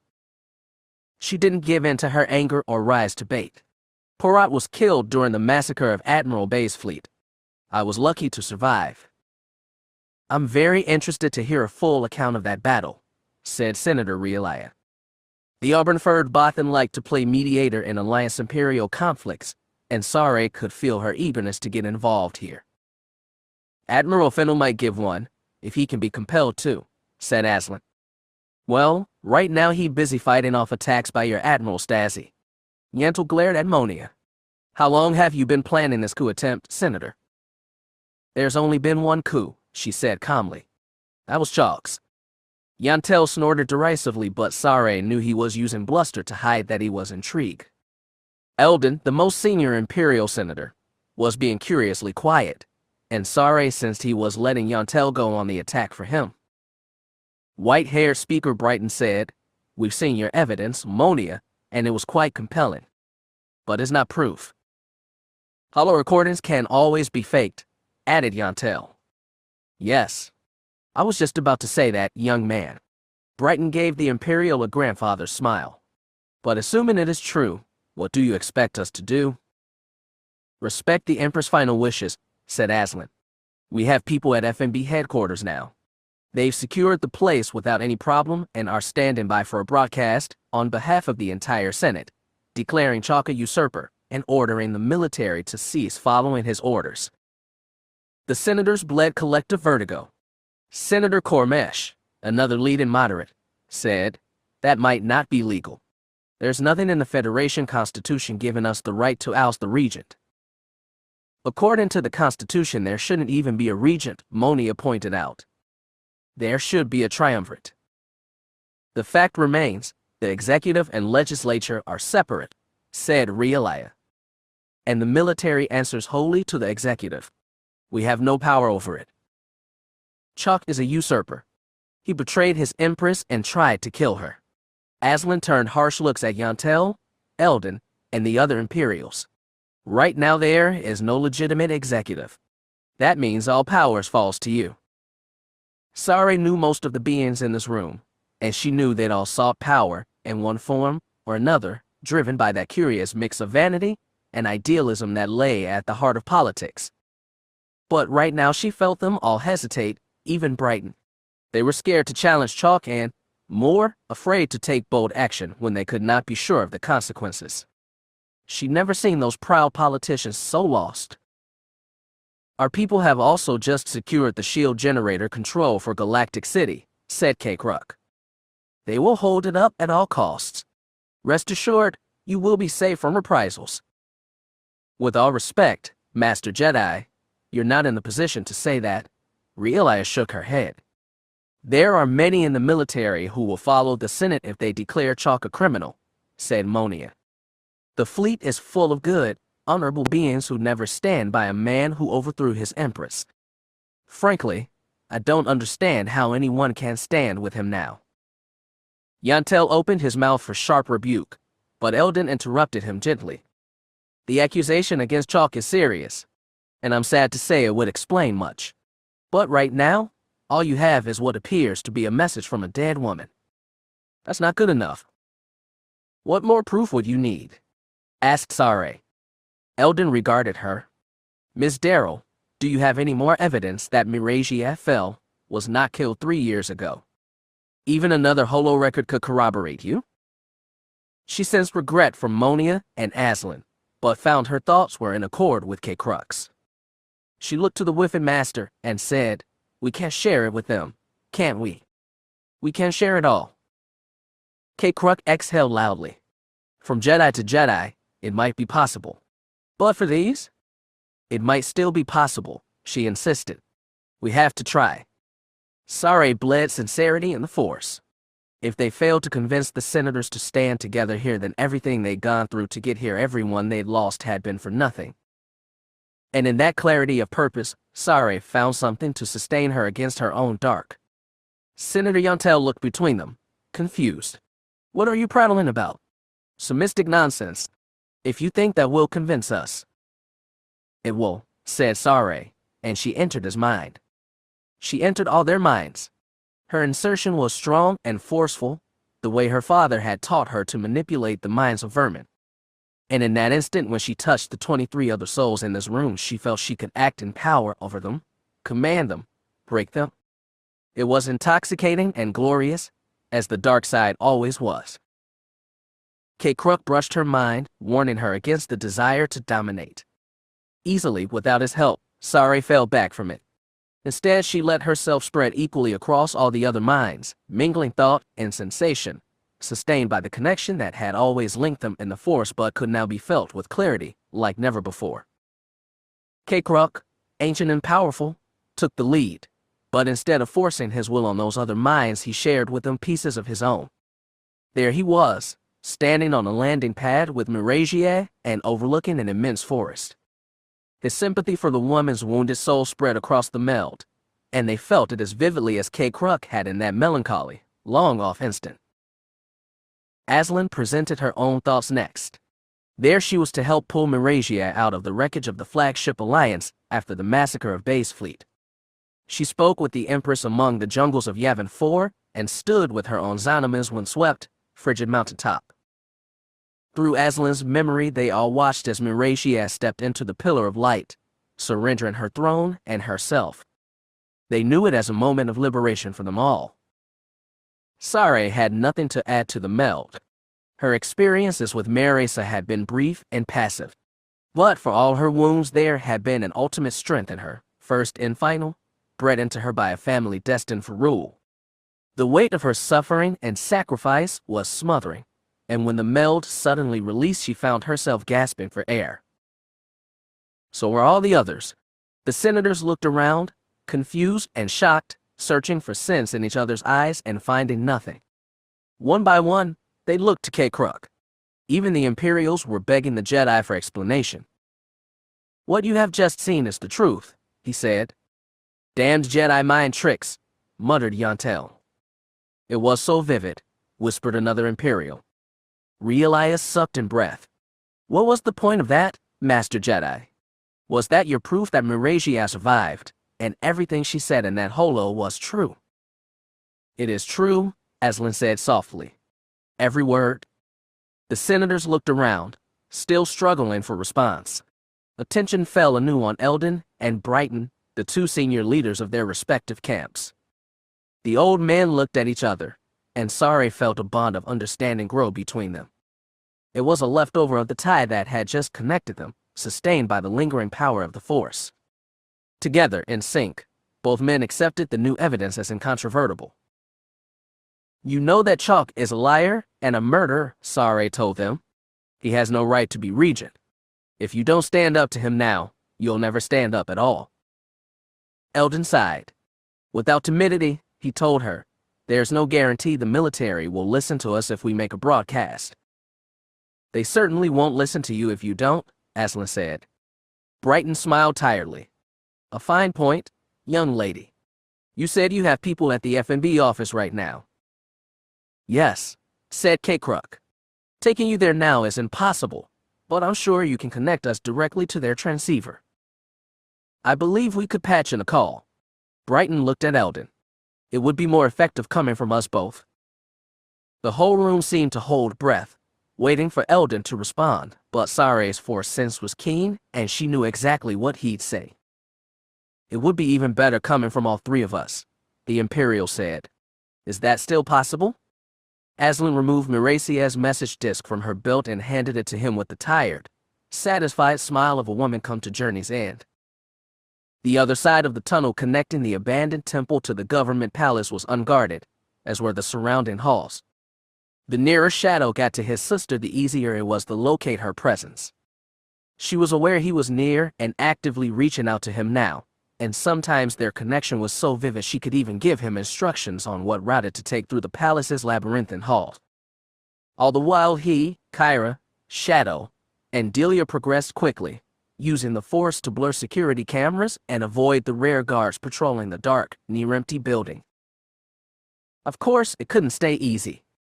The droid standing sentinel outside the detention block took them by surprise. As soon as they turned the corner, 2 towering automatons sprayed laser fire in their faces. Delia and Jiraiya ducked back for cover, but Shadow and Kyra ignited lightsabers to deflect the hail of blue stun bolts. As they stepped closer, the bolts changed to lethal red. Wordlessly, Shadow told Kyra to take the droid on the right. She lunged for it, while he went after the one on the left. The Force moved through him as it had in the past, smoothly guiding his limbs so he could twitch his lightsaber to deflect every shot. When he got close enough to the droid, he knew when to duck beneath the weeping metal arm, and without conscious thought he knew where to slash the droid's abdomen in order to neatly split it in half. Sparks flew, and the metal torso crashed noisily to the floor. With one active push in the Force, he knocked the splayed legs to the ground. Rearing up, Shadow saw Kyra finish off her droid. There was nothing passive about the way she used the Force. She used desperation and anger as fuel as she battled back each attack, then hacked off each of the droid's limbs before spearing its metallic face through. When she was done, she was panting, and the white of her blade gleamed on her damp forehead. Shadow hadn't even broken a sweat. Kyra wasn't going dark, he thought, but she was dancing close to a dangerous line. It wasn't that she didn't know how to use the Force in other ways. Rather, she was relying on her current emotions to command her. As she stood over the dismembered droid, he felt her reach out with the Force, probably seeking this Eli horn. Jiraiya and Delia came round the corner, weapons still high. The latter said, "Don't relax yet. There's people on the other side of that door, and I'll bet they're armed." Shadow looked at the Zeltron. "You can't feel that." Delia shrugged, embarrassed. It was a rare expression for her. Jiraiya checked the door controls. Locked. No surprise. You want to cut your way through? That would be the plan. Shadow looked at Kyra. "I'd like to avoid killing, if I have to." "I know," she said, and kicked a droid's torn off forearm down the hall. She and Shadow used their lightsabers again. It sliced smoothly through the edges of the door, and Shadow could feel the guards on the other side tense. Beyond them, just down the corridor, he felt a straw keenly awaiting him. When they cut the door completely through, they used the Force to push it ahead. Rather than throw it into the hall beyond, they shoved it forward slowly. The 2-meter metal shield forced the guards to backstep, and in turn gave cover to Delia and Jiraiya, who peeked out from either edge and sprayed stun bolts into the room beyond. One after another, Shadow felt minds wink out, not into death but artificial sleep. He could feel Kyra anxious and eager to really fight, but she held back with him, raising the shield with the Force and sometimes swiping it from side to side, always keeping Delia and Jiraiya under cover as they cleared the chamber. Finally, when it all seemed done, they used the Force wedge to door into the frame from which it had been cut. It wouldn't stop back up when it arrived, but it would slow it down. Shadow reached out with the Force and didn't sense anyone coming, at least not anyone living. Then he felt a straw, so close. While Kyra and Delia stayed in the detention block's foyer and moved the stunned bodies to the walls, Shadow let the Force guide him down one long corridor, past a dozen sealed tight cell doors before he found the one he knew contained his sister. Jiraiya was jogging to keep up, blaster still in hand. "Hey," he called. "You sure this is the right one?" "Absolutely," Shadow said, then stabbed his lightsaber into the metal door. He could barely keep his hand still as he carved. It felt to him that he wasn't just saving a straw right now. He was making small, necessary recompense for walking out on his friends when they badly needed him. Frustrated by his failure to do great things, he'd surrendered on doing smaller ones too. He could never turn back time, never talk to Cade again, but he could at least get this right. When the door fell open and he saw a straw coiled inside the cell, it took his breath away. She sprung off the bunk and was on him immediately. Her fierce hug was like a vice around his shoulders and her head rested against his collar. Into his chest she said, "It's good to feel you again, Shadow. In the flesh and in the Force." "It's good to be felt," he said. He'd had no idea how good until now. It almost brought him to tears. He wasn't sure how long they embraced, but soon Jiraiya coughed loudly, Listen, I'm happy for you and all, but we need to get our butts moving before backup arrives. Astra looked at him for the first time in surprise. Shadow let his arms drop and said, "It's a long story. Very long, but he's right. We need to get moving." They hurried up to the detention level's foyer, where Kyra and Delia waited anxiously. The Zeltron said, "I feel somebody coming, but they ain't here yet. Let's get moving." "Where are we going?" asked Astral as Shadow removed the carved door and cleared their exit. "Back the way we came, probably," he said. "Unless we get to an outer wall. Then we might be able to cut through a window and escape to the outside." "You mean somebody can pick us up?" "Maybe. I need to call the other Jedi and see what they're doing." "What do you mean?" "I don't know what's going on. They haven't told me anything." "There's too much to tell right now," said Jerry. "Come on, let's move." As they hurried into the hall and began retracing their steps to the tunnel, Kyra came on Shadow's other shoulder and lowered her voice. "We should call the Jedi now," she said. "They need to come here. I don't know if they can spare speeders for a pickup." "No, I mean they need to be here." She stopped to put a hand on Shadow's arm. "I can feel Eli clearer now. There was something weird about him in the Force, but I know what it is now. I could feel him too." Delia and Jerry had also stopped. The latter asked, "What are you talking about, Patissa?" "Eli is here. And so is Chalk." Her face went hard and tilted up. "I think there may be 10 stories straight up. If we call more Jedi, we can get them both. We can't end this right now." They were coming. Eli was certain of it. The Force, his tool, his master, his enemy, spoke to him clearly, and he knew that he'd gotten through to Kyra. When Chalk had told him the plan, he hadn't expected it to work, but he tried anyway. Sitting in the Grand Dark Chamber, surrounded by stormtroopers but isolated in the Force, Eli had dropped into a meditative state. He felt Kyra and a few others draw closer. Two were familiar, but only vaguely. He focused on Kyra alone. Leaving his Force presence open without actively touching her, he'd let her view the thoughts inside him. The thoughts were of Hogrum Chalk. He clung to the memory of all his experiences with the Regent and constructed them into an edifice of the man himself. He'd allowed himself to become that man, feeling and thinking as Chalk did. After all the time they spent together, it was easy and harrowing. Chalk was a grim man, scarred in body and mind, driven by stubbornness and all-consuming spite. Chalk hated the beings he ruled. He hated war and hated peace. He hated all his lost family, and even, in a twisted way, he hated the memory of the sister he told himself he loved. It was no wonder the man hated the Force, because the Force was life, and deep down Chalk desired nothing but oblivion, even if he didn't realize it consciously. Eli had let Chalk's spite fester inside him until he could hardly bear the cold emptiness in his heart. But because the plan demanded it, he endured the experience of being Hogrum Chalk. And as planned, Kyra had picked up their mixed Force essences and assumed the one man was too. He couldn't tell if she'd bring help. He knew Cade was somewhere on this world, and there were surely more Jedi besides. Still seated cross-legged on the floor, he looked around the room and saw the gathered stormtroopers waiting for action. Invisible in the Force, they seemed to him like hollow droids, but soon they fight and be killed. Talon's lightsaber was still in his palm. Eli stared at it and wondered. Talon and Skywalker both had killed many stormtroopers during their last mountaintop battle.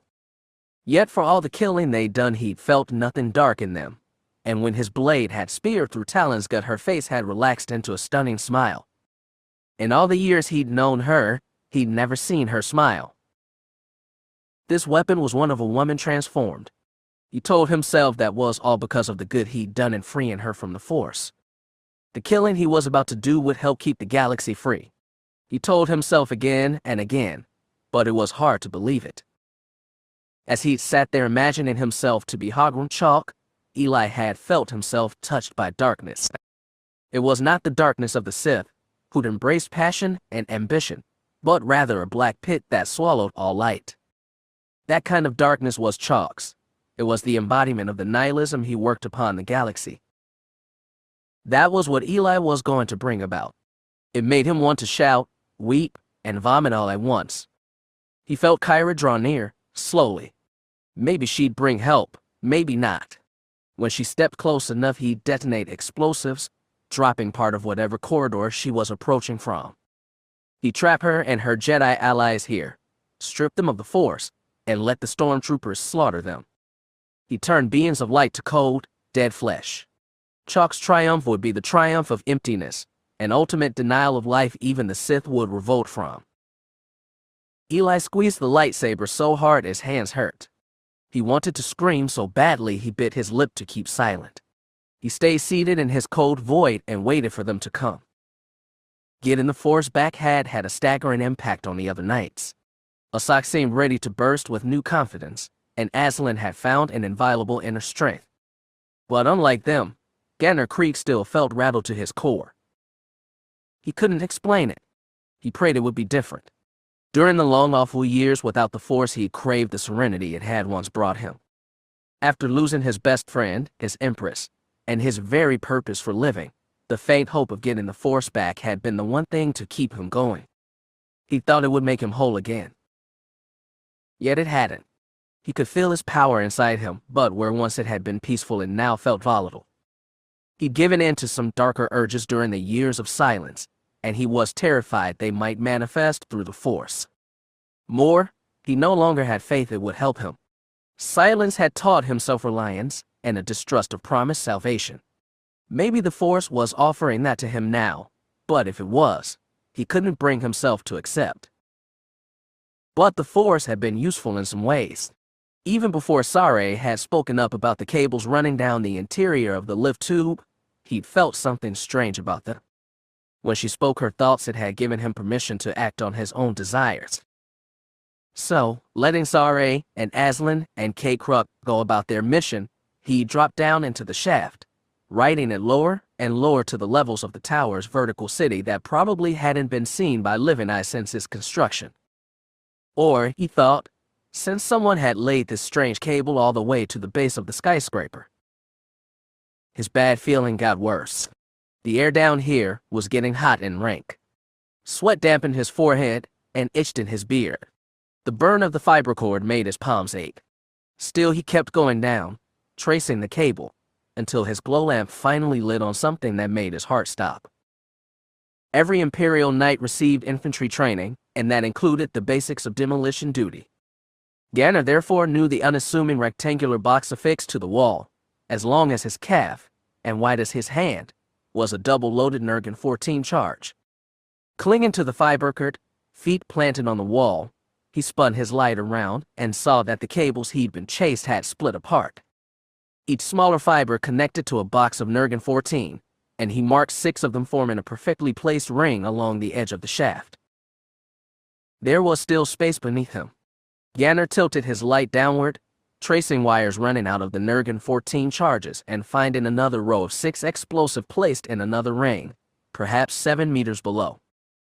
And when his light went lower still, he spotted another set. That many explosives, this far down and placed in the center of the tower, would be enough to knock the whole skyscraper over. Likely similar charges had been placed in the other 2 senatorial towers, and Ganner knew who'd planted them. It was all his fears made manifest. He groped for solace in the Force, but it only intensified his panic. For a moment he felt so dazed he almost dropped his fiber cord and went plunging into the dark. When he'd brought himself under control, Ganner activated his comm and hailed Aslan. He waited, seemingly forever, until her voice came on, incongruously upbeat. "Ganner, is that you?" she asked. "We've made contact with the senators. They've agreed to speak against Chalk, together." "Aslan, you can't let them do that," he rasped. "What do you mean?" "Aslan, I'm down almost at the very bottom of the tower. I'm looking at 18 double packs of Nurgan 14, primed and ready to blow." He let her wrap her mind around that. It took some time. "Ganner," she said hoarsely, "we have to get you out of there." "No. If your senators send that message, Chalk can't blow the whole tower. All 3 towers, probably. Nobody will survive. I have to stay down here and defuse them. Do you even know how? I've got some training, remember. I don't know about the other 2 towers. He tried to gather thoughts, examine possibilities. He could only do so much. I'll send someone down to help you, said Aslan. Okay. Send Gresk. I think he has demo training. Wait, no. Send him up. Those cables keep going up the shaft. Have him follow them and find out what they're patched into.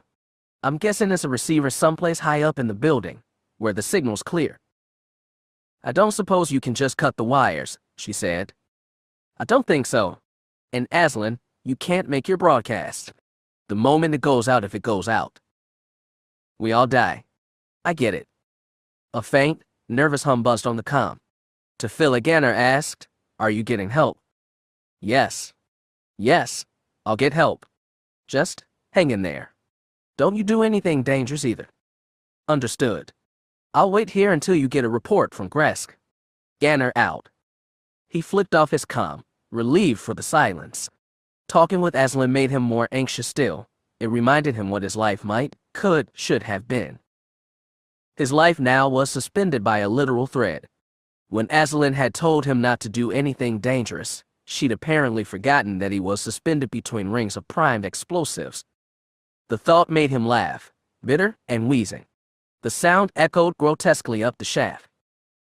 Slowly, carefully, Ganner maneuvered so his feet were on the protruding ring that jutted from the wall.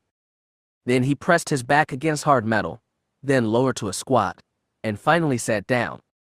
His backside just barely fit on the ledge, and his legs dangled over an abyss primed to explode, but at least he could give his body a rest. With nothing else to do, Ganner sat in the dark and waited. For centuries, Annexus had been the fortress world of the core. It was a garrison for the capital, a training center of eager naval recruits, and a permanent home for generations of military aristocracy. Garstazi had never much liked the place when he'd been a cadet here. The instructors were too rigid, the blue bloods too pompous. He hadn't particularly wanted to come here, but he knew that if his scattershot hit-and-run attacks were to do any real damage, they'd have to hit a real target hard. Reports also placed the Federation Fleet's commander, Admiral Edward Fennel, here, and Stasi couldn't deny that was part of his motivation too. There was no love lost between them personally or professionally, and he looked forward to delivering some punishment the human badly needed. But first he'd have to get close. When Inviolable and the rest of his battle group dropped out of hyperspace, they did so at the exact location expected, behind Annex's solitary moon. And, as expected, there was a pair of Pelion-class Star Destroyers there, probably plotting an ambush on anyone who dared attack the planet. Instead, they were ambushed themselves, and Stasi commanded a charge that lit up the space between his ships and theirs with plasma and missile trails. Inviolable shields became so bright with energy scatter the viewport was useless, and Stasi turned his attention to the Static Mar tactical holo. Aside from this little engagement at the moon, his sensors tracked at least 3 more Star Destroyers over Annexus, plus support craft. There may well have been other ships on the far side of the planet too. Despite his trying to draw the Federation forces thin with widespread feints, Fennel hadn't fallen for the bait. He was keeping Annexus, and therefore Coruscant, well protected. Despite having the element of surprise and landing a few lucky blows, Stasi's fleet was still evenly matched with the 2 Star Destroyers, and the battle began to grind towards a stalemate. He certainly didn't have enough firepower to take on all Annexes, but that wasn't his goal. He just wanted to land a blow on Fennel. As Inviolable's bridge began to shudder from missile impact further down the hull, Stasi went over to Rue at the helm station. "Captain," he told the stout Alantine, "prepare to withdraw. Get ready to lay down sensor buoys like we planned." "Of course, sir." Rue seemed relieved to get out of this current mess. He probably wouldn't like the next one. When Stasi gave the signal, Rue gave the order, and Inviolable began to withdraw from the destroyers. Both wedge-shaped ships were streaked black from the initial ambush, and instead of pursuing, they elected to hold close to the moon, instead sending wings of fighters and bombers to harass Stasi's ships. The ties were no small threat. They continued to pound inviolable shields and managed to break defenses on one of the small Corellian gunships. The ship's engines took a critical hit and the entire vessel burst to a fireball. No escape pods, no survivors. It was the first major loss Stasi's task force had suffered, and a sour note to end the battle on. Inviolable and his support ships jumped away, but not for long. After just 4 minutes in lightspeed, they dropped into deep space and drifted among the stars. Stasi and Rue huddled near the tactical holo to review the data coming in from the 2 sensor buoys they'd left in Annexes. As he'd hoped, the devices were camouflaged by all the other post-battle debris, and over the next 10 minutes they watched as the first support ships arrived to examine the battered star destroyers by the moon. One other destroyer pulled ahead, perhaps to defend them against a repeat attack. Some of the rebels' other task forces had pulled that trick, withdrawing, and then jumping back in the same spot to kick the enemy again as they licked their wounds.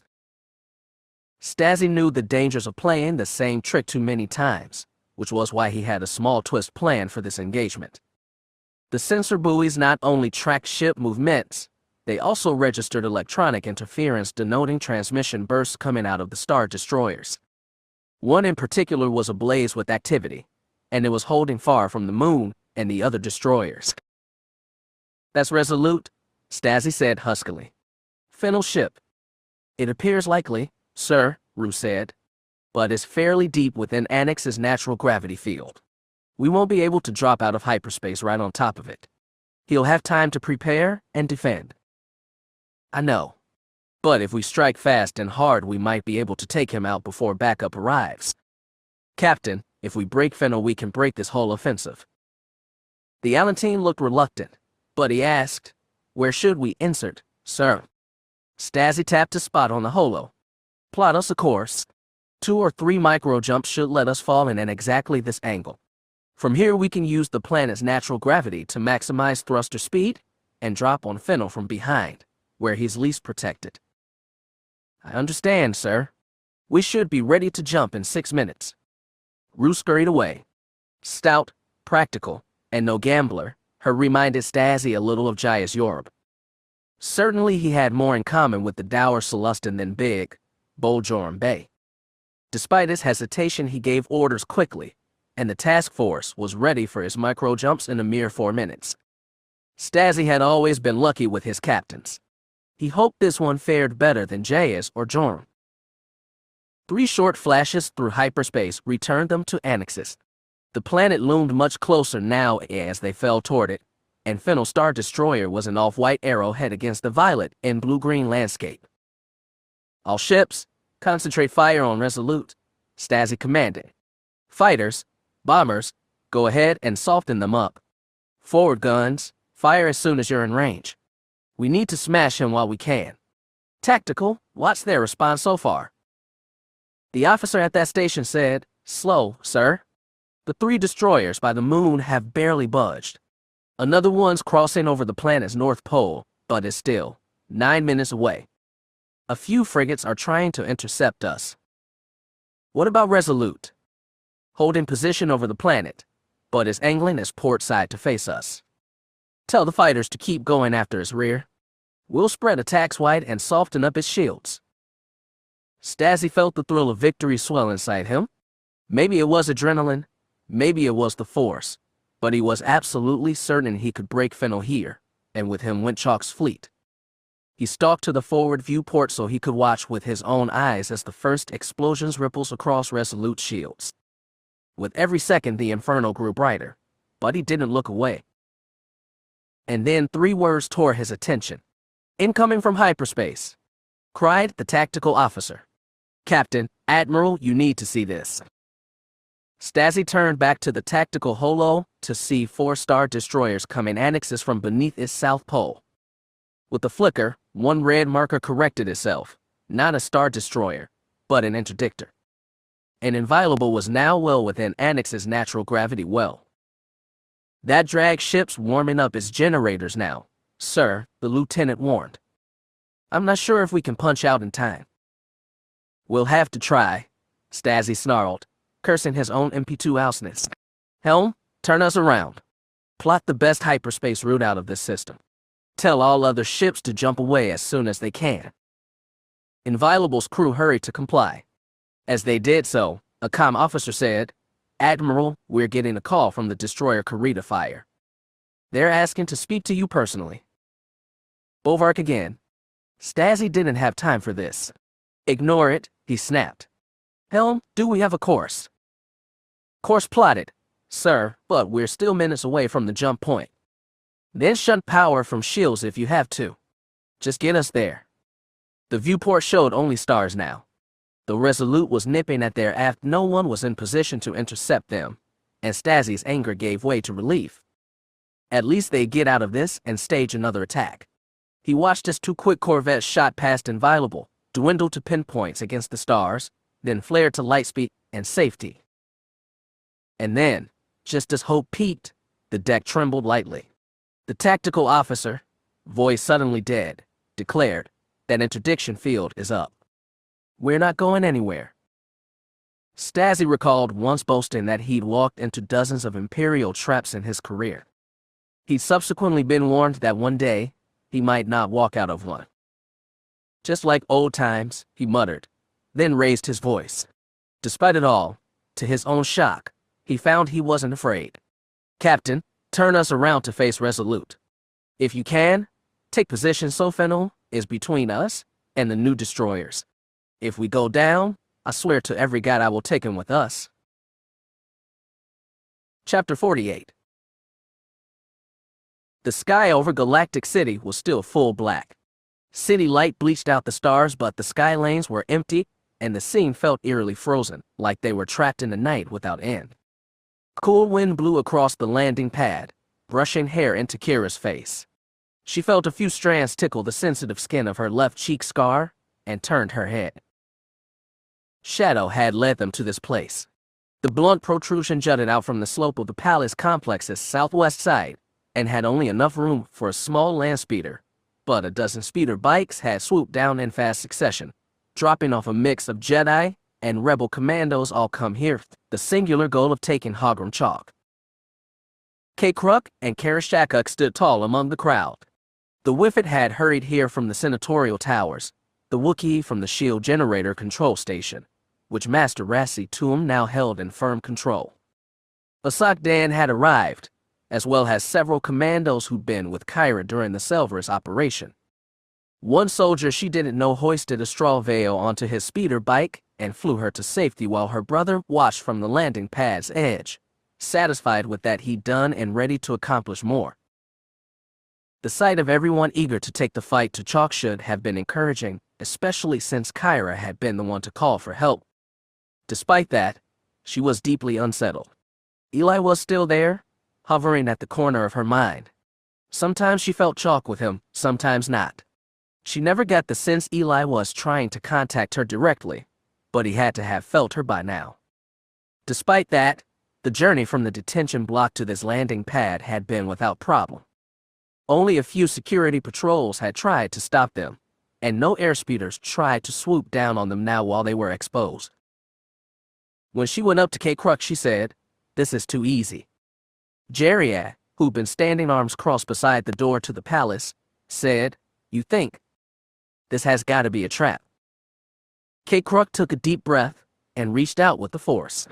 He said, "I feel a young horn, and perhaps chalk as well." "Best I can tell, they haven't moved this whole time," Kyra said. "Could be there in the situation room, but they must have felt us by now. Either they're super confident in their guards, or, I don't know." "Any chance what you're feeling could be fate?" asked Delia. Cade shook his head. "People can deceive, but the Force cannot. There is definitely a live presence there." Jerry looked across the Jedi. "You boys have been running around town. Anybody else pick up a whiff of chalk?" Karash hooted a negative, and Asak said, "Absolutely nothing. But if he's on Coruscant, he must be in here." After a tense silence, Jerry groaned. "Well, hell, no point standing around like some Kuchu wormis. If there's a trap, let's spring it." "You're getting brave, Jariah," Shadow said, almost cheerfully. "Kark brave. I'm just antsy." He looked up at the pure black sky, and the city's invisible shield.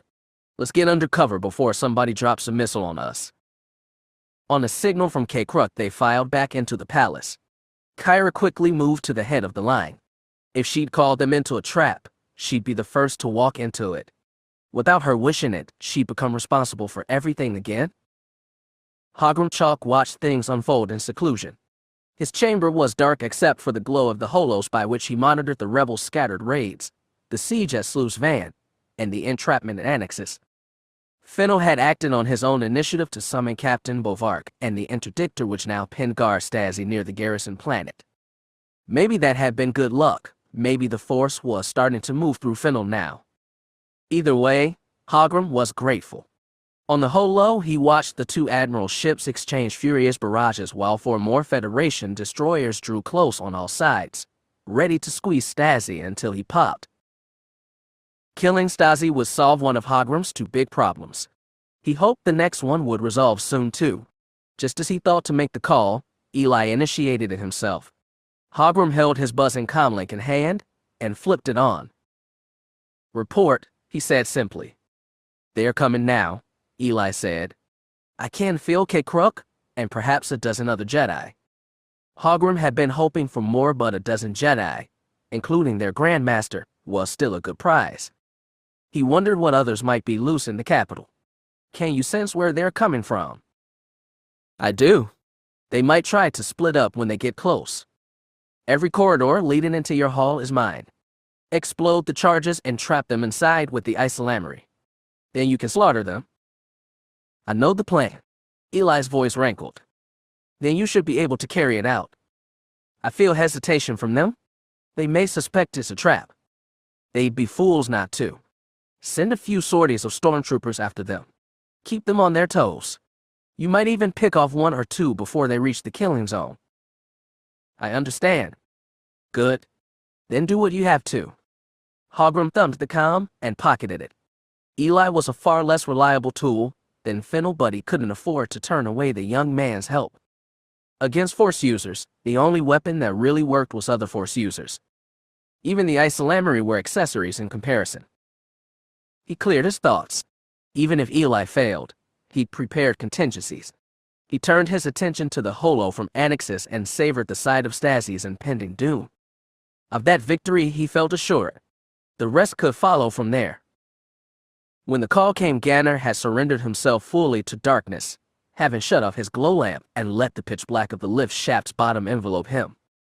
Barring the threat of the 18 Nergan 14 charges primed around him and set to blow him to atoms, he almost felt peaceful.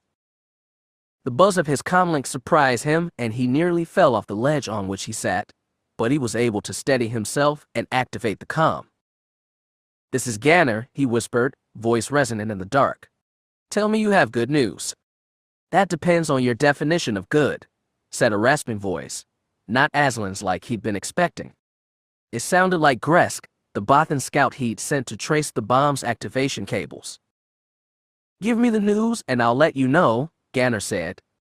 "I've traced the cable up the lift shaft, and it went a long way up, all the way to a comm transceiver located 13 floors from the top." Ganner had expected something like that. "Tell me you can just kill the transceiver." "We sent somebody up to look at it. They think the transceiver's been sending a steady down pulse to the charges that basically says, 'Do not blow up,' and if we kill that signal, we kill ourselves." "I get it. It's like a dead man switch. Of course things wouldn't be easy." "Here's some good news," Gresk offered.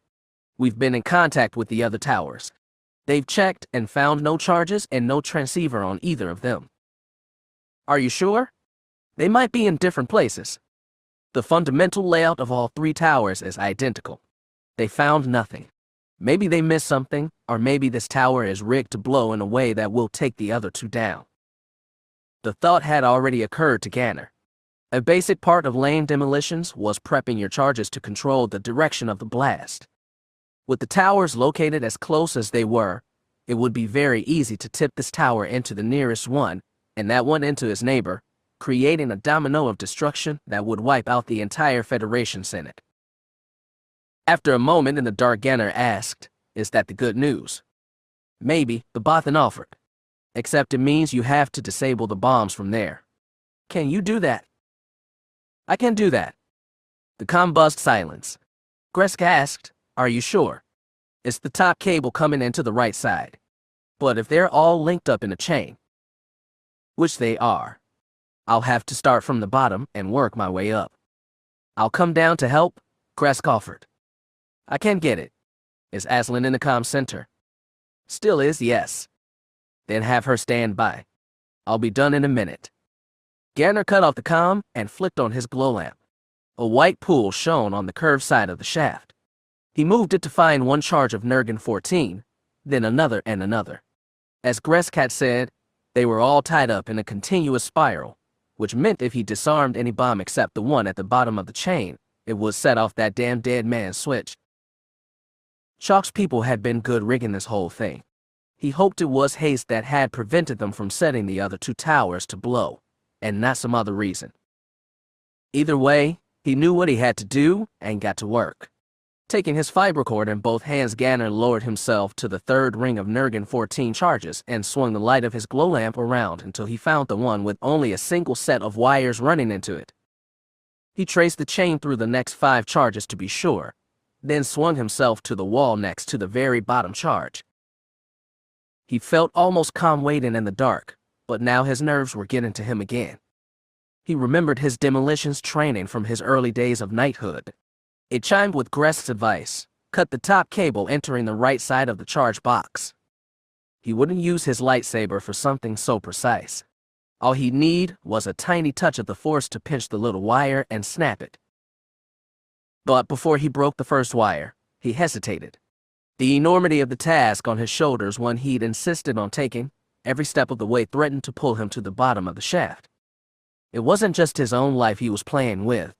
It was the lives of the whole Federation Senate, a band of rebels he called friends, Grandmaster Cade Skywalker. And of course Aslan, who in some ways mattered more to him than any of those. Before the silence, he'd put faith in the Force because it was always with him when he needed it most. When it had gone silent, it had failed to aid him too, and he'd been helpless to save Antares from death and Marasiah from all her suffering. Slowly, quietly, he'd come to hate the Force. He hated it for failing him. Strange that now, of all times, he'd finally admitted it to himself, and he admitted that part of him hated the Force still. It had deserted him in his hour of need before. How could he bring himself to trust it now? His heart beat fast. His head throbbed. He stared at the wires in front of his face, blindingly bright from the close-up glow lamp. He had to use the Force, trust himself and the training he'd been given. A weird giddiness came over him. The Jedi had that adage that there was no try. You either did or you didn't. In this case, it was true. He'd either do it, or he'd do nothing and be nothing. Ganner took a deep breath, trusted himself, and trusted the Force. He applied pressure on either side of the top right wire, as precise and cutting as a pair of pliers. The wire snapped in front of his eyes and nothing happened. He breathed again, then moved around to the next Nergan-14 charge. With less hesitation, he grabbed that wire with the fingers of his mind, pressed, and snapped. He circled around, completing the bottom ring of 6 charges, and disarmed them one after another. He completed 2 more circles, moving more swiftly after every severed wire. With each little snip, he felt his old trust in the Force grow and his uncertainty decline. By the time he got to the top row, he was hardly thinking about his actions. He just did it, disarming one lethal charge after another until they'd all been cut free. He could barely remember a time when the Force had flowed through him so easily. Just as he severed the final cable, Ganner heard a clanging higher up in the shaft. He swung his glow lamp upward, and the glare caught the boots of a figure rappelling downward. "It's me!" Gresk shouted down. "Coming to help." "You don't have to," Ganner smiled. "It's done." Gresk peered down to his light. Done? Done? Well, I'm sorry for doubting you, my MP friend. I suppose you should make the call, then?" Ganner was happy too. As Gresk slowly continued his descent, he took out his comlink and hailed Aslan. A few seconds later, her voice came on, warm and welcoming despite the audible stress. Tell me you gave good news, she said. He smiled in the dark. The Nurgan 14 charges have been disarmed. All of them? You're sure? Gresk, getting down to Ganner's level now, peered at the charges with his keen Bothan eyes. Loudly he said, they do in fact look disarmed. And we're not dead yet, so I'd wager these looks do not deceive. That's excellent, said Aslan. Thank you so much, Ganner. I've got Eldon and Brighton with me now. They'll call FNB immediately. The comm clicked off and Ganner looked at Gresk, who was scanning the charges with the light of his glow lamp. You're still not convinced? He asked. I am now. Gresk's fur rippled slightly. Come on, Mr. Hero. Let's get out of this damn pit. The Bothan began pulling himself upward, kicking his body clear of the wall every time he retracted his cable another few meters. Falling behind him, Ganner began his long climb out of the shaft. He moved more nimbly than the Bothan and soon outpaced him, because he knew the Force was with him. The main broadcast control center in the Federation News Bureau headquarters reminded Jo somewhat of a Star Destroyer's bridge, though instead of tense, alert naval officers in gray uniforms, it was staffed by civilians slumped in their seats, warring between weariness and confusion after having been trapped in their workplace for over a standard day. The FSB operations chief, a stout four-armed Tumul named Warimis, had explained that no one had been allowed to leave the building since lockdown. They were trying to cover the events happening across the galaxy as best they could, but there was so little they could do with the scan information the government was dripping their way. When she said that Yalta had told her, with a restrained, ambiguous smile, that she'd get her big scoop soon enough. Jo and Val had set to wait in the broadcast center, and Warimis, though confused, hadn't dared gainsay two knights in red armor. The other staffers, tired though they were, kept glancing at Jo and Val curiously, but none dared to ask what they were doing here. Warimis lingered in the control room too and took to pacing, both sets of hands wringing behind her back as she waited to find out what was going on. Everything got started when a tired Fargle with very ruffled fur announced, Director, we're getting an incoming transmission. It seems to be from one of the senatorial towers. Just the call we've been waiting for. Val strode to the Fargle's desk calmly and professionally. Jo was right behind him. The Fargle's fur ruffled some more. Do you, wish to speak with them, sir? Yes. Val looked to Warimis. Can you pipe this transmission into an emergency broadcast? I want this to go out on all channels galaxy-wide. We can do that, yes. There might be some delay, since it's not our direct signal, and we may need to compress the data. How long of a delay? Asked Jo. She blinked big eyes. 1.5 to 2 seconds. Val smiled easily. I think that can be allowed. Don't broadcast it yet. Wait for my signal. Of course, Warimis said, though she and the Fargle exchanged confused looks. When the line opened, they saw a holo of Aslan Ray-looking dwarf beside K-Kruk. The Whiffet asked, Are you ready to broadcast this transmission? I've been assured it's all set to do, said Val. Will this message be coming directly from the senators? It will, said Aslan. We have Eldon, Brighton, and a few others ready to speak together. Those names sparked attention. Staff were sitting upright and twisting in their seats to hear. That's good, said Val. Put them on. We'll broadcast everything. Good. Start casting now. Aslan and K-Kruk stepped aside. Val snapped 2 fingers at Warimis, who told the Fargle, Run the emergency broadcast declaration. Do it now. Got it. The Fargle flipped 2 switches. Transmitting on all frecs. Just as he said it, 5 figures stepped into the holo image. Jo recognized Senators Brighton and Eldon up front, with Senators Yantel, Rielia, and Monia Gayan standing behind them. It was a surprising show of solidarity, and it had the entire broadcast center at attention. As Eldon began to speak, Jo leaned close to the Fargle and whispered, Can we get this on a bigger holo? The technician was staring at his console in shock, but he nodded and flipped another switch. The senators appeared from a projector in the center of the room, double life-size, and their words sounded clearly for all to hear. "It is with great regret that we stand before you now," said Eldon.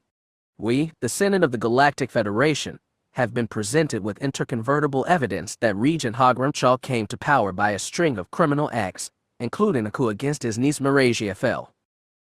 Gasps rippled through the broadcast room. Brighton put in, "The Senate stands together in deploring these actions. We hereby move to strip Hogrum of all his authority immediately, especially his command over the Federation military. We have been assured that the offensives by Admiral Stazzy, whom we now certify was framed for the non-existent murder of the Empress Fel, will cease as soon as the Federation Navy stands down." Now Moni again took a step forward. "We, the lawful elected government of the Federation, are commanding an immediate ceasefire from all sides. Hogrum must be arrested and made to stand trial for his crimes. A new government will be created in his absence, and we, the elected Senate, pledge to create a unified federation that will bring justice to all." She stepped back and let Eldon talk again. "The old Imperial said, 'We know this will come, and stunning news to you all. I know it was incredible to me, but we stand here before you to present you with some of that incontrovertible evidence. Please watch and listen to the truth of things, from the mouth of our true Empress." And the senators flickered and disappeared. In an instant they were replaced by the stern, sorrowful face of Marasiah Fel. The beings around Jo and the broadcast center went breathless, and he knew across Coruscant, across the Federation, countless others were doing the same. Watching her hollow image, Jo shuddered under its intensity. For a moment it was like he was on Zanima Second again, standing with her on that windswept mountaintop before a pillar of light. "To all who would listen," she said, "I am Marasiah Fel, rightful Empress and head of state of the Galactic Federation. I regret that I can't speak the truth to you in person, but I will do it now." Alarms screamed, console lights flashed red, and an acrid invisible smoke tainted the air. Stazzy didn't know where the smell was coming from, and it didn't matter. Inviolable was a ship on verge of breaking at a dozen different points. As the deck trembled, he tried to focus on the tactical display. Red markers denoting hostile star destroyers were crowing him on all sides. He was fully engaged with Fennel's Resolute while two other destroyers had begun pounding either flank. His last two frigates had fought valiantly against Bavarick's Kurita fire, but both had finally burst under withering fusillades. Now that destroyer, too, was drawing near.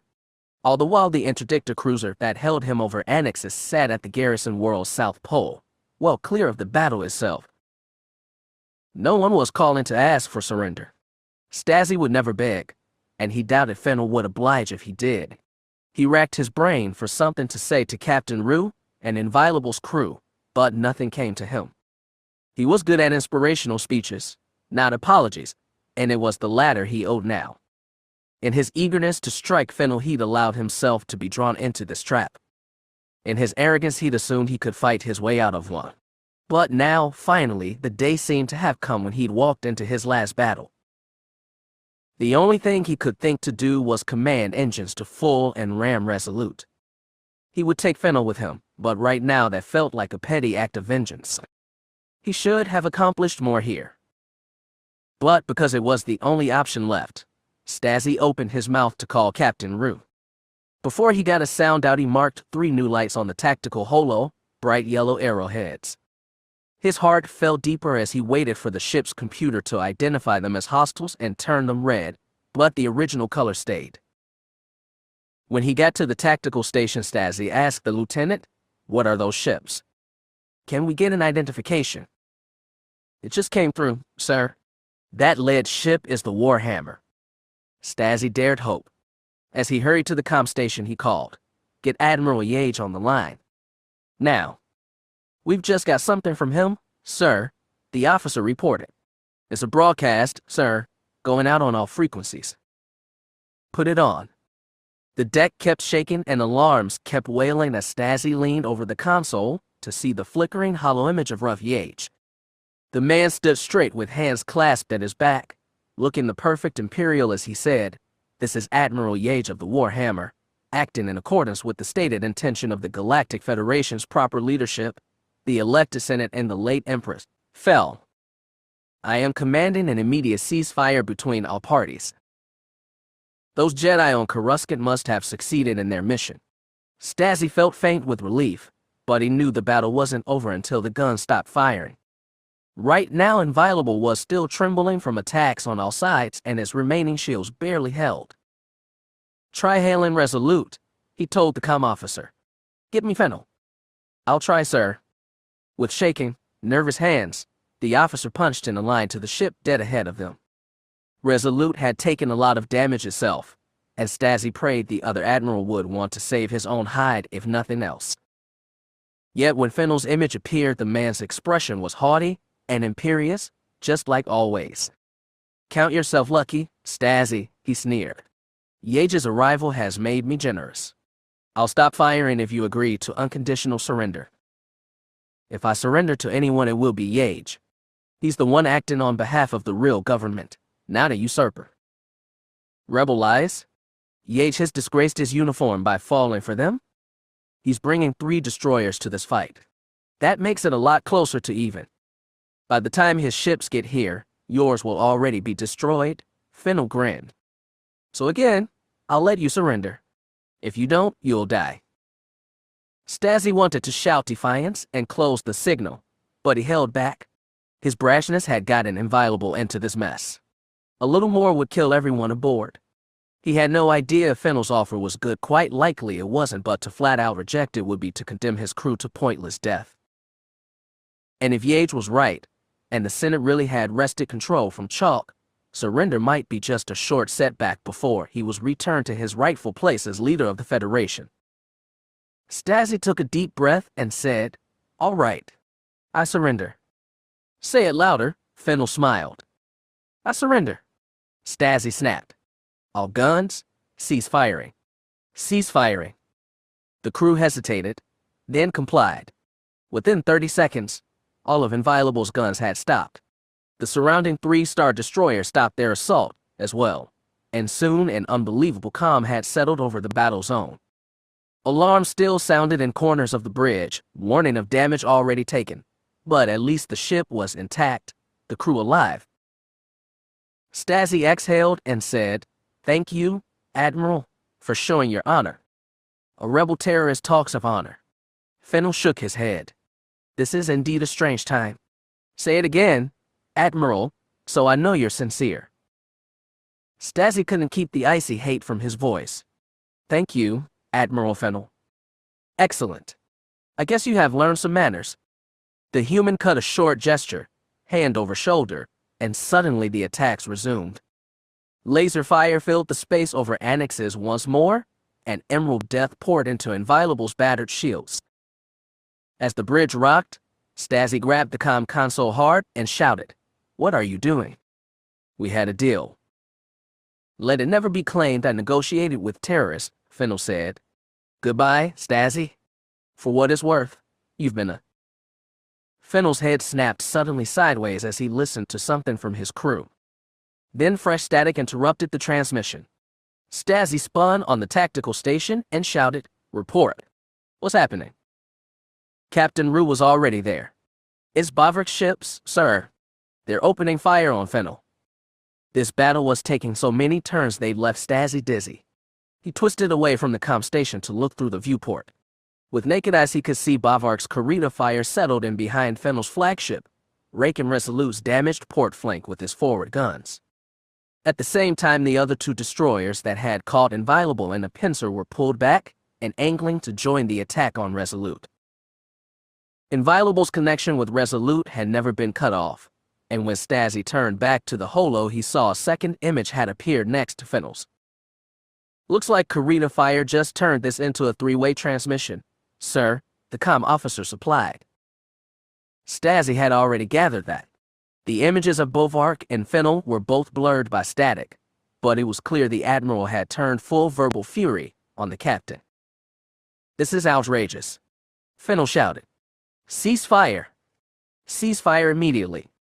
Bavarick nodded to an unseen crew member, and the laser fire between his ship and Fennel stopped. The Nimbinal said, "Admiral Fennel, I'm afraid I have to take you into custody." You've been accused of unlawful actions in association with Hogrum Chalk. Chalk is the law. The Senate is the law. We received the same transmission Admiral Yage did. We're fulfilling the request of the lawful government and Empress Fel. If you won't obey the Senate, you can at least obey your Empress. Fennel looked ready to explode. Through the break-in holo, Stasi could literally hear his teeth gnash. If he weren't so stunned, he'd be enjoying this. After all this you've sided with traitors, Fennel growled. I should have known it would come to this, you alien piece of. You were a soldier of the Empire. Bovark snapped. You've been beaten. Accept it with dignity. Fennel shot him a withering glare, then turned aside and told his crew, stand down.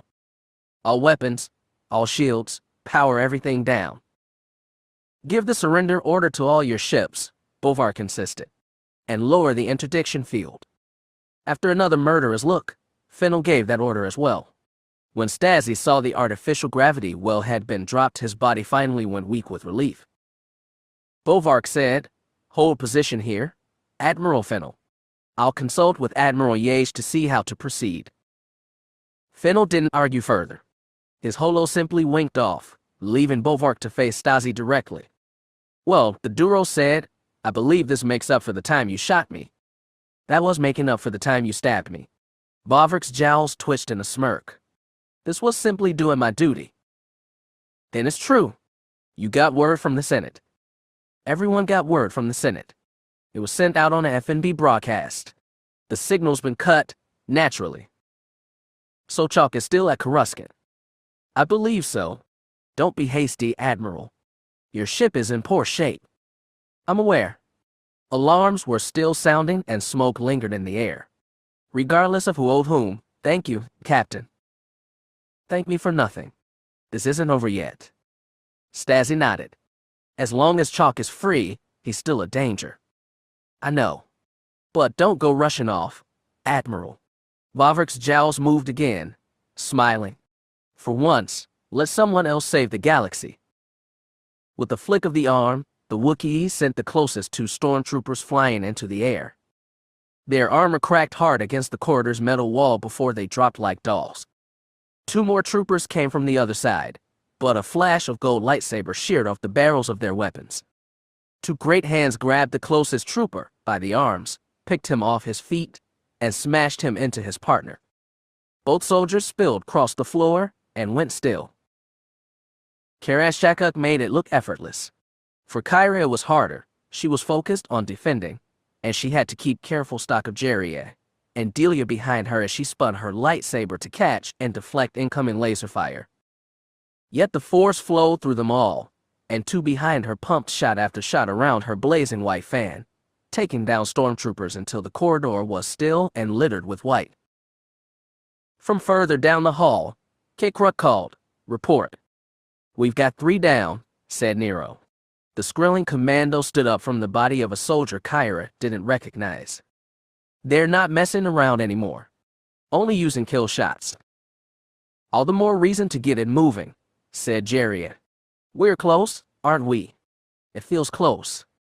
He's close, Kyra agreed, rasping. Eli felt only a few hundred meters away. Shadow said, I think I know this part of the palace. There's a large gathering hall in here. Chalk might have turned it into a command center. I don't feel a lot of people, though, said Kyra. Just Eli and Chalk. Mostly Eli. Karash shook his head. He didn't like any of this. I think I know a second route into that meeting hall, Shadow offered. Then we split up and take it from either side, Kyra said. It took less than a minute for Shadow to muster a group.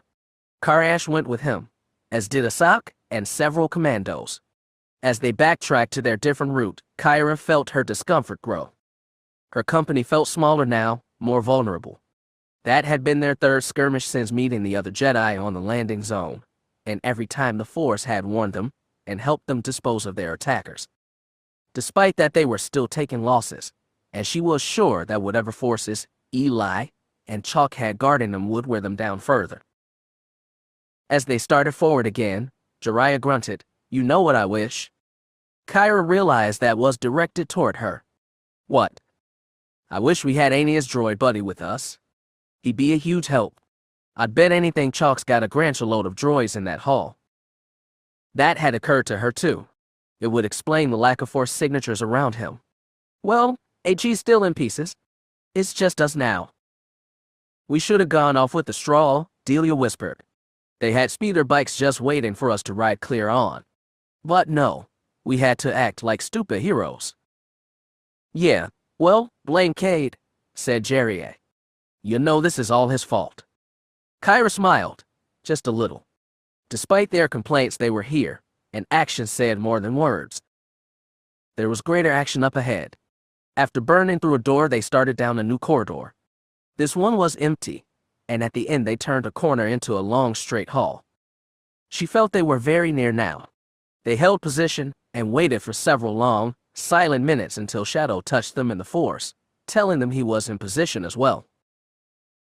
Before making the final charge, Kyra dared stretch out for Eli one last time. She found all of him and none of Chalk. This time he responded to her touch. She felt his frustration and anger rise to the point of boiling. He seemed on the verge of panic. And then he touched her back. With the strength and clarity of a shout, he told her to stay away.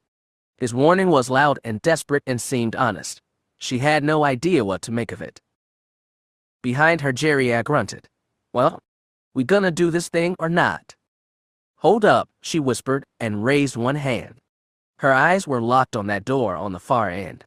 She felt Eli draw close, mentally and physically, and right before the door opened she shouted, "Get back." Back? The door burst. One young man in black, bearing a scarlet lightsaber, charged toward them. Stormtroopers surged in behind him, shoulders cracking shoulders as they jostled into the hall and opened fire. As soon as they did, Eli stopped. Stuck midway down the corridor, equidistant from either group, he spun on his heel and batted back the stormtroopers' blasts with fast wrist flicks. Then he summoned a burst of Force energy that threw them back toward the door. And, just as fast, he turned back to the Jedi and charged. Kyra didn't understand what was happening, but she was closest to him, and she hefted her lightsaber to catch his first downward blow. Red crackled on white, Eli rebounded a step back, and Kyra swiped. He snapped back from the hips to dodge, then pushed her lightsaber far to her left side, knocking her off balance. She tried to bring it back in front of her torso, but Eli fell forcefully into her. Their chests collided, their heads cracked together, and both of them fell to the floor. Above them, laser fire cut across the hall again as the stormtroopers resumed firing at the still-standing Jedi. Kyra's lightsaber was still pinned to her side, but she snapped an elbow into Eli's temple. He rolled halfway off her and she tried to push him fully away. "What the hells are you doing?" She snapped over the constant crackle of laser fire. Eli's response was to raise his free hand, snap his fingers, and send out a single pulse through the Force. The explosion that followed was deafening. Debris fell into Kyra's face, blinding her, and when she tried to ride to her feet, Eli was no longer on her. She rolled to her stomach and pushed herself up, keeping her lightsaber in hand the entire time. Her left sleeve was free of ash, and she used it to wipe dirt off her face, but when she tried to breathe deep, she choked on a lungful of dust. All the while, a high ringing erased all sounds. Dazed and deaf, Kyra spun in a circle, taking in what she could with her eyes and the Force. The whole middle portion of that hallway had collapsed, choking the area with debris and sealing off the end with the stormtroopers. At the same time, everyone who'd been on her end seemed to be uninjured. Delia and Jariah were hacking up dirt and K-Crux fur was caked in gray dust, but nobody seemed afflicted by serious injuries. Kyra was trying to puzzle out what had happened when she saw Nero haul Eli upright by the collar and drag him around the corner to a clear section of the hall. Kyra pushed her way through the dazed crowd, once slamming her shoulder hard into the wall to squeeze past. When she turned the corner, Nero had his prisoner held up and pinned to the wall, green hands crushing Eli's chest while his feet dangled centimeters from the floor. Kyra shouted, "Wait," and was surprised to hear her own voice. Nero looked to her without releasing Eli. "This is him, isn't it? Chalk's boy." Kyra saw Eli trying to speak despite the pressure on his lungs. She snapped, "Let him go. Now." An added touch of force suggestion did the trick. Nero let Eli fall hard on the floor. He stayed there, looking up at Kyra's white saber blade through a mess of black hair in his face. "You saved us, didn't you?" she said. "Why?" "It doesn't matter why," Eli scowled as he pulled strands from his eyes. "This was a trap." "Yeah, we kinda figured that much," grunted Nero, who hefted a blaster rifle in one hand. Kyra was aware of Cade coming around the corner toward them. Eli's eyes locked on the Whiffet for a moment, then swung back to her. "There's 150 stormtroopers in that room. They have isolamry to shield them." "Staying," Nero said, then ducked away and fished out his comlink to warn Shadow's group, though Kyra was sure he'd felt it in the Force already. She and Cade crowded over Eli. The hall had almost gone quiet, save for coughs and shifting rubble. Still sitting on the floor, he looked between them. Voice cracked and pleading, he said, "I was supposed to lure you in, but I saved you." "We get that." Kyra wasn't in a thankful mood. Her ears still rang, the headache was savage. She wanted to know what had changed between the fight on Zanima and now, but even that was a secondary concern. She asked, "Is Chalk still in there with his guard?" No. Eli shook his head savagely. "You don't get it. Chalk's not in there. He was never there." He looked straight at her, imploring. "He's been on the Jagged Fel all this time." Reversal piled on reversal until Hogrum felt smothered. It was like the entire damned Force had marshaled to act against him. "I can't explain it, sir," Lieutenant Nexel's voice buzzed on his comlink. "Somehow Agent Horn trigged all the explosives at once. We're trapped in here, sir, and we can't get to the Jedi." "What about Horn? Is he alive?" "I don't know, sir." "As I said." "Yes, I understand. Get out of there and go after them, Lieutenant. Blow a hole in the damn ceiling if you have to." Hogrum tapped his comm off, exhaled sharply, and looked to the nearest holo. The scene over annexes had gone perfectly still. In a cruel inversion of what it had been just minutes ago, Admiral Fennel's Star Destroyer was now the one walled on all sides. Yaage and Bovark had shown their true colors, and Hogrum would make them pay for it somehow. Elsewhere, the rebels' hit-and-run attacks had stopped. On Hogrum's personal order, the attack against Slosser as Sluice Van was still ongoing, but the rest of the scattered bursts of warfare had stopped. It all came down to that damn F&B broadcast. His people had managed to scramble the transmission, but not before the entirety of Marasiah's last message had been played. Hogrum had foreseen his enemy's plans but failed to spot that one element, and because of it everything was on the verge of falling down. He had to plan for the worst. Stasi, Yaage, and Bovark were just a short lightspeed jump from Coruscant, and the Jagged Fel had only modest accompaniment above the capital. The rest of the defense fleet had been drawn off to fight other attacks. He'd already learned that the Nurgan 14 charges he'd ordered placed at the base of the First Senate Tower had been disabled, probably by the same Jedi team that had wrangled cooperation from Brighton and Eldon. Thankfully, there were some things even they had missed. Hogrum took a breath and thumbed his comlink back on. "This is Command Greg 6-2, he said. The reply was immediate. "Besh 7-9er, standing by. Detonate Cluster 3. Do it in 1 minute. Confirmed. Executing."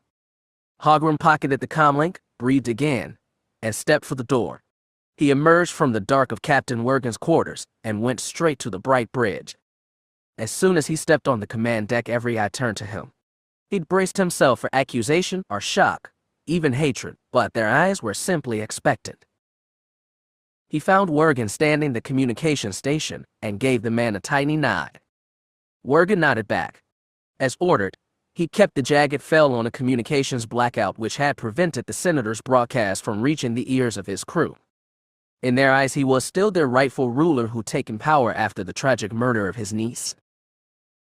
Hogrum would need that lie and more for what lay ahead. He stepped across the deck to the forward viewport and looked down on Coruscant. The Jagged Fel was keeping the high-altitude orbit on the edge of the planet's gravity well, with the aim of reacting quickly if any rebel ships appeared over the capital. From this range, Coruscant appeared as a full circle, split exactly down the middle with night black on one side and metallic gleam on the other. He concentrated on the black space, trying to find the cluster of artificial light that marked Galactic City itself. He located the spot just as a single massive fireball appeared, expanded, and died. That set off the crew. The tactical officer reported, "Captain, Regent, we picked up an explosion from the planet. It must have been Galactic City's shield generator. Its defenses are all down." Surprise and panic rippled across the bridge. Smoothly, Hogrum said, "Take us in lower. Drop us into geosynchronous orbit over the affected zone." The crew hurried to comply. Coruscant grew larger, until its circle overflowed the frames of the viewport, and still it continued to expand. Hogrum's agents had placed twice as many Nurgan-14 charges at the base of the shield generator as they had beneath the Senate Tower, and while distance and darkness hid the damage, he was sure the scale of devastation was massive. Even then, it could be just a pretext of what was to come. That was up to his enemies. As the jagged Fel drew closer to the capital city, closer to firing range, he promised them he would not go quietly. Gunner Yates had come to Annexus expecting anything, including a savage battle with Admiral Fennel's forces. She'd been prepared for Imperial killing Imperial, and was shocked when the situation had been resolved without additional bloodshed. Despite her father's assurance that Fennel was standing down, she couldn't shake the feeling that something would still go wrong. "You're getting paranoid, lead?" Rimmon chided her as their TIE Predators flew a loose patrol circuit around Inviolable. Garstazi's new flagship had taken a beating but had enough engine power to pull away from Annexus and sidle next to Warhammer. Captain Bavarick's ships stayed close to the planet, keeping Fennel's Resolute pinned in low orbit. Clearly, Gunner wasn't the only one who didn't trust this ceasefire. She told Rimmon anything could still happen. "I heard the fighting at Sluice Van's still going. Long way from here. Coruscant is still under lockdown, unless you've heard differently. Nobody knows where Chalk is." She shook her head. "This isn't overnight." His overdramatic sigh crackled in her headset. "You know, it's a good thing you can fly, lead, because your inspirational skills leave a lot to be desired.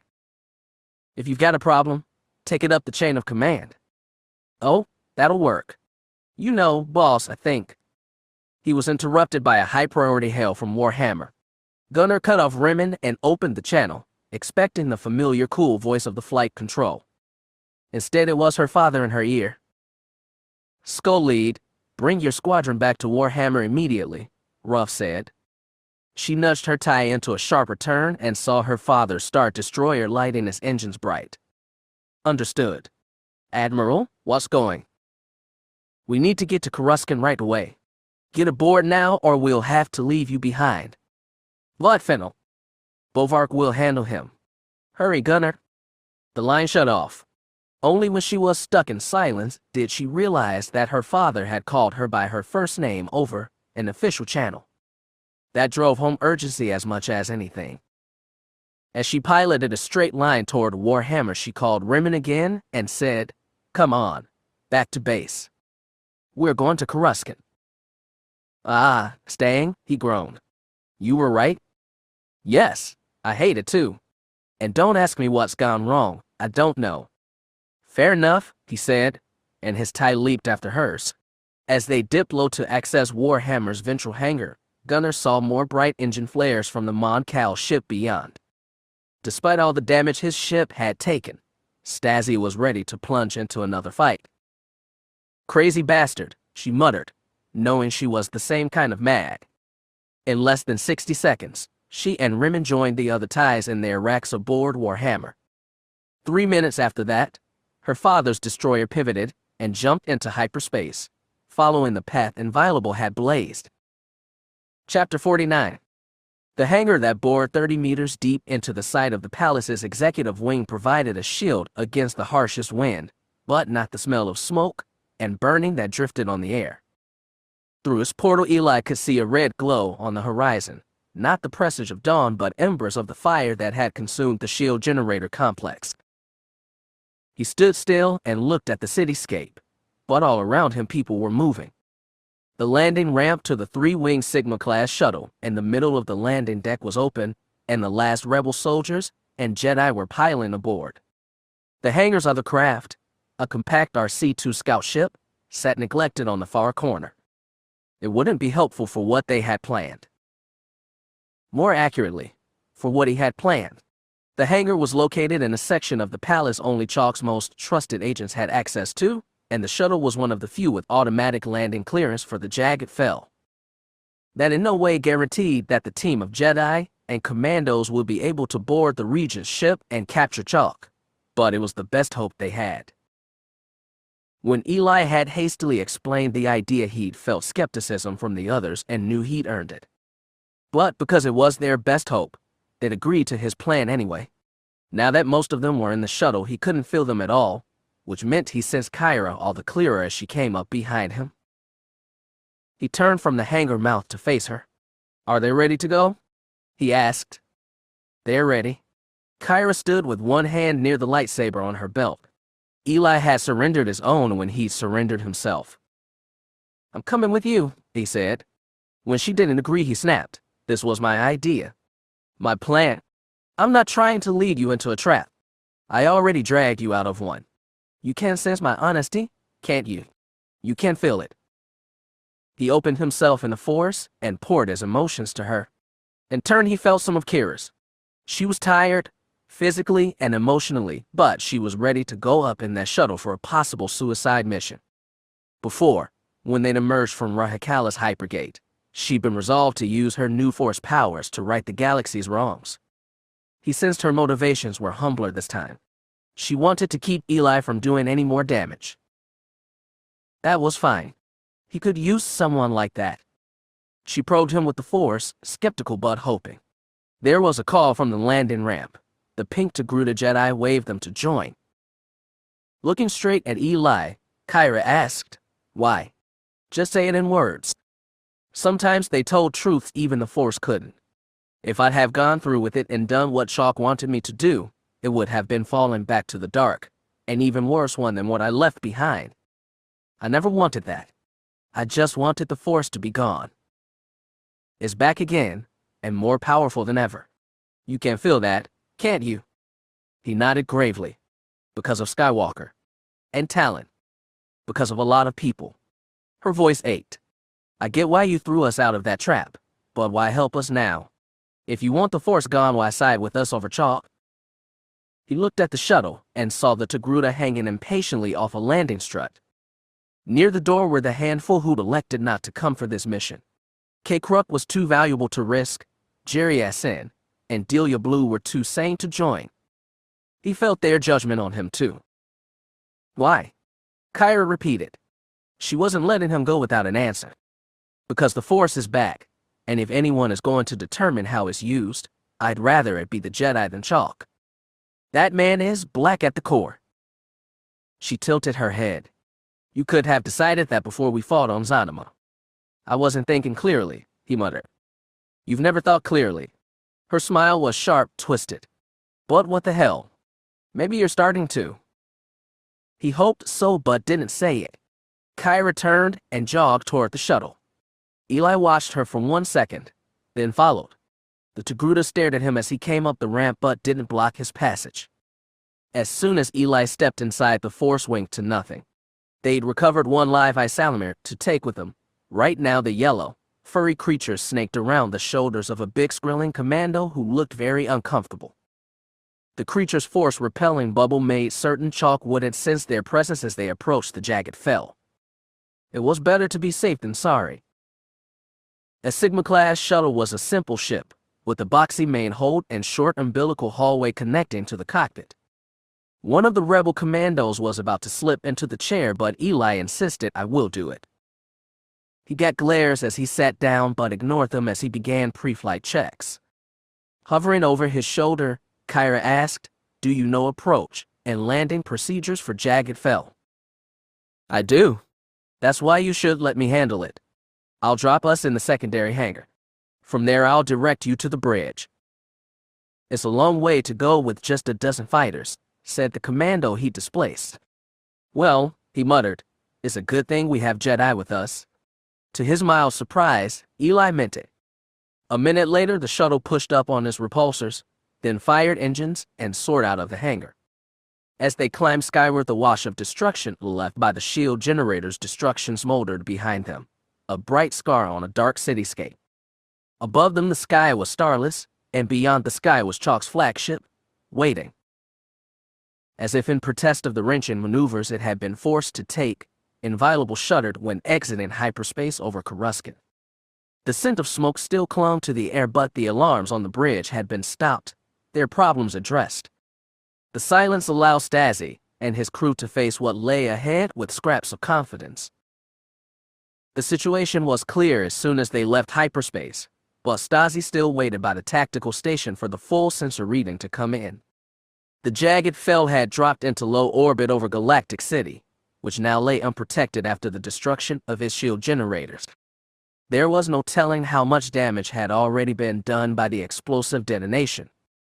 Chalk Star Destroyer was old but powerful, and from that position it could easily obliterate the Senate complex or any other target. A half-dozen smaller frigates sat in upper orbit above it, walling off the region's flagship. From its current position at the edge of Coruscant's gravity well, Inviolable had no chance of stopping Hogrum Chalk from doing whatever he pleased.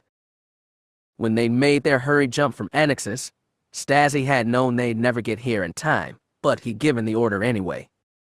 The capital was under threat, the senators at risk. To do nothing would betray his first and ultimate oath as an Alliance officer, and as Federation triumvirate. Yet as Inviolable hung in high orbit, he stared at the tactical holo and felt hollow dread in his stomach. He simply didn't know what to do. Company came moments later, when all three of Ruffiake's Star Destroyers dropped out of hyperspace near Inviolable. The human admiral took stock of the scene quickly, and began spreading his ships apart so they might engage Chalk's frigates from multiple angles. At the same time, he put out a holo broadcast that Stasi and the rest of Inviolable's crew watched from the bridge. "This is Admiral Ruffiake of the Federation Navy," he said, looking every bit the proper officer and not a quasi-mutineer. "I've come to Coruscant in response to requests for help from the legitimate government of the Federation, the elected Senate. I will do everything in my power to protect the Senate and Galactic City from danger. I call on the jagged Fel and all ships defending it to stand down and resolve this situation peaceably. There is nothing to gain by fighting and everything to lose." It was a nice effort, but it yielded nothing. Stasi imagined that the frigates had been instructed to ignore all hails, as had the crew of the jagged Fel. Nonetheless, in seeing Yage's ships edge closer, those officers would know how high the stakes were, and how close they stood to disaster. He thought he could even feel their indecision, as though the Force really was speaking to him. If it was, it didn't have a damn thing to say about resolving this standoff. He was starting to understand why Jedi were so annoyingly cryptic. Stasi waited for 2 tense minutes after Yage's broadcast before getting a response. The transmission was direct from the jagged Fel, and when they opened it, the image of Hogrum Chalk appeared above the comm console. Draped in black robes, scarred head held defiantly high, the Regent said, to all Federation vessels, "This is Hogrum Chalk. I stand before you now in defiance of the insidious coup attempt orchestrated by rogue members of the military. In defiance of the Constitution, and in league with treasonous senators, they have destroyed the shield generator and laid Galactic City vulnerable to attack. I will stand firm against it to protect the people of Coruscant from another vile assault. Those who come closer will be repelled. Any damage to befall the surface of our great capital will be solely the fault of the traitors who have attacked it. I beg them to stop this hideous violation on their own government. If they persist, I will be forced to stop them with any means necessary. They will be held responsible for all blood spilled today. I hope knowing that will give them pause." The holo winked out. Stasi's empty feeling grew. Chalk had just solidified his upper hand. When Warhammer called, Yage was ready to speak to Stasi directly. The human told him, "That was a threat if I've ever heard it. If we move in for an attack, he'll be able to burn all of Galactic City before we get there. We can't let him do that. and we can't surrender either. If you have a suggestion, Admiral, I'd love to hear it. Stasi didn't. It made him so angry he wanted to punch the console. After everything, his escape from prison, the standoff at Zanima, the complicated raids, and his near-death at Annexes, he'd been stopped above Coruscant itself. There was nothing he could do. Chalk's position was superior. He growled, I won't surrender. I can't. We hold position here. Chalk might call for backup. We'll be trapped. I won't surrender Coruscant, and I won't let him destroy the Senate. Will you? Yage's blunt face twisted. No. Then we wait, Stasi said, and hope for a miracle. The underside of the jagged Fel was a white wedge growing steadily to fill their viewport. It was hard not to stare at it as Eli piloted the shuttle closer. Though he couldn't yet see them with his naked eyes, he knew the hull was dotted with turbolaser cannons, all of them surely trained on targets below. Some banks were surely aimed at the Senator Towers, others at the Palace Complex, Justice Center, or other facilities. The jagged Fel sat ready to rain down hell on the Capitol. The only reason it hadn't, Eli reasoned, was that Chalk was waiting for his enemies to move closer, so that they might be more easily blamed for his conflagration. Most unsettling of all was the knowledge that some of those guns might be trained on their small shuttle. As they drew closer and closer, anxious silence filled the cockpit. No sound came from the hold behind them either. Kyra was the one to break it when she whispered, I really wish I had the Force right now.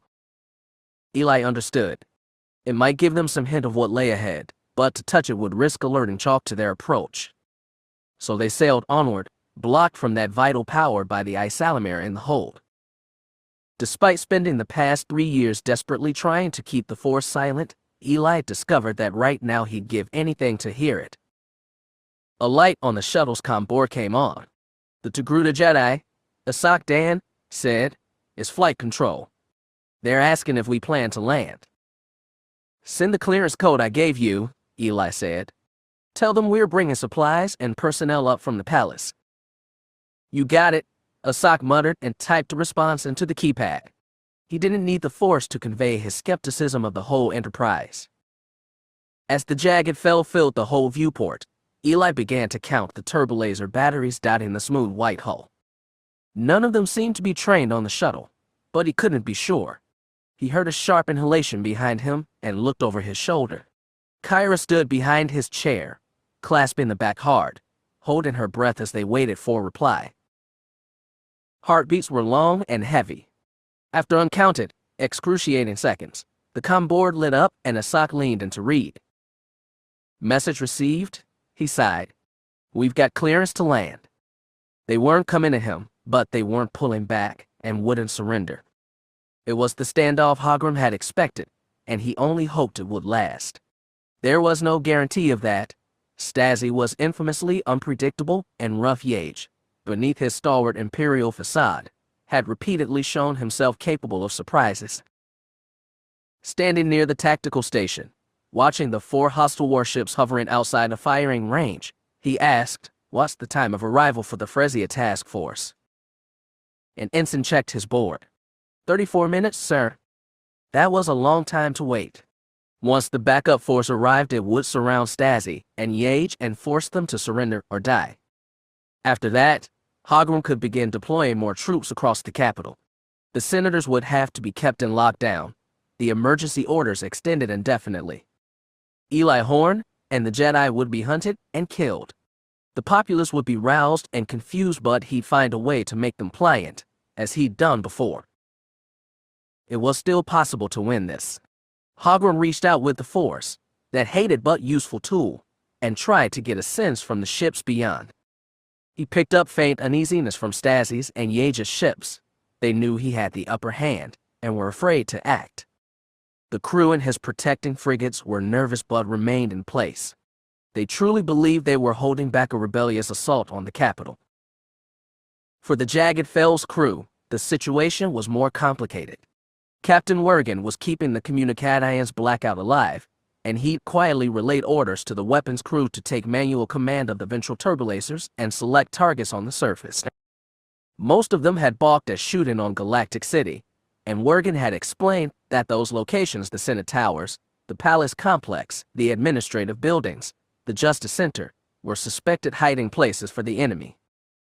As he'd done so, Hogrum had reached out with the Force to massage his words into the minds of the weapons crew, erasing rational doubts. There were, he admitted, upsides to that power after all. He might never control it, but he could at least use it against lesser minds. The bridge was tense as the standoff continued. Hogrum walked slow circles around the bridge, black cape trailing on the floor, boots clacking steadily on hard tile. As he passed the starboard crew pit, he picked up mutters from the officers. With the bridge this quiet, they were easy to hear. "Code checks out," a lieutenant said. "Lower shields and let them land." "Yes, sir," said an ensign is board. Hogrum stared into the pit. "Who's coming aboard my ship?" The lieutenant looked up, blinked surprise, and stammered, "A shuttle, sir." From the surface. "Designation code 1789 Urbesh, sir." That was one of the craft assigned to Nexel's use. As best Hogrum knew, the lieutenant was still digging his way out of the partially collapsed palace. "Hold that ship," he snapped. "Lock tractor beams. Keep it from entering." The lieutenant hesitated, but the ensign worked faster. He punched commands into his console and reported, "Tractors holding, sir. What should we do?" Hogrum closed his eyes and reached out with the Force. He groped past the thousands of lives packed into the jagged Fel and searched for ones trapped just beyond. He fully expected to feel Eli among them, now gone over to his enemies. He should have killed the brat the second he'd returned. There were likely Jedi aboard, perhaps Kyra himself, all coming to capture or kill him. Only Force users would be so arrogant as to try to fight through the entire length of a Star Destroyer. Only Force users might succeed. Yet when he explored the space beneath the jagged Fel, he felt nothing. No Eli, no Jedi, not even the dully professional minds of Nexel stormtroopers. There was simply a void. Either that ship was set on autopilot and loaded with explosives, or those aboard were cloaking themselves with an isolamir. Likely the latter, a bomb was too callous for Jedi, but it didn't matter either way. There was only one response. "Keep a tractor lock on that shuttle," he said. "Weapons, fire on the ship, and destroy it. Leave no survivors." The moment the tractor beam froze them before the gaping hangar mouth, Kyra knew they were in trouble. "Your damn passcode didn't take," snapped a sock. Eli's face had gone slack in horror. "No. It must have been chalk." "Who cares?" Kyra leaned in between them. "Shields up. Does this thing have weapons?" Eli slapped the button to raise defenses. "Yes. 2 heavy lasers cannons. A sock." "I've got them." The Togruta put hands on his control panel. "What do we shoot at?" "Anything," Kyra shouted, just before the first turbolaser bolt slammed into their shields. The vice grip of the tractor beam was the only thing that kept the ship from being violently thrown. Kyra still struggled to stay on her feet, and grasping the back of Eli's chair, she called, "Shoot. Shoot." A sock shot. His cannon sprayed red laser fire into the mouth of the hangar. They were already inside the shield perimeter, so their shot succeeded in tearing clear through the hull, creating gouges of flame. Another blast hit their shields, knocking Kyra to the wall and twitching Asak's constant spray of laser fire in a new direction. This time his bolt splashed across the tractor beam projector. A skimming shot was enough to interrupt the fragile device, and the invisible hand that had been squeezing them disappeared. Eli wrenched them away from the hangar before another tractor beam could lock on. Ventral turbolaser turrets, until now trained on surface targets, slowly wrenched to fire at them. Eli flew them close to the jagged Fel's underbelly, and his white superstructure passed so close overhead Kyra was afraid they'd smack into it. Asak was still firing random sprays of plasma, some of which were splattering ineffectively on the destroyer's energy screens. "Those shields are still up," the Togruta squawked, "and we're trapped inside." "I'm heading for the aft generator now," Eli said as he cut a straight line across the hull. A blue corona of thruster glow awaited them at the end. "It's coming up on your left. Can you see it?" Asak leaned forward, hands still on gun controls. and squinted at the superstructure rushing by. I think I see it. Then shoot it when we pass. He snarled. I really wish I had the force right now. Still clinging to Eli's chair, Kyra dropped to a crouch to prevent being thrown by the maneuver. He jerked them to port and dipped their nose to the hull, giving Asok the fraction of a second he needed to release his laser blasts. They speared directly into the boxy protrusion of the shield generator and vaporized it in an instant. Asok kept firing madly, leaving flaming geysers with every hole he punched in the hull. Kyra had no idea what kind of equipment a Star Destroyer packed this close to its engines, and she was about to shout a warning when a blindingly bright explosion filled the space ahead. Kyra had enough time to think this is it before the brightness cleared. Stars swept across the viewport as Eli wrestled with the controls. Coruscant's night side panned into view, and she realized they were still flying. What the hells did we hit? She called. I have no idea, Asok admitted, almost smiling. Eli was scowling hard. His infiltration plan had utterly failed, and they might not make it out alive. He jerked and juked them as he flew toward the planet while fat green turbolaser bolts whipped past. Kyra was about to tell him risk a straight run when a shot landed. It broke failing shields and sent the entire ship into a spin. Coruscant spun outside the viewport, then tumbled away. Kyra felt her stomach lurch as artificial gravity buckled and failed. Alarms screamed. Shouts rebounded from the hold behind them. This, she thought, was a time when they really could use the force.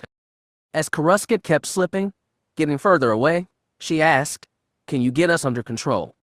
Instead of responding, Eli continued to wrestle with the throttle. He killed power to the damaged engine, and their spin started to slow.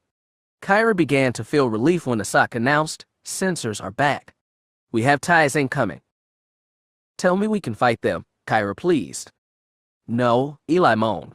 He looked back at her with apology in his eyes. "Shields are down. We're going to have to abandon ship." From Inviolable's distance, the disturbance at the Jagged Fel first registered as the energy discharge of a few turbolasers. The moment Captain Rue notified him Stassi's heart fell, he thought Chalk had actually been mad enough to fire on the planet. But the shots went elsewhere, or so it seemed. Inviolable's tactical crew tried to get a better read, but events were occluded on the Star Destroyer's ventral hull. And then they reported a large explosion in the rear, followed by a cascade and power failures along the Jagged Fel's underside. Stassi had no idea what was happening, but he knew a chance when he saw it. "Attack," he called. "Engines to full. Forward shields up. Batteries, prepare a firing solution on Chalk's ship. Don't bother with the frigates. Just get us to Chalk." The crew complied without hesitation. His energy fed into theirs and theirs into him. The entire ship felt eager as it pushed deeper toward Coruscant and Chalk's flagship. The frigates attempted to intervene, of course, but their initial volleys splashed harmlessly on Inviolable shields. After the battle at Annex's emergency crews had been working frantically to get defenses to full power, Stassi hoped they continued to hold. Tactical also reported that Yates was springing into action. His 3-star destroyers were falling toward the Jagged Fel at separate angles, forcing the frigates to pull back from Inviolable and head off the other threats. As the ships started exchanging fresh rounds of laser fire, Rue reported, "Sir, we're getting hailed by Yates." No surprise there. As Inviolable continued his plunge toward the Jagged Fel, he hurried to the waiting holo-image of the frowning human. Stassi decided to head off his bad mood. Grinning, he said, "Thank you for the assistance, Admiral." "Damn it, you don't know what you've started." "Well, we've started. I know I broke that stalemate. If we can break Chalk now." I know. But if you're wrong, the lives of billions could be on our heads." "No," he said firmly, "on Chalk's." It was a pointless argument, especially now. Yates gave single knot and killed the transmission. Stassi spun toward the viewport and peered at the Jagged Fel, still out of firing range but getting closer. Yates was dead right. This was a gamble with stakes as high as he'd wagered in his career. But Chalk had left him no choice. Stassi had rolled his dice. The only thing left was to see what side came up. The one upside to the current chaos was that the staff of the Federation News Bureau was able to wrestle back control over their broadcast. Jo wasn't entirely sure how they beat the jamming that was being put out to stifle their transmission, but Werinmis, the Tungal operations chief, worked her crew hard until they pulled it off. A great explosion had torn apart the shield generators that protected Galactic City. Power outages were rippling through the metropolis, which, Jo suspected, was what stopped the jamming. FMB headquarters had 2 backup power generators that allowed them to keep pumping their transmission to sites galaxy-wide, but they now had more to broadcast than just repeats of the Senator's message. A battle was being waged in low orbit over the city itself. Jo was used to being in battle situation rooms, where high-tech sensors and instant communications fed him all the detail he could possibly need about a fight. The FMB headquarters had none of that, but they did have a powerful telescopic holo receiver that fed them enhanced images of the fight, lighting up a small portion of the night sky. The FMB was currently broadcasting those same images while trying to keep up a running commentary. Jo and Yaltaval had gained the unlikely job of news reporters. The older Imperial Knight stared hard at the image and spoke into the receiver microphone Werinmis had handed him. That large white Star Destroyer is most certainly the Jagged Fel. That is the flagship of the region. I'm sorry, the usurper, Hogrum Chalk. I've received word that Chalk is on that ship right now. As for the other ships, he trailed off. It's hard to say right now, but that oval-shaped craft appears to be a Mon Calamari cruiser. As you can see, it's charging straight for the Jagged Fel, probably aiming for a major confrontation. He trailed off again. Jo filled the silence by saying, "Despite that broadcast Chalk sent out 10 minutes ago, we have to remind you that it is the only ship currently in position to fire on Galactic City. If Coruscant takes damage, he will be responsible, directly so, even more than when he orchestrated that last attack 3 years ago." It was hard to keep going on those lines. If Chalk decided to open fire on Coruscant, there was no way to stop him. Each turbolaser blast would kill tens of thousands. The FNB's blaring, rebellious broadcast made it a priority target. If they were fired upon, they'd get only a few seconds warning before hot oblivion. Val picked up where Jo had left off. From what we can tell, that Mon Cal cruiser is starting to engage the Jagged Fel. Our cameras are picking up those sparks between them. It looks like they're pounding each other's shields. It also looks like that cruiser isn't stopping. He was right. The Mon Cal ship seemed to be pulling past the Jagged Fel, even as they exchanged blows. Suddenly Jo knew what they were doing, and he said, "That ship is dropping altitude. It's placing itself beneath the Jagged Fel." "That's right," added Val. "It's positioning itself as a living shield to stop Chalk from firing on Coruscant. All those flashes we're picking up. It's looking like the battle's getting even worse." The space between the Star Destroyer and Alliance cruiser would be ablaze with turbolaser bolts and exploding warheads. In that kind of ferocious ship-to-ship combat, the weaker one would simply shatter when its defenses broke. Jo knew the Jagged Fel. It was old but formidable beyond its years, as a flagship passed down through the Fel dynasty should be. That Mon Cal cruiser didn't have a chance. Putting itself there was suicidal and heroically brave. Jo wished he could do more, but he was trapped here, so far from the fight. Not even the Force could help. All he could do was share what he saw and pray. Alarm lights flashed, klaxons wailed, and smoke curled visibly through the air of Inviolable's bridge. Through the viewport, emerald laser fire from the Jagged Fel's ventral cannons fell like rain. The last shuddering energy screens failed to stop them, and the plasma bolts tore vicious holes in the Mon Cal cruiser's elegant hull. The deck beneath Garstasi's feet refused to stop shaking. He knew the ship was lost, and there was no place to run. He'd known that the moment he'd ordered them to drop beneath the Jagged Fel and interpose themselves between Chalk and Galactic City. The Regent Star Destroyer was bigger, better armed, and hadn't already exhausted itself in another grueling battle.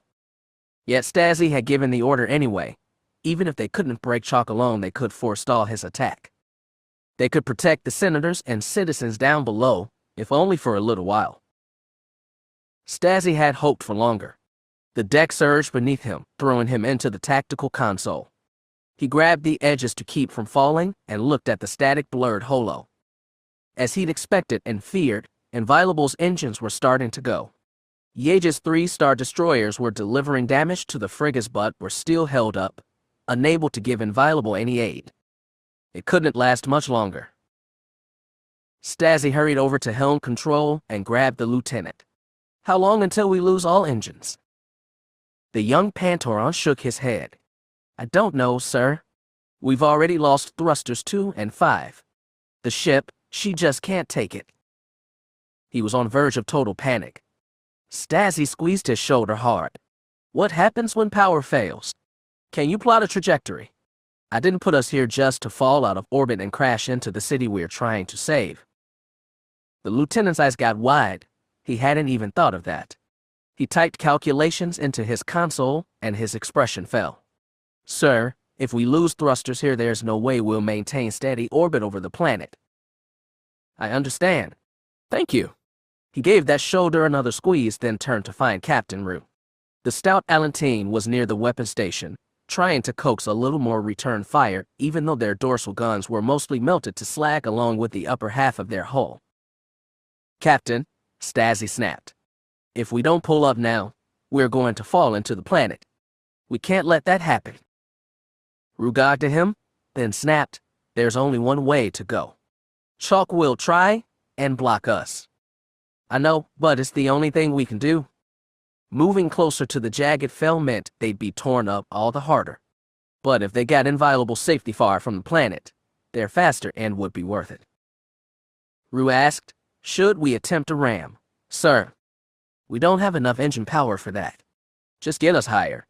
And if we scrape a little paint off Chalk's hull, so be it. The captain bobbed his head and hurried to relay orders as fast as his stubby legs would carry. Stasi looked back to the tactical holo. In between long static bursts, he made out Yage's 3 Star Destroyers, pressing ever closer. In 10, maybe 15 minutes, they'd have the jagged Fel surrounded.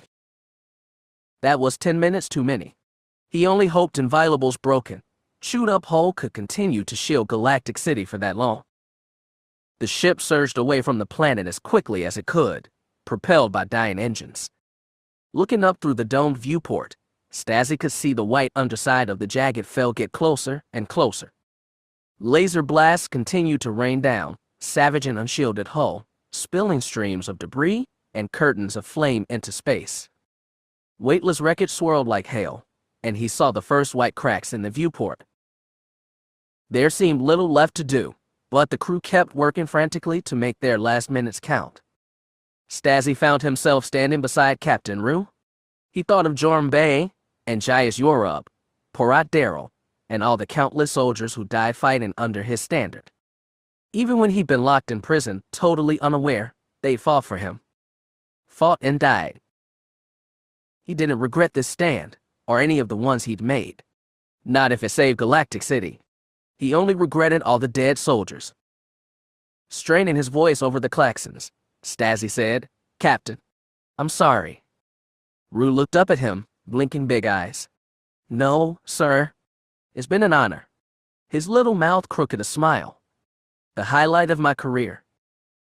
Stasi could feel he meant it. Beneath the crew's frantic effort, he felt an underlying pride and a unity of purpose. They'd done their best to the very end and been as brave as any soldier to have gone before.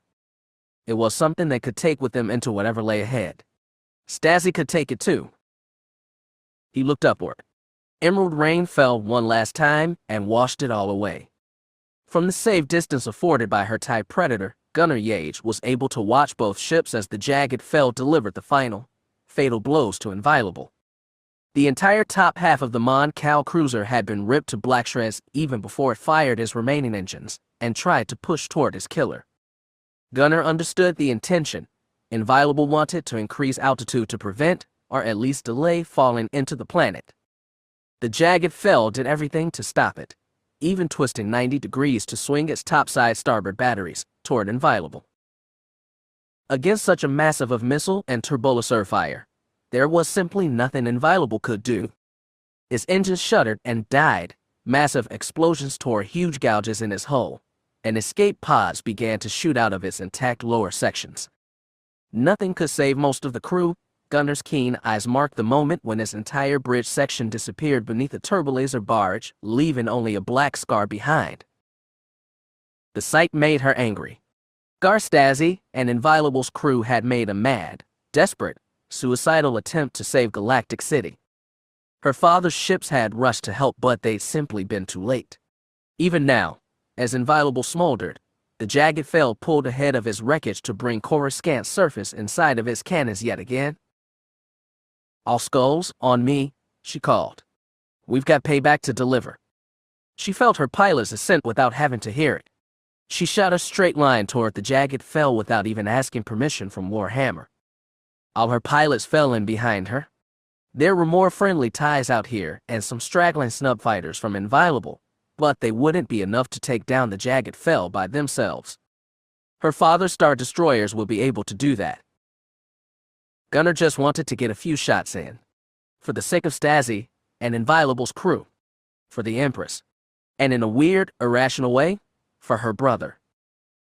Before she even got close to firing range, new markers appeared on her long-range sensors. She checked them and her heart immediately fell.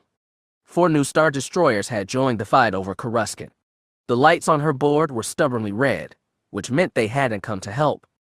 Her father's ships might be able to box in the Jagged Fel before the new arrivals got within firing range, but the battle had still turned conclusively in Chalk's favor. She growled private swears and was about to ask for orders from Warhammer when J. Acura hailed her. "Lead, this is 5, he said. "We've got a ship coming in fast from below. Looks like an RC-2 scout ship." She didn't have patience for this. If it's hostile, kill it. "Can't tell, lead." "I think staying, look at him go." Gunner twisted her fighter and peered down to catch the engine glow of the income scout, bobbing bright and fast against Coruscant's night side. A trio of Chalk's ties rushed toward it and the RC-2 met them with a volley of laser blasts. The well-placed shots burst on tie immediately, winged another, and forced the last to circle around try to run. Then the RC-2 swung up toward her. Scowling, Gunner attempted to hail. "Unidentified ship, state your business or get the hell out of here." After a second of silence, a half-remembered voice said, "This ain't Gunny Age, is it?" "I said state your business." "Oh yeah, I remember that bad attitude." Snark disappeared and his voice went soft. "Sorry, Cade couldn't make it." "Jerry S.N. What are you doing here?" "Flying a rescue mission. I could use some cover." "Rescue for who?" "No time to explain. You got my wing or you gonna let your brother's best friend die?" "That is not fair." "Yeah, what is?" Without another word, Jerry-ass RC-2 jumped in front of her, flashed thruster glow in her face, and surged forward. Gunner swore and flipped back to the Skull's comm channel. "All fighters, with me. Protect that scout ship." "Lead, what's going on?" asked Rimmon. "I'll tell you when I figure it out. Just do it." Instead of flinging out some flirty rejoinder, he clicked affirmative and followed. They all did, and soon the Skulls had settled on Jerry-ass flanks or fully outpaced him. They were diving for the space directly above the Jagged Fel, and soon they'd come within range of his dorsal turbolasers. That was not a good place to be, and Gunner's heart fell further when she spotted a swarm of ties coming at them from dead ahead. Even though they weren't in firing range yet, they were spitting out a storm of green plasma, and when she checked her scanners, she saw one yellow marker leading them. She guessed this was the ship they were rescuing. "Okay, Skulls," she said, "clear off the ties only. Protect everything else. Go now." Her squadron broke formation and rushed past Jerry-ass ship. As they got close, she saw the hostile ties were chasing a Sigma-class shuttle. Normally tri-winged, its dorsal and portside S-foils had been partially torn off. Smoke trailed from one stuttering engine, and it looked like one lucky shot would blow it to bits. Gunner whipped past it, then curved around to attack the nearest enemy tie. Her wingmates were right with her, and they were able to pick apart the enemy with fast fire from different angles. They immediately veered around in search of new prey. The ties that had been tailing the shuttle had broken off as well, Some were fleeing, and others attempted to engage the skull. As she went after another hostile, Gunner spotted an escape pod eject from the underside of the shuttle. Jariah's RC-2 immediately swooped in to grab it. At least some things were starting to make sense. Acting wholly on instinct, Gunner chased down another TIE and burst it with a single shot from behind. She spun back toward Jariah's ship and tried hailing him. "Your back looks clear," she said, "and you're welcome." "Yeah, thanks for the help. Keep us safe while we on board." Gunner signaled to her pilots, who began to fly a close formation around the RC-2 as it pulled survivors from the bulky escape pod attached to its hull. Beneath them, the Jagged Fel was pulling ahead, past the drifting ruin of Inviolable. Its forward guns would be able to land shots on Galactic City any minute now. Gunner had no doubt Chalk was capable of wreaking that kind of destruction. She only wondered if he'd choose to do it now. Either way, she was stuck sitting here, helpless to prevent the loss of all those lives. Then she noticed something else. Where'd that shuttle go? Didn't it offload? After a pause, Jariah came back, all mirth gone from his voice. Looks like somebody decided to take one last joyride. As soon as he felt the shudder of the escape pod's ejection, Eli wrenched the shuttle's controls and drove it downward. The Jagged Fel's topside filled his viewport quickly. From this angle he could see the low command tower, untouched among all the strife. His sensors told him the shields were still up but weakening as a swarm of crossfires from Inviolable bombarded it, seeking recompense for their losses. Without its passengers aboard, the shuttle was physically lighter and more nimble. More, they'd taken that Asalamir with them, and as soon as it was gone the Force had rushed into Eli, like the breath of life. In that moment he felt intoxicated. All the hatred for the Force that had fueled him since Rahakala, indeed, since his father's death disappeared. With the Force he felt his own connection to the universe's vast web of life. He knew his place in it, small but important and about to be fulfilled. It wasn't the role he'd wanted, but it was better than the one he'd chosen for himself. The Force gave him that certainty, and he didn't fight it. Without regret, he dropped the shuttle into a plunge and raced for the Jagged Fel's bridge. But as the shuttle dove, a voice called behind him, "What are you doing now?" He twisted back and saw Kyra pulling herself into the cockpit.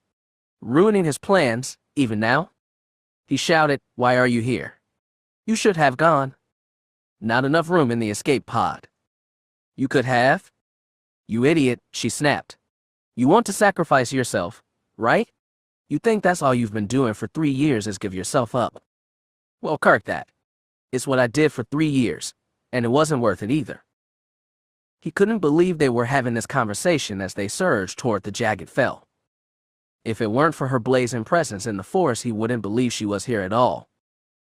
Kyra grabbed him by the shoulders and half-wrenched him from the pilot seat. "You want to know what real sacrifice is? That's what Cade did. It's what the Empress and Marin and Ania did. That was necessary. Not this. We have to stop Chalk," he shouted. "I have to stop him." "I wasn't arguing that part," she said, and shoved him aside. Still on her feet, she leaned over the co-pilot station and set the forward cannons to automatic fire. At the same time, Eli grabbed the throttle and eased them out of the steep dive. They were still falling fast. He aligned the center of the viewport with the heart of the bridge tower and throttled engines to full. "There, it's done," Kyra said. He grabbed his arm and tried to pull him back to the hold.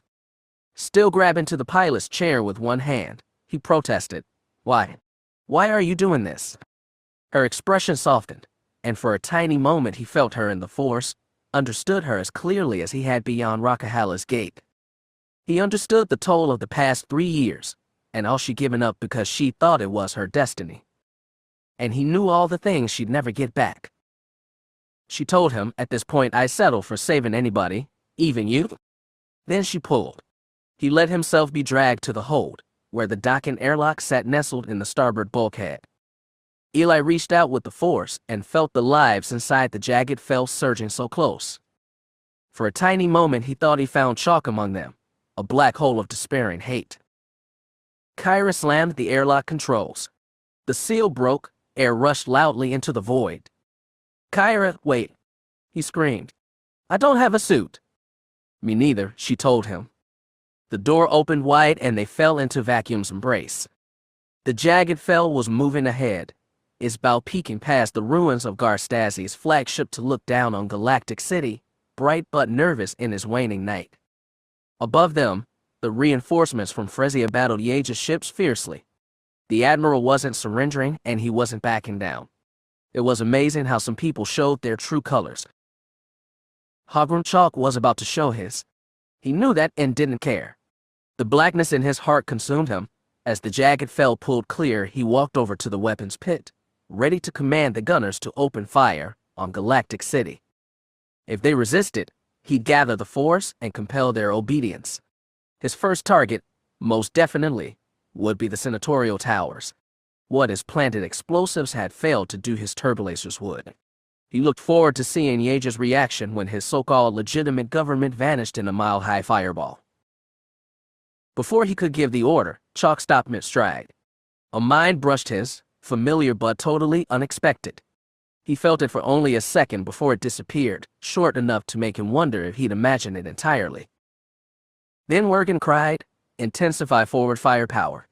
Shoot it down. Shoot it down." Chalk turned and looked out the forward viewport.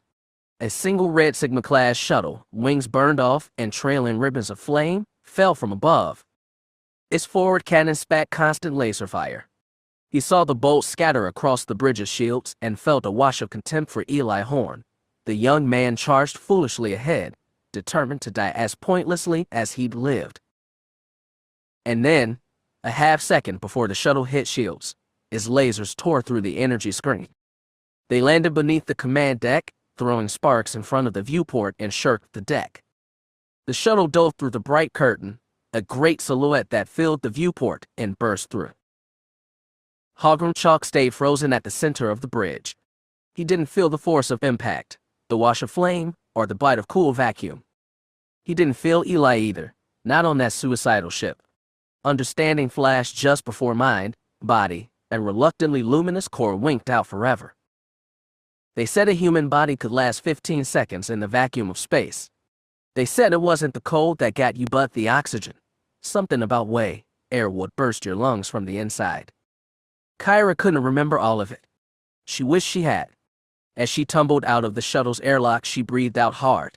At the same time, she grabbed Eli around the waist, forcing air out of his lungs and pulling him toward her so their bodies tumbled together through the void. Before ejecting from the doomed ship, she'd reached out to Jerry and told him where she was. Just as the door burst, she felt something from him in turn, encouragement perhaps, or a prayer. It was so strange having to rely on a man she'd never even liked, one who'd once shot her in the chest and poured scorn on the Force itself. But that didn't matter.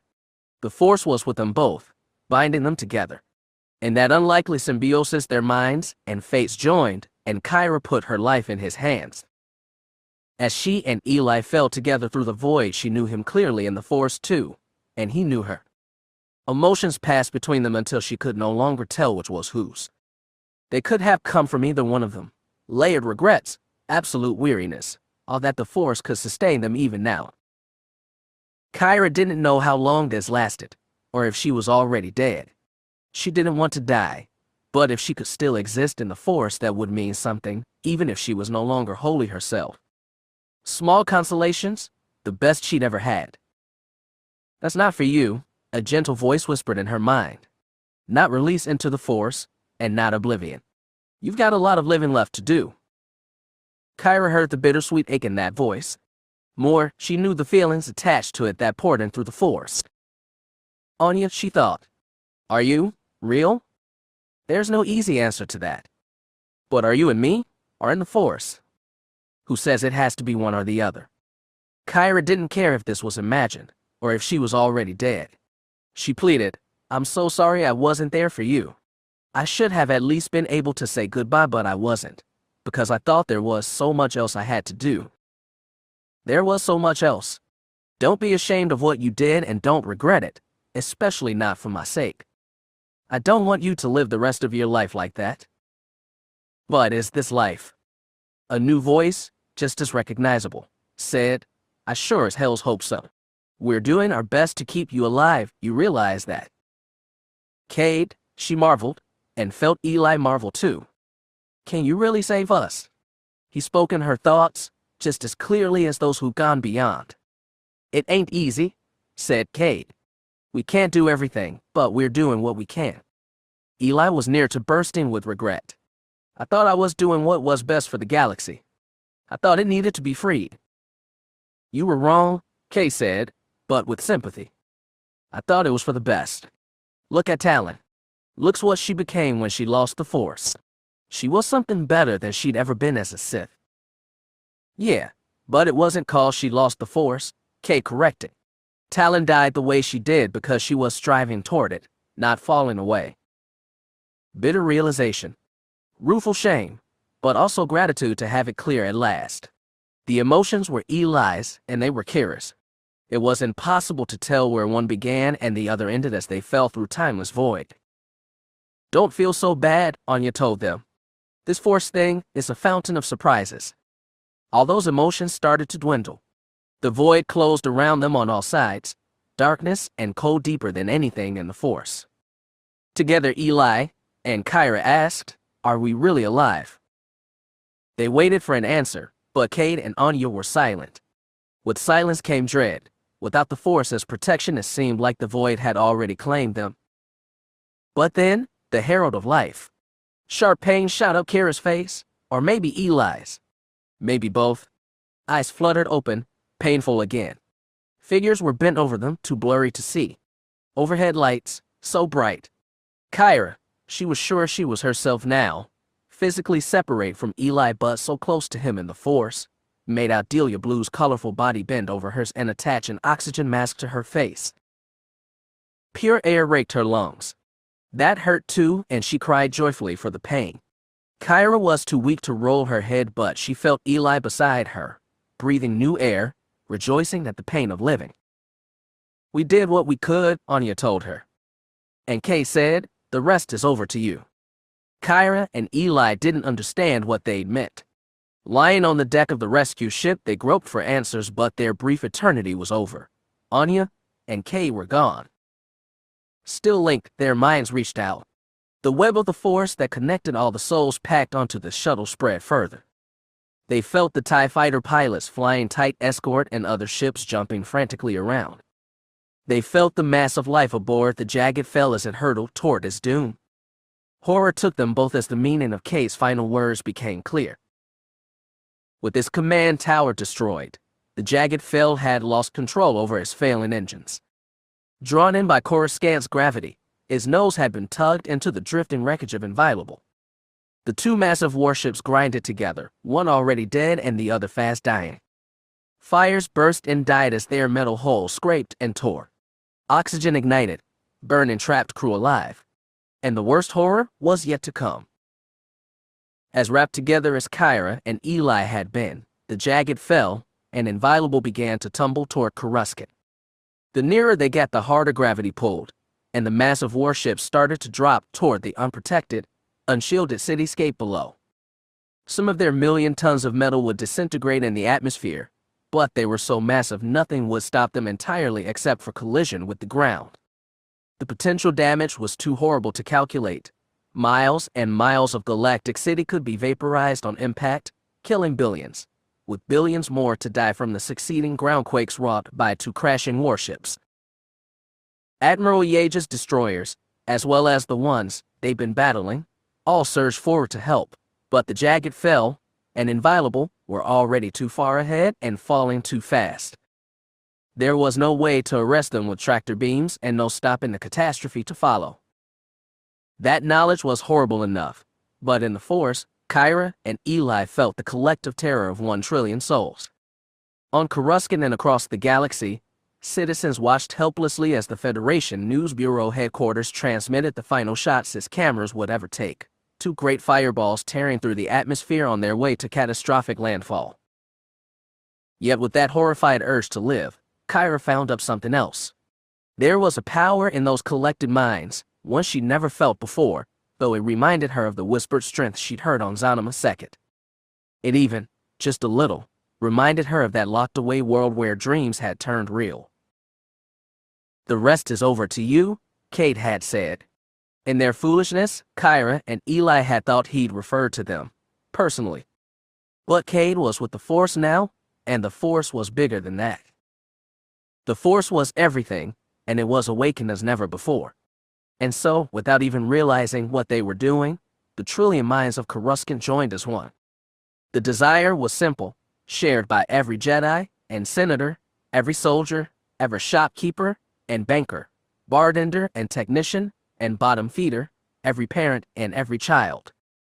Every last sentient mind on Coruscant desired a single thing: they wanted to live. And because the Force was the will to life, their desire was in perfect harmony with that wellspring of cosmic power. Together, a trillion luminous beings reached up with one invisible hand. They grasped the two tumbling warships and arrested their fall. And then they pushed them back. Few Coruscanti understood what was happening. Those watching the F&B broadcast stared at their holos in confusion and awe as the warships seemed to reverse the pull of gravity and surge away from the planet. The orbiting starships, as shocked as anyone, rushed in to hold the wreckage with their tractor beams and pull it safely clear. Those few who'd been trained to use the Force were overwhelmed. No Jedi, not even the most learned master, had experienced the Force at work on this scale. Some who could understand the miracle collapsed in awe.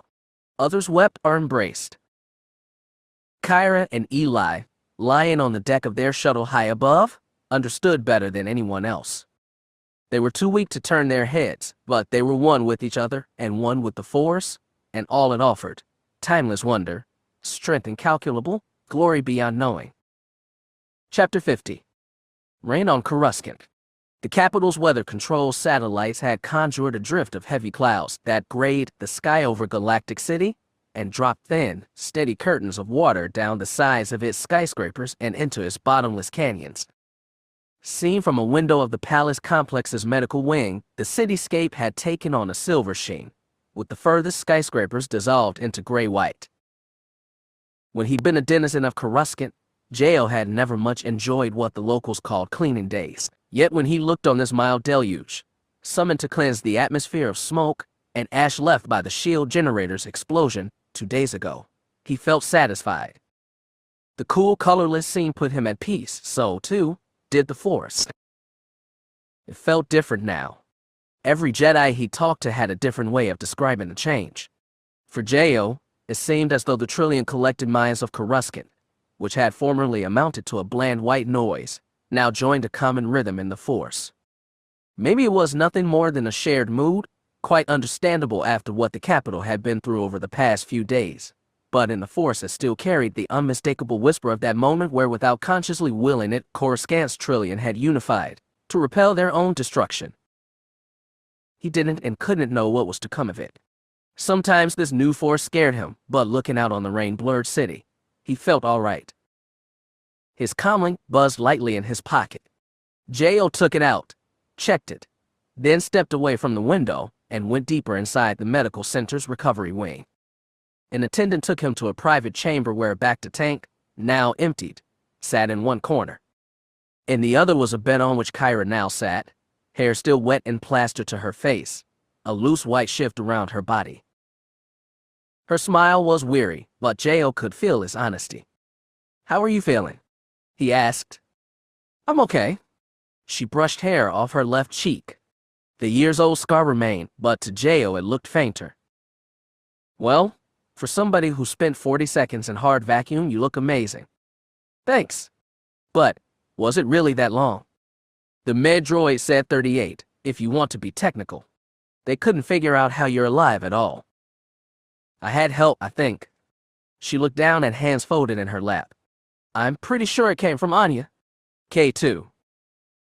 Somehow, that didn't surprise him. "You mean you felt them in the Force?" She nodded and smiled, almost shyly. J.O.'s heart swelled at the idea of Anya somehow still existing, even if it was on a plane beyond his understanding. More, he was happy to know that she was one with the Force. For as long as he'd known her, he'd wished he'd been able to share some of his strength and wisdom with her. In the end, she'd unlocked it within herself. What about Eli? Kyra asked. He's still in the back to tank. The spacewalk was a little harder on him, by the med droids say he'll recover too. No, I mean, what about him? What happens to him now?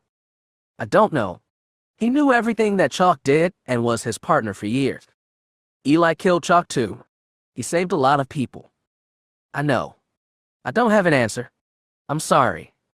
It's all right. Kyra sighed. What else has been going on? Things are moving fast. They're finishing post-battle cleanup in orbit. They've mopped up wreckage, even found some survivors on the Jagged Fel. He paused and added, not Chalk though. An inviolable was a lost cause. The fighting stopped everywhere. Admiral Fennel's been taken into custody. He'll stand trial for some of what he did on Chalk's orders. Who's in charge? Good question. J.O. sighed. If he were alive, Stasi would probably have taken over everything, but right now, power's effectively in the hands of the Senate. Is that a bad thing? I don't know. For now they seem pretty unified, but the Federation was set up to have an executive branch.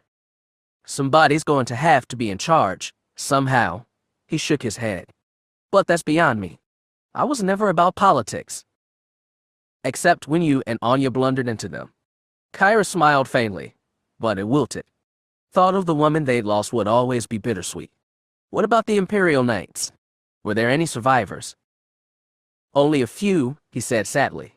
It had been years since he considered himself a part of the organization, but its destruction had hit hard. Master Dare and several others are still recovering from the bombing, but I've heard they'll heal. I'm surprised Chalk didn't kill them in their hospital beds, Kaya muttered. He probably just hadn't gotten around to it yet, J.O. said seriously. But with no monarch and no regent, no real empire anymore, their purpose is over. The Jedi say they're going to welcome them into their ranks. If the Knights want to join, Kyra finished. Could be a hard sell. J.O. nodded, but he hoped recent experiences had taught the surviving Imperial Knights some humility, and maybe even respect for their fellow Force users. There were a whole lot more of those now. What are the Jedi going to do? Kyra asked. Her tone asked, what will you do? I'm not sure of anything yet, J.O. admitted, but I think that if the Force really has changed the way we think, the Jedi are going to be needed now more than ever, as teachers. They're gonna have a lot of students. Maybe. For a second, J.O. allowed himself to drop a little deeper into the Force and feel all the thousands of lives active in this building and in the endless city beyond. Still, there was a rhythm. Have you thought about what you're going to do? First, she said, I want to go to Essel's and see if they've put AG back together. J.O. cursed himself for forgetting about the droid. That's a good idea. I should go too. But what happens after that? I don't know. She shrugged. But I'm pretty sure of one thing. What's that? For now, the galaxy can look after itself. She exhaled and fell back, flopping onto the bed like a child. J.O. didn't begrudge her a thing. If the weight of the Force was spread wider than ever before, it meant she no longer had to shoulder so much of its burden.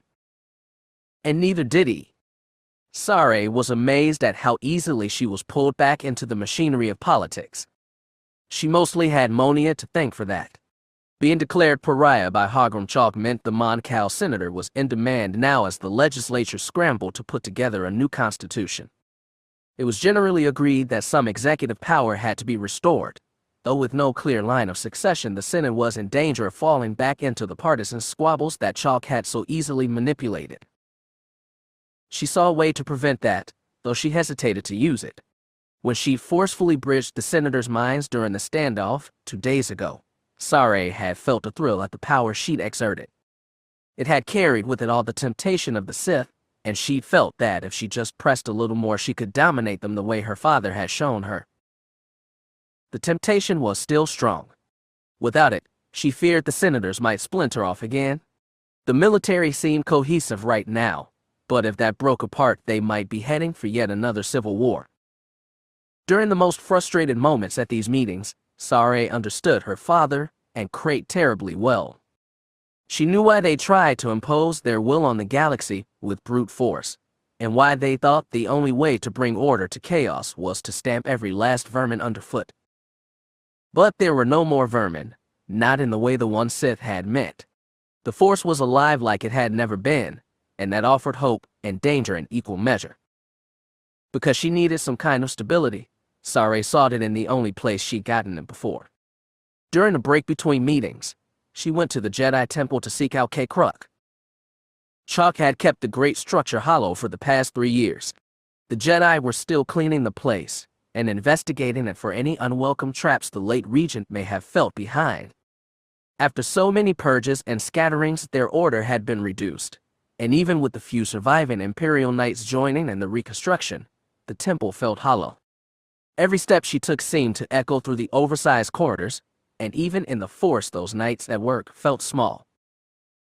In the dark meditation chamber, though, it was different. When she calmed her mind, she could feel isolated from all the trillion souls of Coruscant. That could have been frightening, because Saray did not yet trust herself, but Cade was here with her. When the ancient Jedi Master guided her mind to calm, she could feel the weight of all his wearying years. She knew the tribulations he'd experienced, the joys, the doubt that had crippled him for decades. And she knew that, while so many Force users were awed by the changes taking place, the old Wifit was facing them calmly, ready for successes and disappointments both. Saray prayed she could be among the former. It's still very hard sometimes, she told him. They sat on opposing cushions, facing each other in pitch blackness. We can't afford to let this moment of unity slip away, but the Senators, Imperial and Alliance, both can be so stubborn. The temptation to make them agree is so strong. You would steal their will from them to enact your own. That's surely of the dark side. I know. But I do it for their own benefit. And it's for you to decide the best interests of others. She'd been expecting that one and smiled wryly in the dark. Porat used to say that if you don't like deciding what's best for other people, you're not going to go into politics. Perhaps. But you must respect their desires if you wish them to respect yours. After a pause, Cade asked, "Is politics where you belong, Saray?" That's what I'm trying to decide. As frustrating as these talks can be, they're also necessary. Monia Senator Gain says that Porat's replacement representing Champala has resigned. He was installed there by Chalk, not elected, so he no longer had legitimacy. They'll be holding an election to replace him. Are you being pressured to run? Monia is. Nicely. I can sense you're tempted. There are lots of kinds of temptations nowadays. True. But not all of them need to be resisted. Saray exhaled. She unfolded the hands in her lap. I don't fully trust myself yet. You know that, Master. I still want to dominate and right every wrong. I want to make it a place where men like Porat don't suffocate in slaughtered ships. Is that really so dark? She heard Cade's heavy breath. When I was young, I knew a Jedi who was not like any other. He'd been trained in use of the Force early on, by a father who was powerful in it. His parent died when he was young, and he struggled to accept that. More, he struggled against the anger inside him. He hated all the galaxy's irrational pain, and sometimes he hated the Force too, and in time he viewed it not as a blessing but a bane to be dominated and remade into a tool. And at the core he was still a child, raging at the simple unfairness of life. The words chilled her. What happened to that Jedi? He became Darth Cade. Saray stared into the darkness. Her eyes found nothing, but in the Force Cade was still there, ancient and wearied but bright. From his desire to bring justice came the need to dominate. From there, Cade willingly embraced the dark, because it was the only way to accomplish his ends. She shook her head fiercely. Where are you going with all this? What do you want me to do? She ached for a clear answer. Cade made a deep, thoughtful hum and said, I believe there is much you can do for the Federation, Saray. You're stronger than you know. But if you are ever in fear of falling, we will be here to catch you. You mean the Jedi? Yes. The offer warmed her. He'd already given her strength and direction from sources she'd never imagined. She'd always known, intellectually, that the Force was larger than what the Sith had taught her. She never imagined until now the depths it possessed. We can offer you guidance, said Kyra. And though we have no desire to become a part of the government again, we are always willing to facilitate peace. They'd done it once already, melding minds to share the truth of Marasiah's last days. The effect had been stunning, but Sare knew not all bridges could be made so easily. Many senators, on all sides, are skeptical about the Force. They are part of it, now more than ever. Sare still didn't know if they were right to be. Do you really believe the Force touches everyone now? It always did. But do you think everyone could use it, every sentient in the galaxy? It's already revealing itself in unexpected ways. You felt that yourself, when Al-Karuskin rose in his own defense. That's what worries me. I know how the dark seduces. Not as much as it once did, perhaps. She remembered their conversation on Paramount, where Kyra had suggested they were now tapping into the purest form of the Force, untainted by the schism that had divided the wills. It was a fond dream to think of that the dark side no longer seduced, but Sare had seen much evil in her life, and she'd seen it more closely than even Kyra had. Try as she might, she could not imagine a galaxy without some darkness. It would always be there in every heart, hate as natural as love, and in the wrong situations just as fierce. I hope that's true, she allowed. But if Skywalker was right, and the wills colored the Force light and dark, doesn't that mean we can color the Force? I've heard about how the ancient Jedi splintered. The U.S. Hinval and Rakata were deep into the Force, but they fell entirely to the dark. Couldn't that happen to us now? We must be vigilant, Kyra agreed. That is why the Jedi Order will offer guidance in the days to come. Though our numbers are few, I hope to open places across the galaxy where beings can come with questions about their new powers. Without the Sith, the Jedi might be able to successfully steer this new galaxy toward peace. But even then, they never have total success. You can't keep everyone in the light, she warned. We never could. The balance between light and dark is never decided on a Jedi Council or even on a battlefield. It is only ever made here. Though she couldn't see it, Sare knew he tapped the center of his chest. She put a hand above her own heart and felt it ache for Porat and all the others who had died. Even her father. Do not grieve, said Kyra. You were raised in darkness, expelled from it, and then turned to light. You are the future, Sare. Her whole body tightened. She choked out, You think so? Truly. It is my hope, he said, and she felt his gentle smile. In the end, that's where all light lies. No one had decided what to call the brief, scattered conflict that had changed the shape of the galaxy. It hadn't truly been a war, despite its bloody battles. There had been no campaigns or declarations, and most of the galaxy's citizens had barely been aware it was happening until it was nearly over. Even days later, the news coming from Karuskin was so shocking many strained to accept it. Despite all this, the dead deserved remembrance, and the new Federation government was determined to give them their due. The memorial ceremony took place at night, when the luminous geography of moving airspeeders once more crisscrossed the sky lanes. One of the largest public stadiums in Galactic City had been repurposed for the event, its sporting arena stands dressed up as finely as possible to give the event the serious airs it deserved. To Shadow Veo, who watched from the bottom-level seats reserved for government officials and honored guests, the whole thing reminded him of the funeral for Marasiah Fel.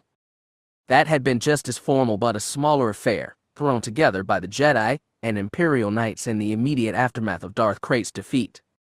He could still remember the flames of Fel's pyre reaching toward the sky, their glow flickering on the face of Hogrum chalk as he spoke an earnest-seeming funeral oration, and on Marasiah as she grimly watched her father burn. Seeds had been planted even then for this moment, though at the time Shadow hadn't noticed any of them. The future, like the Force, outwit all certainties. This was a greater ceremony than Marasiah Fel ever got, though it was nominally in honor of all those killed during the recent conflict, which the current total put at a relatively low 600,000. It was seen by all as a memorial for Gar Stazi and Marasiah Fel. Those there was no pyre to burn this time. 600,000 small lights were lit in the center of the stadium field, and a large hollow image of Stazi in his finest Galactic Alliance uniform was projected high for all to see. The final form of the new government hadn't been decided, but talk had it that Senator Gann might end up as a new executive. As such, she was the one to stand beneath the holo and speak of her former commander. "The debt we owe to Gar Stasi is incalculable," she said.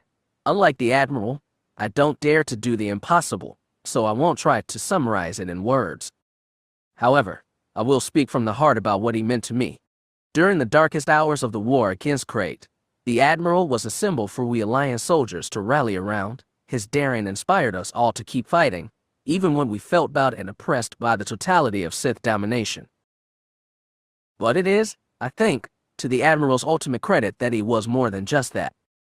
He thought of himself as a soldier first and foremost, and that he was correct, but he was also a leader to the core. We shifted from war to politics together, and I got to know my commander in new ways. I discovered him as a person, and I learned how uncomfortable he was with the new struggles of a fragile peace. But even then, Stasi continued to fight. Despite all their differences, he and Empress Fel stood together to preserve the core values of the new Federation against extremists from all sides. They respected each other immensely and never betrayed one another. In war and peace, they both sought to build a strong, prosperous, unified galaxy. And when the time came for war again, Admiral Stasi did not shirk. When freed from unjust imprisonment, he was immediately thrown into the fray. Within hours he was commanding troops in battle again. He embraced these new challenges, and in the end made the ultimate sacrifice to protect Coruscant from destruction. He was my inspiration 10 years ago. He inspires me now even more. I will do my best to honor his sacrifice by ensuring a peaceful, unified, prosperous Federation. I hope that all of us will be inspired by Gar Stasi to do the same. Though it seemed somewhat rude to clap at a funeral, Gann retreated to her seat to thunderous applause. Those assembled on the stage were a curious brew. Senators, Imperial and Alliance, sat in a mixed group. Military officers clustered in another set of seats, shadow-marked Ruff Yage, newly promoted Admiral Bovark, and Admiral Slosser. Absolved resistance leaders were among them too: Sucker, Ikorian, Anjdal, Sare Daryl. Master Kruk and many other Jedi sat together on the near side of the stage. Shadow was not with him. Sitting beside him on the low bench on the stadium floor, a straw leaned in and whispered, "Are you sure you don't belong there?" "I don't think I do," he said as Ruff Yates stood up for another oration. "Then where do you belong?" "I don't know," he admitted. All his life he'd had the desire to do great things and right great wrongs. With the Force on his side, that had been a strength, but without it he'd done great harm while convincing himself he was doing right. The Force was with him again, but he felt like he'd been purged of his old need. Rescuing his sister from Chalk's prison, saving one life he cared about, had filled him with grace like his great Jedi deeds never had. Estrall looked like she was about to say something more, but Yage took to the podium and began to speak. Above him, another large holo appeared. He felt Estrall's pang of grief as she looked up at the oversized image of Marasiah Fel. "Our beloved Empress was born to rule," Yage said. "It was a duty inherited from 3 Fel emperors before her, and she felt its weight from a young age. The young princess I knew was always serious beyond her years, as though she were preparing herself for the burdens and tragedies ahead. The weight of expectation we lay on our daughters is not always good for them. What Marasiah may have been without them I cannot say. I know she chafed beneath the responsibilities placed on her, though she buried objections so deep I don't think even she recognized them. In the end, our Empress realized her destiny lay on a different path than what she'd expected. The Jedi say she has joined with the Force, not dying but ascending. They say she hasn't left us but is with us even now. Frankly, gentles, that is beyond me. But I do know this. Even when Marasiah ceased to be Empress, she always sought to do what was right. This new galaxy we live in now is in many ways her creation. She and Admiral Stasi have bequeathed it to us, and in that sense I do believe they are still with us. But in a more literal sense they are gone, and it is up to us to determine our fates. As Senator Gann said, we must honor them by continuing as they'd wished. As newly appointed Supreme Commander of all Federation Armed Forces, I swear to uphold their shared values. I will protect a peaceful, unified, and prosperous Federation to the best of my ability. And I know, as I stand here before you, that we can all work together to see this done. Yeage lacked Gaia's gift for speaking, but the Dour Admiral received his own share of applause as he left the podium. As those around them clapped, Shadow leaned toward his sister and asked, "Where do you belong now?" Astral looked at him and blinked. "They say the Jedi are going to open up academies. That they'll welcome anyone who wants to learn more about the Force." "That's right." "Well," she smiled a little, "I sort of lost my old job. I think I might go back to school." Her felt her earnestness, and it surprised him. As children, she'd been as strong in the Force as him, but she'd elected to join the Imperial mission instead of the Jedi. He'd been disappointed, but gradually had come to accept it. Now it seemed that, too, was being reversed. Shadow smiled lightly, reached out, and put a hand on her arm. "That's good, Astral. I'm glad for you. It's something worth discovering." "I'm surprised to hear you say that." He was too, though he didn't say it. His sister surely knew. As another speaker came to the podium, Senator Eldon, this time a straw, leaned closer and whispered, "I've thought about going to the schools the Jedi are trying to set up, but I think I'd prefer a personal touch." Shadow took her meaning and paled. "No, that's not right. You are a Jedi Master. Or at least you were. I wasn't much of one. You were much better than you think, brother." "Maybe, maybe not." He decided it wasn't for him to say. "I'm just not sure if I can teach you what you need to know." "Then maybe I can teach you something. Maybe we can learn together." He found it hard to argue. He wasn't even sure he wanted to. She bled sincerity in the Force, and more, confidence. Astral really, truly believed that he was the best teacher she could have. The conviction was infectious. "I can't promise anything," he said, "but I'm willing to give it a shot. That's all I ask." Astral squeezed his hand, released it, and looked back to the ceremony. Shadow admired her profile, the slight smile on her lips. Then he turned and watched it too. The ceremony was supposed to be a solemn occasion to stop and reflect, but for those with responsibilities, even this was no escape from a changing galaxy. Gunnar didn't mind the changes, at least not yet, but she was starting to chafe under the responsibilities.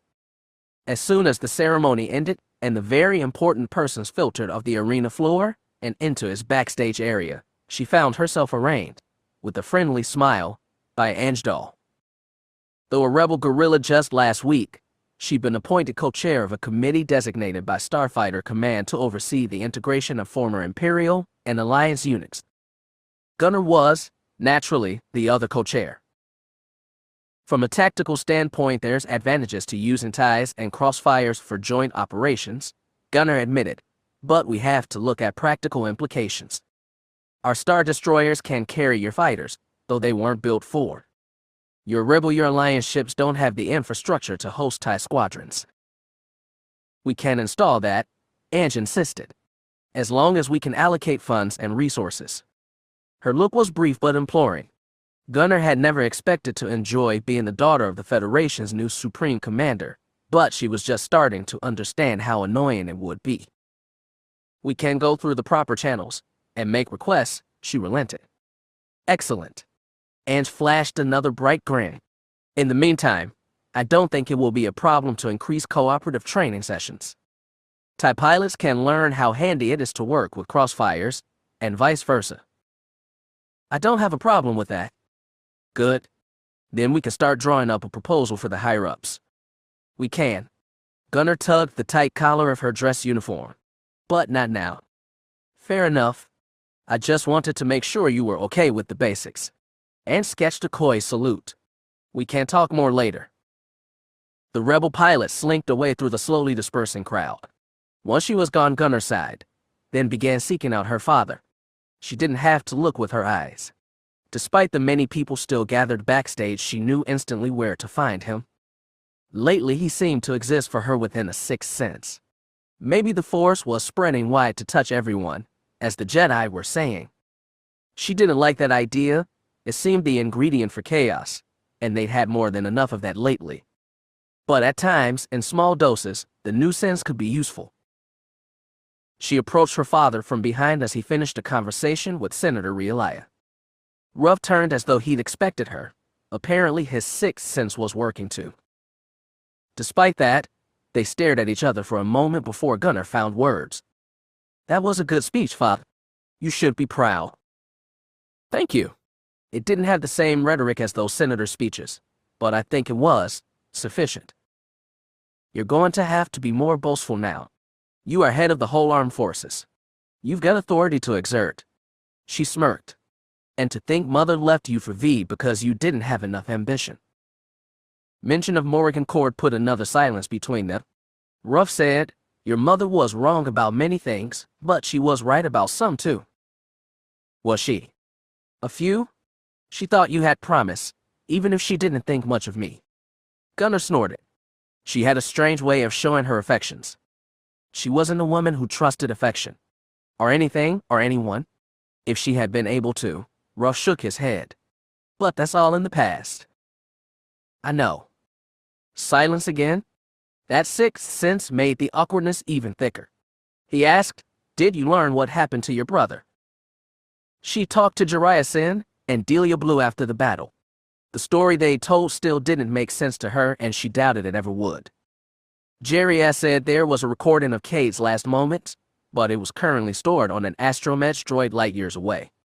Gunnar felt no need to see it. Even if she did, it wouldn't help her understand what he'd done. But Gunnar was a practical person, and she didn't need to grasp every how and why.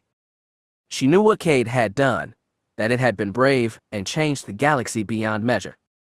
For Cade there seemed no other possible end, and she'd told his friends that. She picked up something weird from them then, not on their faces but through the sixth sense she was still reluctant to call the Force. Smiling sadly, Delia had told her Cade hadn't ended. She said he couldn't end now that he'd become the very foundation of the power that now enriched the galaxy. Gunnar had no idea what that meant, but she could tell it gave Delia and Jariah strength, and decided to take some from it too. Her father looked at her, expectant.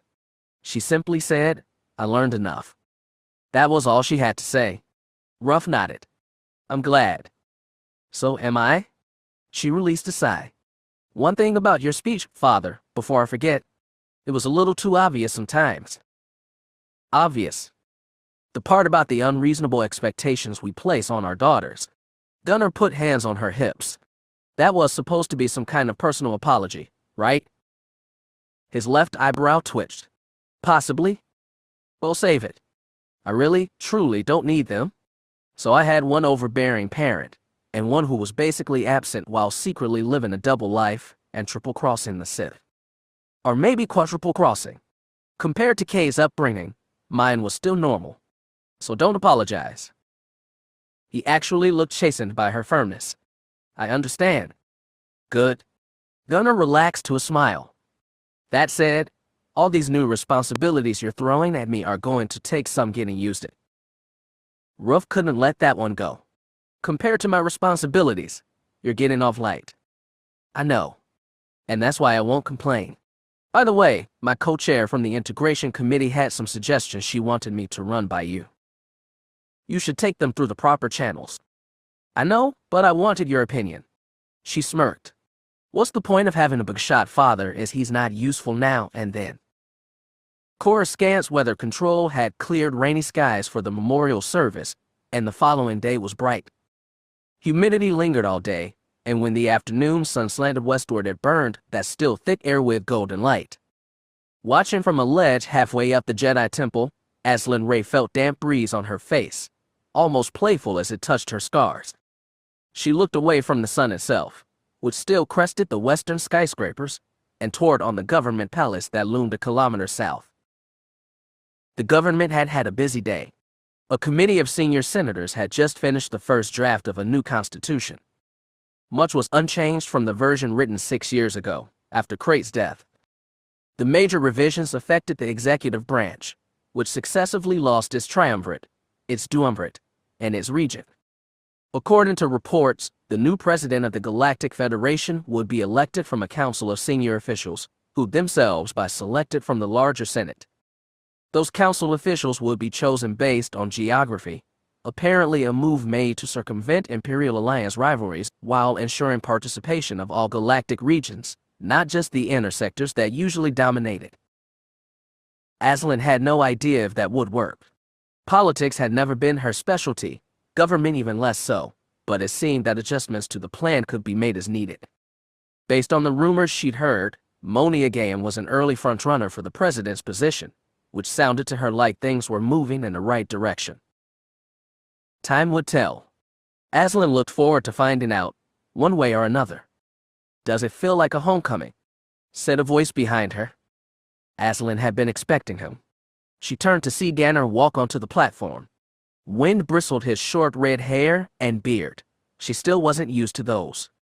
Nor was she used to seeing him dressed as he was now, a plain white tunic, like a Jedi's. "No," she admitted. "It really doesn't.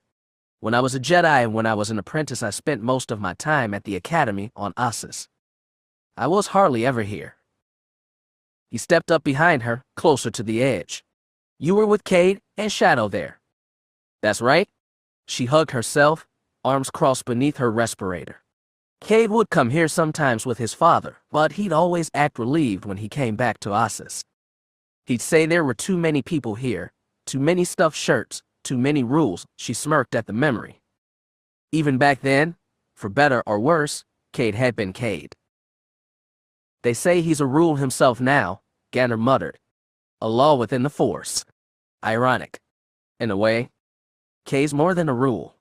He's a bridge, a river, a possibility. An open door." She looked at Ganner. He stared out at the glittering cityscape with an expression of melancholy. "That's a poetic way to put it," Aslan said. "I know. But I think he'd like it." He was right. Cade probably would. And she suspected that Marasiah, who now fulfilled the same role as Cade and Ania and Marin, would appreciate it too, in her own way. Aslan sighed. With an afternoon shining like this, she could only imagine how picturesque sundown and twilight would be. She was tempted to stay here. "You know," she said, "I could ask you the same thing. About homecoming. This temple was never my home." "No. But Coruscant was. Or was it? For a few years, maybe. But not in my heart." Ganner's brow furrowed in melancholy thought. "I don't think I've ever had a home. Not really. I had an ideal. A purpose. That felt like a home while it lasted." She put a tender hand on his shoulder. "The Empress is gone, and so are her knights, but the Force is still here.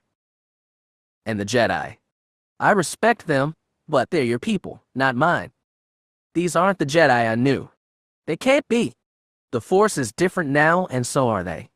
Cade Crux says he wants to turn the Jedi into teachers. He's already setting up places on 100 other planets where they can meet and guide people who want to understand what the Force means for them. That's going to stretch the Order thin. I know. And that's why they need help." She squeezed his arm, just a little. Ganner looked down at her. "So that's what you're going to be then? A teacher?" "I think so. I talked to Master Tuum about it while he was recovering from his wounds. He says the Jedi and the Imperial Knights need everyone who's willing to help steer the galaxy toward the light. That includes me. And maybe you." He looked away again. "The Force didn't come back to me as easily as it did to you. I still can't find clarity, not like I could before. Just one time, really." "When was that?" "When I was down in that black shaft, using the Force to cut the trigger wire for those explosive charges. One after another, in exact order, or I'd blow myself and you and all the senators apart." He smirked, just a little. "At least I have grace under pressure. It means you can draw on the Force when you need it most. That's good. It gives you a place to start. Don't tell me Chalk left more hidden bombs lying around. That wasn't something to joke about. Not that we can tell," Aslan said seriously. "But if you need focus or purpose, and a job, I think the Jedi can offer that." He stared at the skyline and thought. She could tell the offer tempted. Ganner knew himself and knew he was nothing without a higher cause to serve. His doubt was in his own abilities. He was too much hunted by failure. It left him lonely and afraid. Aslan shifted his hand down to take his. "They're not going to fling you off to some outpost if you don't want to go," she told him. "And if you need to be with someone for a while, someone who can help you and guide you when you need it, I'm sure they'd be okay with that." Ganner looked at her, then at her hand. Slowly, firmly, he squeezed it. That was answer enough. They looked away from each other and watched the skyline again. In the slanting light, it seemed like a forest of gold jewels. After a while, Ganner said, "With the sky like this, sundown should be beautiful. Then we should stay here and watch." Aslan smiled. "Right now, I've got no place else to be." Chapter 51. After a day of sunlight came another one of rain, and after that, overcast skies. The designs of Coruscant's weather controllers seemed incalculable, but as he stood on the landing platform that hovered south of the government district, Eli Horn felt glad for it. The dim light, filtered through the featureless gray clouds, imparted in him a needed tranquility. Even the far-off, ever-moving lines of airspeeders were faint to the eye, and it felt as though the bustling cityscape was nonetheless at peace. After staring at the gray for some time, he turned and faced commotion. The second flyer landed behind him, stretched long green wings nearly to the platform's edges. The landing ramp was down, and his crew was moving wide supply crates into the main hold. Still you was involved despite the Durasteel forest in which they stood. They eschewed loading droids and hauled the cargo up with straining arms and stiff backs. Their stubbornness brought a faint smile to Eli's face. He was glad some things hadn't changed. Some, he knew, belonged to the group that had followed Katla to Rahakala. Others were shapers and intendants who'd come with Nayren to plead their case before the still-in-progress Federation government. All felt alive in the Force. The flyer had arrived 3 days before. The day after that, a Federation military review board had granted Eli amnesty for his actions in service of the usurper Chalk. Katla had been evasive when Eli asked if he'd had a hand in that. He'd pointed out, rightly, that most of the soldiers who'd fought on Chalk's side during the recent battles were also being absolved. But there was more to Eli's case, and they both knew it. But strange things were afoot all around. The Federation was groping toward a new government. The military was going to take aggressive action to integrate Alliance and Imperial personnel into single units, which seemed to Eli an even more important route to prevent fresh fighting. The Jedi were talking of opening up schools galaxy-wide to offer wisdom to those newly blessed with the Force. He knew demand would swamp their supply. He couldn't help but wonder if things were still headed toward disaster. The Force was more awake than ever, which meant it could touch and control the lives of countless more sentients. It seemed that, in this universal state, the U.S. Hinvong and Rakata had fallen to the dark and created monstrous civilizations. The ancient Jedi on Tython, with their own Force-filled society, had fallen to internecine slaughter. The Force moved in waves, great, slow, and powerful. As yet, he had no idea where this one was surging. Very likely he'd live the rest of his life and die without understanding. History, despite its recent dramatic turns, was a grinding thing, and not even ancient K-Crook could see its totality. Some signs dared Eli to hope. The U.S. Hinvong delegation had arrived to show hard data about the progress it was making undoing the Sith damage to the Ossus project.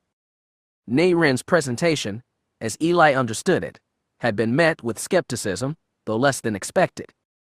The Federation had agreed to set up its own commission for further study, and Nayren and a team of Shapers had agreed to stay on Coruscant, in the protection of the Jedi Temple, to work directly with the Federation. News of that meeting had been made public, and while there had been some protests, the weary Galactic citizens seemed willing to wait and see what came of it. Perhaps, they hoped, the corruption of the Ossus project could be undone after all. 100 worlds might yet become paradise. Cade Skywalker's dream might be accomplished. In this new galaxy, people were willing to wait and see. Eli wondered if that was the Force itself in action. Most of the U.S. Hinvong, however, would be leaving Coruscant, and he sensed they were glad to get away from this artificial world. Yesterday, as he'd ended his recuperation after his drift through the vacuum, Katla come to him, offering him the chance to journey to those recovering worlds and assist in their healing. I don't know anything about shaping or bioforming, he'd protested, thinking about how his father had. Neither did Marasiah Fel, said Katla. But she learned. And she did important work. Not as important as she'd done later. Eli had wondered, is that what you want me to become then? Another Marasiah. Like him, her life and mission had collapsed on her.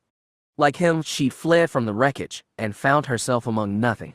Unlike him, she's recovered strength and purpose in the end. Eli had no idea where to start looking. Sometimes he wondered if it wouldn't have been better to die in cold space. Certainly it would have been easier. But Katla had told him no. Not Marasiah. He'd added no names, but Eli had knew who he'd had in mind. He thought about that now as he watched the US Henvong load up the final crates. He didn't know what he'd find when he went with them, but they were offering him company, work, and perhaps even purpose. He couldn't turn them down when he had none of those things. He watched as Zahn Kar waved a few straggling shapers into the flyer, then barked up a few commands in US Henvong. Eli might have to learn some of that tongue, another challenge. The scarred warrior looked at him across the landing pad, made a small come aboard gesture, then walked up the ramp. Eli waited until he was gone, then took one last circular look around this calm gray Coruscant. Before he could step toward the flyer, he spotted a single airspeeder drawing near, its headlight bright punctuation in the morning calm. Eli stayed where he was, feet planted on the deck. He knew who it was through the Force alone. He waited in place while Kyra locked her speeder against the pad's docking clamp. She vaulted out of the carriage, then walked steadily toward him. No one else was with her. He was surprised she'd come at all. They'd not spoken since their tumble through the vacuum, or more accurately since she'd pulled him out of that doomed shuttle. During his time in the back-to-tank, and the recuperation that had followed, he'd sensed her in the Force but hadn't tried reaching out for her. He'd had no idea what to say. He still didn't. She stopped 2 meters directly ahead of him. Cool wind pulled her ponytail sideways and flicked hair across her face. She had a small pack slung over one shoulder and, he thought, no weapons in sight. They hadn't met like this since Rahakala. He examined her face. Like her emotions, it was too guarded to read, though he noted that the lightsaber scar he'd left on her cheek had gone faint. He had to strain his eyes to see. "What will you do now?" he asked. If she was here, she already knew his plans. "I've got some friends to pick up. A G-37, that droid you cut up on Ania's ship, has been put back together." After that, she admitted, "I'm not sure. The Jedi want teachers. I'm not cut out for that. There's so much I need to learn. To understand," she looked away. "I think I need to travel for a while. I've gotten to see a lot of the galaxy, more than I ever thought I would, but most of it I didn't see the way I'd like to." He said again. Silence and slow wind passed between them. "Thank you for saving my life." "I didn't save you. Ania and Cade the Force, they saved us." "No," he said calmly. "You did?" She admitted his point with one small nod. He felt how tired she was of bearing the galaxy's weight. Destiny was an awful thing. Skywalkers might be able to bear it, even embrace it, but Kyra and Eli were not Skywalkers. They were just people, left alone in a strange new galaxy. Yet despite being alone, he didn't feel lonely. Not there, as he stood facing Kyra. During their fall through the void, the Force that had protected them had also bound them, to the point where the line separating them seemed dissolved. Eli would never forget what that felt like, and neither would she, but despite that accord, everything else stood between them. It was time to go separate ways. He knew that, and so did she. Kyra reached into her bag and pulled something out. Eli caught the glint of metal right as she said catch. He caught the lightsaber against his chest. Even before looking at it, he knew it would be Talon's. That weapon, and that woman, had been many things to him over the years. He wasn't sure what she meant now. Maybe Katla would give him an answer one day, if the US Henvong ever tired of being cryptic. Maybe he'd find one himself. They found that when digging through the wreckage of your bomb, Kyra told him. I think it still works. That wasn't my bomb, he said. It was Chalk's. He planted it for one reason. You set it off for something different. It was your bomb. He looked at her, wondering if she'd also intervened on his behalf. The Force wasn't telling, and neither was she. He'd have to get used to not knowing. As he held it up, Eli examined the cylinder and saw only small scratches on the surface. Kyra reminded him it was J.O.'s originally. Then she stole it and fixed it up with her Sith crystal. I know. He doesn't want it back. She shook her head. He wants to build a new one. A new weapon for a new man. It seemed wrong for him to take Talon's. Then he remembered the weapon he'd made himself and left with Kyra. She'd replaced that red crystal with a white one, making the blade her own. She sensed his thought, and with one smooth motion drew that lightsaber from her bag. She held it tight in her hand. What are offering me? He asked. Whatever you want. He stared at the two weapons, J.O.'s and Talon's, his and Kyra's. The one in her hand had been built by a Jedi apprentice, changed by a young man stricken by grief and turned into a tool of the Sith. Since then, it had been remade again into a colorless weapon that dealt hard justice. He didn't want anything to do with it. Talon's weapon, he could only think of it as such, had been remade twice as well. Its final incarnation had acted in concert with the Force in ways the others hadn't, even though its owner couldn't hear the melody herself. But she'd striven for it, and as Skywalker had said, it was the striving that made the difference. Eli knew what he had to do. Calmly, he opened himself to the Force and felt the intricacies of both lightsabers. Kyra sensed his actions, his purpose, and decided to join him. Each let the lightsaber rise from palm to the air and hover between them. Using the Force alone, Eli took apart Talon's just as Kyra took apart his. Tiny pieces held still in the wind as Eli gingerly removed the white crystal from his saber, Kyra's saber, and moved it into Talon's. At the same time, he moved the red Sith crystal into his hand. Then he sealed the pieces of Talon's saber tight, just as Kyra combined the parts of hers. And then, finally, each lightsaber settled back into the palm from which it had come. When he opened his eyes, Eli stared at Talon's weapon. It looked so familiar, but when he pressed the trigger, a pure white blade extended. Satisfied, he turned it off. Kyra understood that was what he needed. Yet she surprised him by spinning on one heel, cocking back her arm, and hurling the second lightsaber off the platform edge. He watched it pinwheel against the gray cityscape until it fell from view into a miles-deep chasm. She looked at him, tired smile on her face, and said, "If I need another one, I'll build it. But that thing I'm sick of." Eli simply nodded. Kyra's eyes went over his shoulder, and he turned. Katla, gray hair spread down to his shoulders, stood beneath the flyer's nose, watching in silence. "Shouldn't keep your ride waiting," Kyra told him. Eli tried to think of something final to speak, but no words seemed appropriate. Kyra said, "I would wish the Force to be with you, but I'm not sure you'd like that." He wasn't sure either, but the Force was with him regardless. That was fact, as simple as it was incomprehensible. He sighed and said, "I think I need whatever I can get."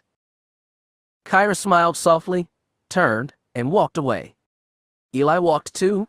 He followed Katla into the flyer, through his hold, all the way to his cockpit, where the pilots sat masked by their cognition hoods. The organic ship was already rising, propelled by Davin Basel so smooth and silent he hadn't even felt them kick off. He strained toward the viewing lens for one last look at Kyra, but they were already well above the pad.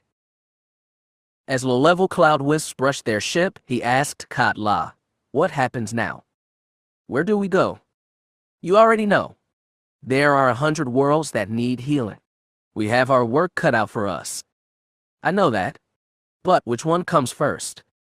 The U.S. Hinvong looked at him seriously, and Eli knew the answer before it left his lips. Duro. He'd never been there physically since that day. Mentally, he stayed there for many years. It wouldn't be easy returning to the place of his father's death, but he hadn't expected the rest of his life to be easy. "All right," he said. "Duro it is." The flyer shook as it stabbed through the cloud layer. Then it was above it, soaring against a soft gray sprawl and gleaming in clear blue sky.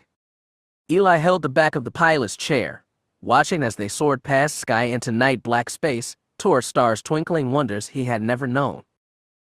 Essos was a blue-green marble of salty seas, though as they dove toward the planet, Jerry could make out the faint swirls of white clouds and dark dots of island chains. When they started to buffer through the atmospheric envelope, he muttered, "Didn't we just leave this party?" No one responded. Sam, sitting at the controls of the shuttle he'd been given by his new Jedi pals, hadn't visited the Thrumble Foundation in 4 years. The same was true for Kyra, who stood behind his chair, watching the planet intently as they surged to meet it. As for Delia, she said nothing, though Jerry could feel the bittersweet pang when she thought of Cade. If they'd known a stop at a droid repair shop would be the last flight they'd take together. Enough of that. Jerry had always thought of himself as a guy who lived in the present and acted for the future. Despite everything he'd been through, he hoped that still held. As the shuttle swooped toward churning seas, he asked Jo, "How long you plan on staying? I know you got your teaching gig or whatever to be at." "It's not teaching," he said testily. "The Jedi are using the term counselor, which is about as good as anything. There's a lot of people in old Imperial space who are going to have a hard time understanding what's happening to them. We need to help them as best we can." Jerry noted how easily the Jedi became we. But Jo was right. Jerry had been lucky in that he'd had his best friend beside him to keep him from going dark or crazy after getting the Force. He decided to pay it forward by staying with Delia for a while, even if they hadn't decided where they'd end up. "Well," he said, "thanks for taking us this far. Ain't sure where we'll go next, but we'll figure something out." "I was going to hitch a ride with Salk back to Bavinire," Kyra said. "I doubt AG would mind if you come along." "And where do you go from there?" asked Delia. The girl had been quiet with her plans so far. She looked away, shrugged awkwardly, and said, "I thought I might stay with AG for a while. If he'll have me." "Don't want the droid to get lonely," said Jerry. Kyra flashed him a scowl. It relaxed when she realized he'd been serious. Jo announced they were coming in for landing, which shut down the conversation. He piloted the shuttle over the familiar platforms jutting out from the island cliff, then lowered them gently next to the larger body of Free Agent. Jerry had never spent much time in a G-37 ship, but he was surprised by how welcome the sight was. Jo and Kyra headed out of the cockpit first. As Jerry followed, Delia touched him lightly with the Force. He turned around, blinked, and said, "You're getting better." "Only a little," she said. "But I felt that too." "Felt what?" She bobbed her head toward the viewport. "Ania's ship? It's AG's, and always was. But what about it? It's not such a bad ship." She twirled blue hair with pink fingers. "Salk's going back home, so I bet it could use a good mechanic." Jerry took her meaning. "It ain't gonna be Mynock." "Nothing could be Mynock. But I figure having work to do and place to go is better than sitting around." Might be true. The idea was tempting, and she was right. It had been in his head the moment he saw that ship. As they walked through the hole to the lowered landing ramp, he added, "So what? You're not gonna go back to Zeltris and blow the rest of Rav's cash on pink pretty yum-yums? We still got some bullion left, after everything." "I'd get bored on Zeltris. And I thought that was your plan." "Nah, not mine. Besides, they got good yum-yums right here." She gawked at him as they stepped onto the platform. "You mean Guri?" "Jerry, she's a droid. And she's 200 years old. I like experience in a woman. Ever with the Force, you're still a pure wormhole. Good to know some things never change," he said, and meant it. Kyra and Jo were already at the door, and the droid, all Durasteel, not pretty at all, came out to greet them. It took them through the winding white halls of the Thrumble Foundation Center, and when Jo was expecting them to take a turn to the operating rooms, they instead hung a left, down to the guest accommodation wing that had proven, 4 years back, to be more luxurious than it was secure. Any damage left by those Mandas had been long erased, and the place looked as intimidatingly posh as ever. The droid took them into a room he'd never seen before. Long and rectangular, with a trio of nets in the middle and a polished faux wood floor that was clearly harder than it looked. The springball court was currently split between one Pantomon calamari and a supremely unexhausted assassin droid, racket clamped comically, but effectively in his right hand. R2-D2 tooted enthusiastically beside the door. Yuri, looking as stunningly human as ever, patted the astromech's dome and said, "We were making sure AG's reflexes and coordination were optimized. The Thrumble Foundation has no live fire training course for assassin droids, so we had to improvise." "What do you think?" Jerry asked Salk as the Mon Cal turned to face them. "Up to snuff." "Very," he sighed and walked his racket over to a hanger on the wall. AG-37, absolutely unfazed, swiveled both halves of his head to take in the room with mirroring photoreceptor sweeps.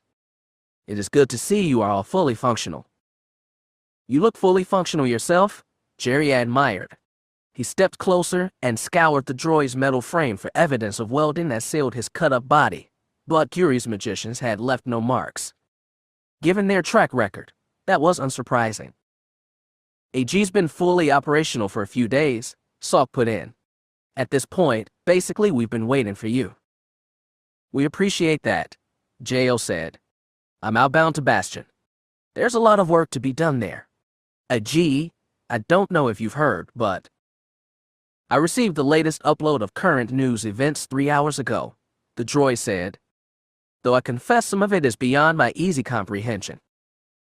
R2 hooted agreement and C-3PO, uncharacteristically silent until now, said, "The data we've received has been curiously imprecise about certain events, namely the near calamity over Galactic City, and the avoidance of which still seems to confound experts."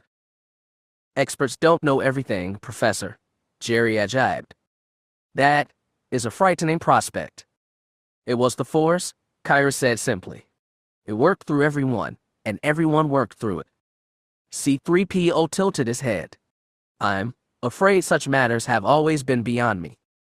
R2-D2 chirped sadly, and AG-37 said, "I apologize for being unable to help when I was needed most." His voice, usually devoid of inflection, ached with regret. It was strange, Jerry thought, not being able to feel any of these four automatons in the Force. He'd really gotten used to feeling it from other people, and in their unique ways the droids were more alive than most meatbags he'd known. Kyra walked up and put a hand on AG's arm. "Ania did what she needed to do. As a Solo. As a Skywalker.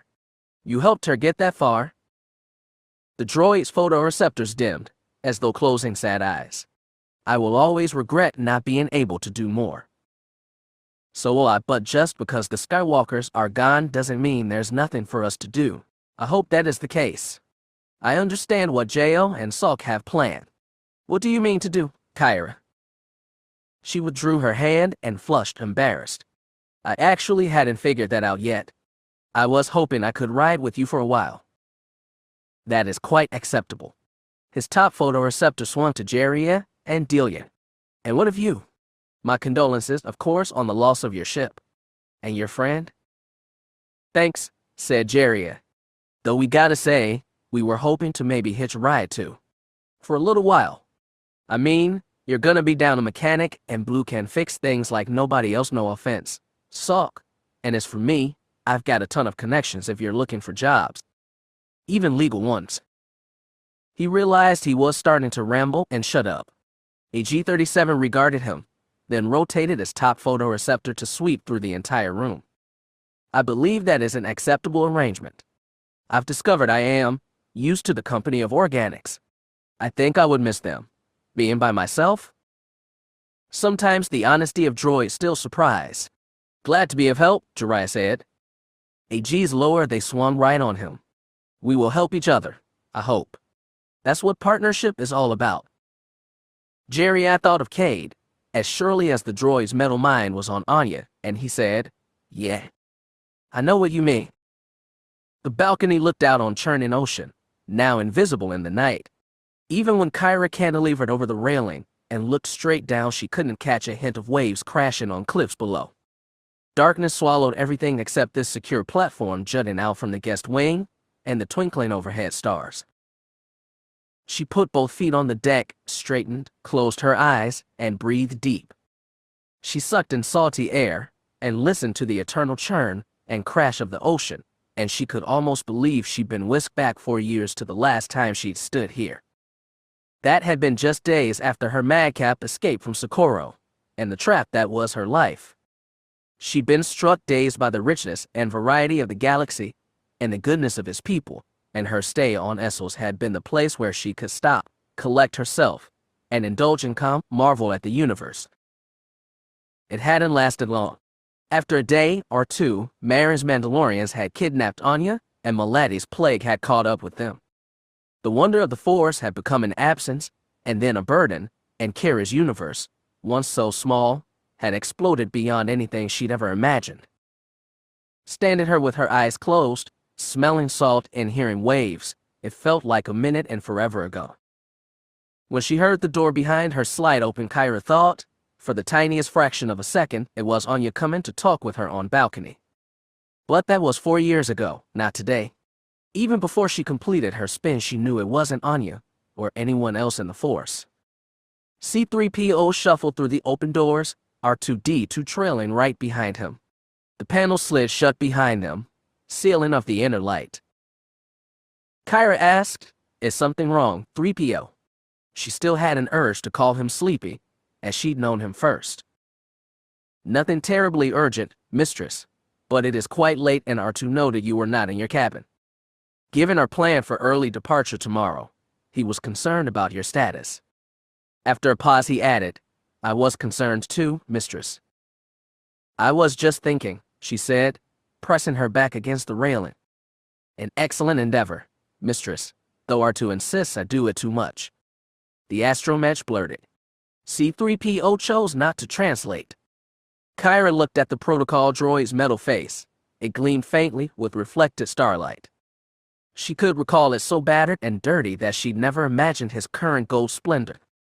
When she found C-3PO's broken torso and stuttering head in Rugo's junk shop all those years ago, she hadn't had the slightest presentiment of her future.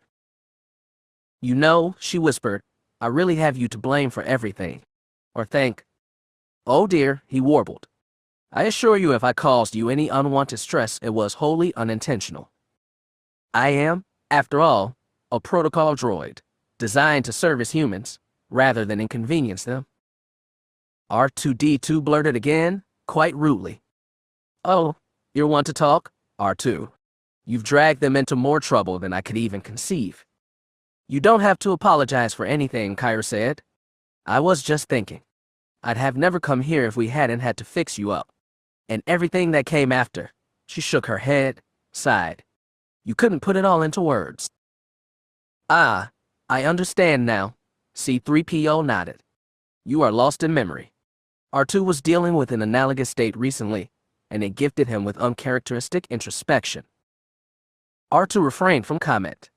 Kyra said, "I'm glad you're coming with us on Free Agent. We droids are made to serve our makers, and frankly, after losing Master Cade and all the other Skywalkers, R2 and I are somewhat uncertain how to proceed." "I understand. With all due respect, mistress, you do not. Through all our adventures and misadventures, our fates have always been tied to that line, from one generation to the next. They have been our constant and, dare I say, our purpose." She smiled softly. "Sounds like R2's not the only one who's gotten introspective." The astromech chirped agreeingly. "Perhaps," C-3PO admitted. "It is just that we now find ourselves facing a future that is entirely unknown. The prospect is intimidating." "It is," she admitted. "But it's exciting too." "Excitement." His head perked up. "Oh dear. Anything but that?" R2 squealed. "Yes, you would say so." "I have an idea," Kyra said. "If AG's okay with it, we can run all the way out to Rahikala. Best we know, those keepers of the wills are still there. If they're not, we'll find them." She smirked. "They've got a journal to complete. Making sure their story gets told is the least we can do for Ania and Cade. and I can't think of anyone better to end it than you two. R2D2 chirped enthusiastically. C3PO's photoreceptors pulsed. Goodness, he said. How humbling. Plus, she recalled, Jiraiya and Delia say they want to swing by Kifex. Cade had relatives there, and they want to explain what happened to him. I don't know anything about them, but it seems like something we should do. R2 whistled another question. Simple and direct. What then? Kyra turned, closed her eyes, and gripped the balcony railing tight. When she opened them, she saw nothing but stars. Each was a destination, too numerous to count. For so much of her life during her long years trapped on Socorro, they'd felt unreachable and taunting. The last time she'd been on Essel, she'd wondered how many she might see. Her time since had been swept away in chases and searches, hard lessons, and grave responsibility.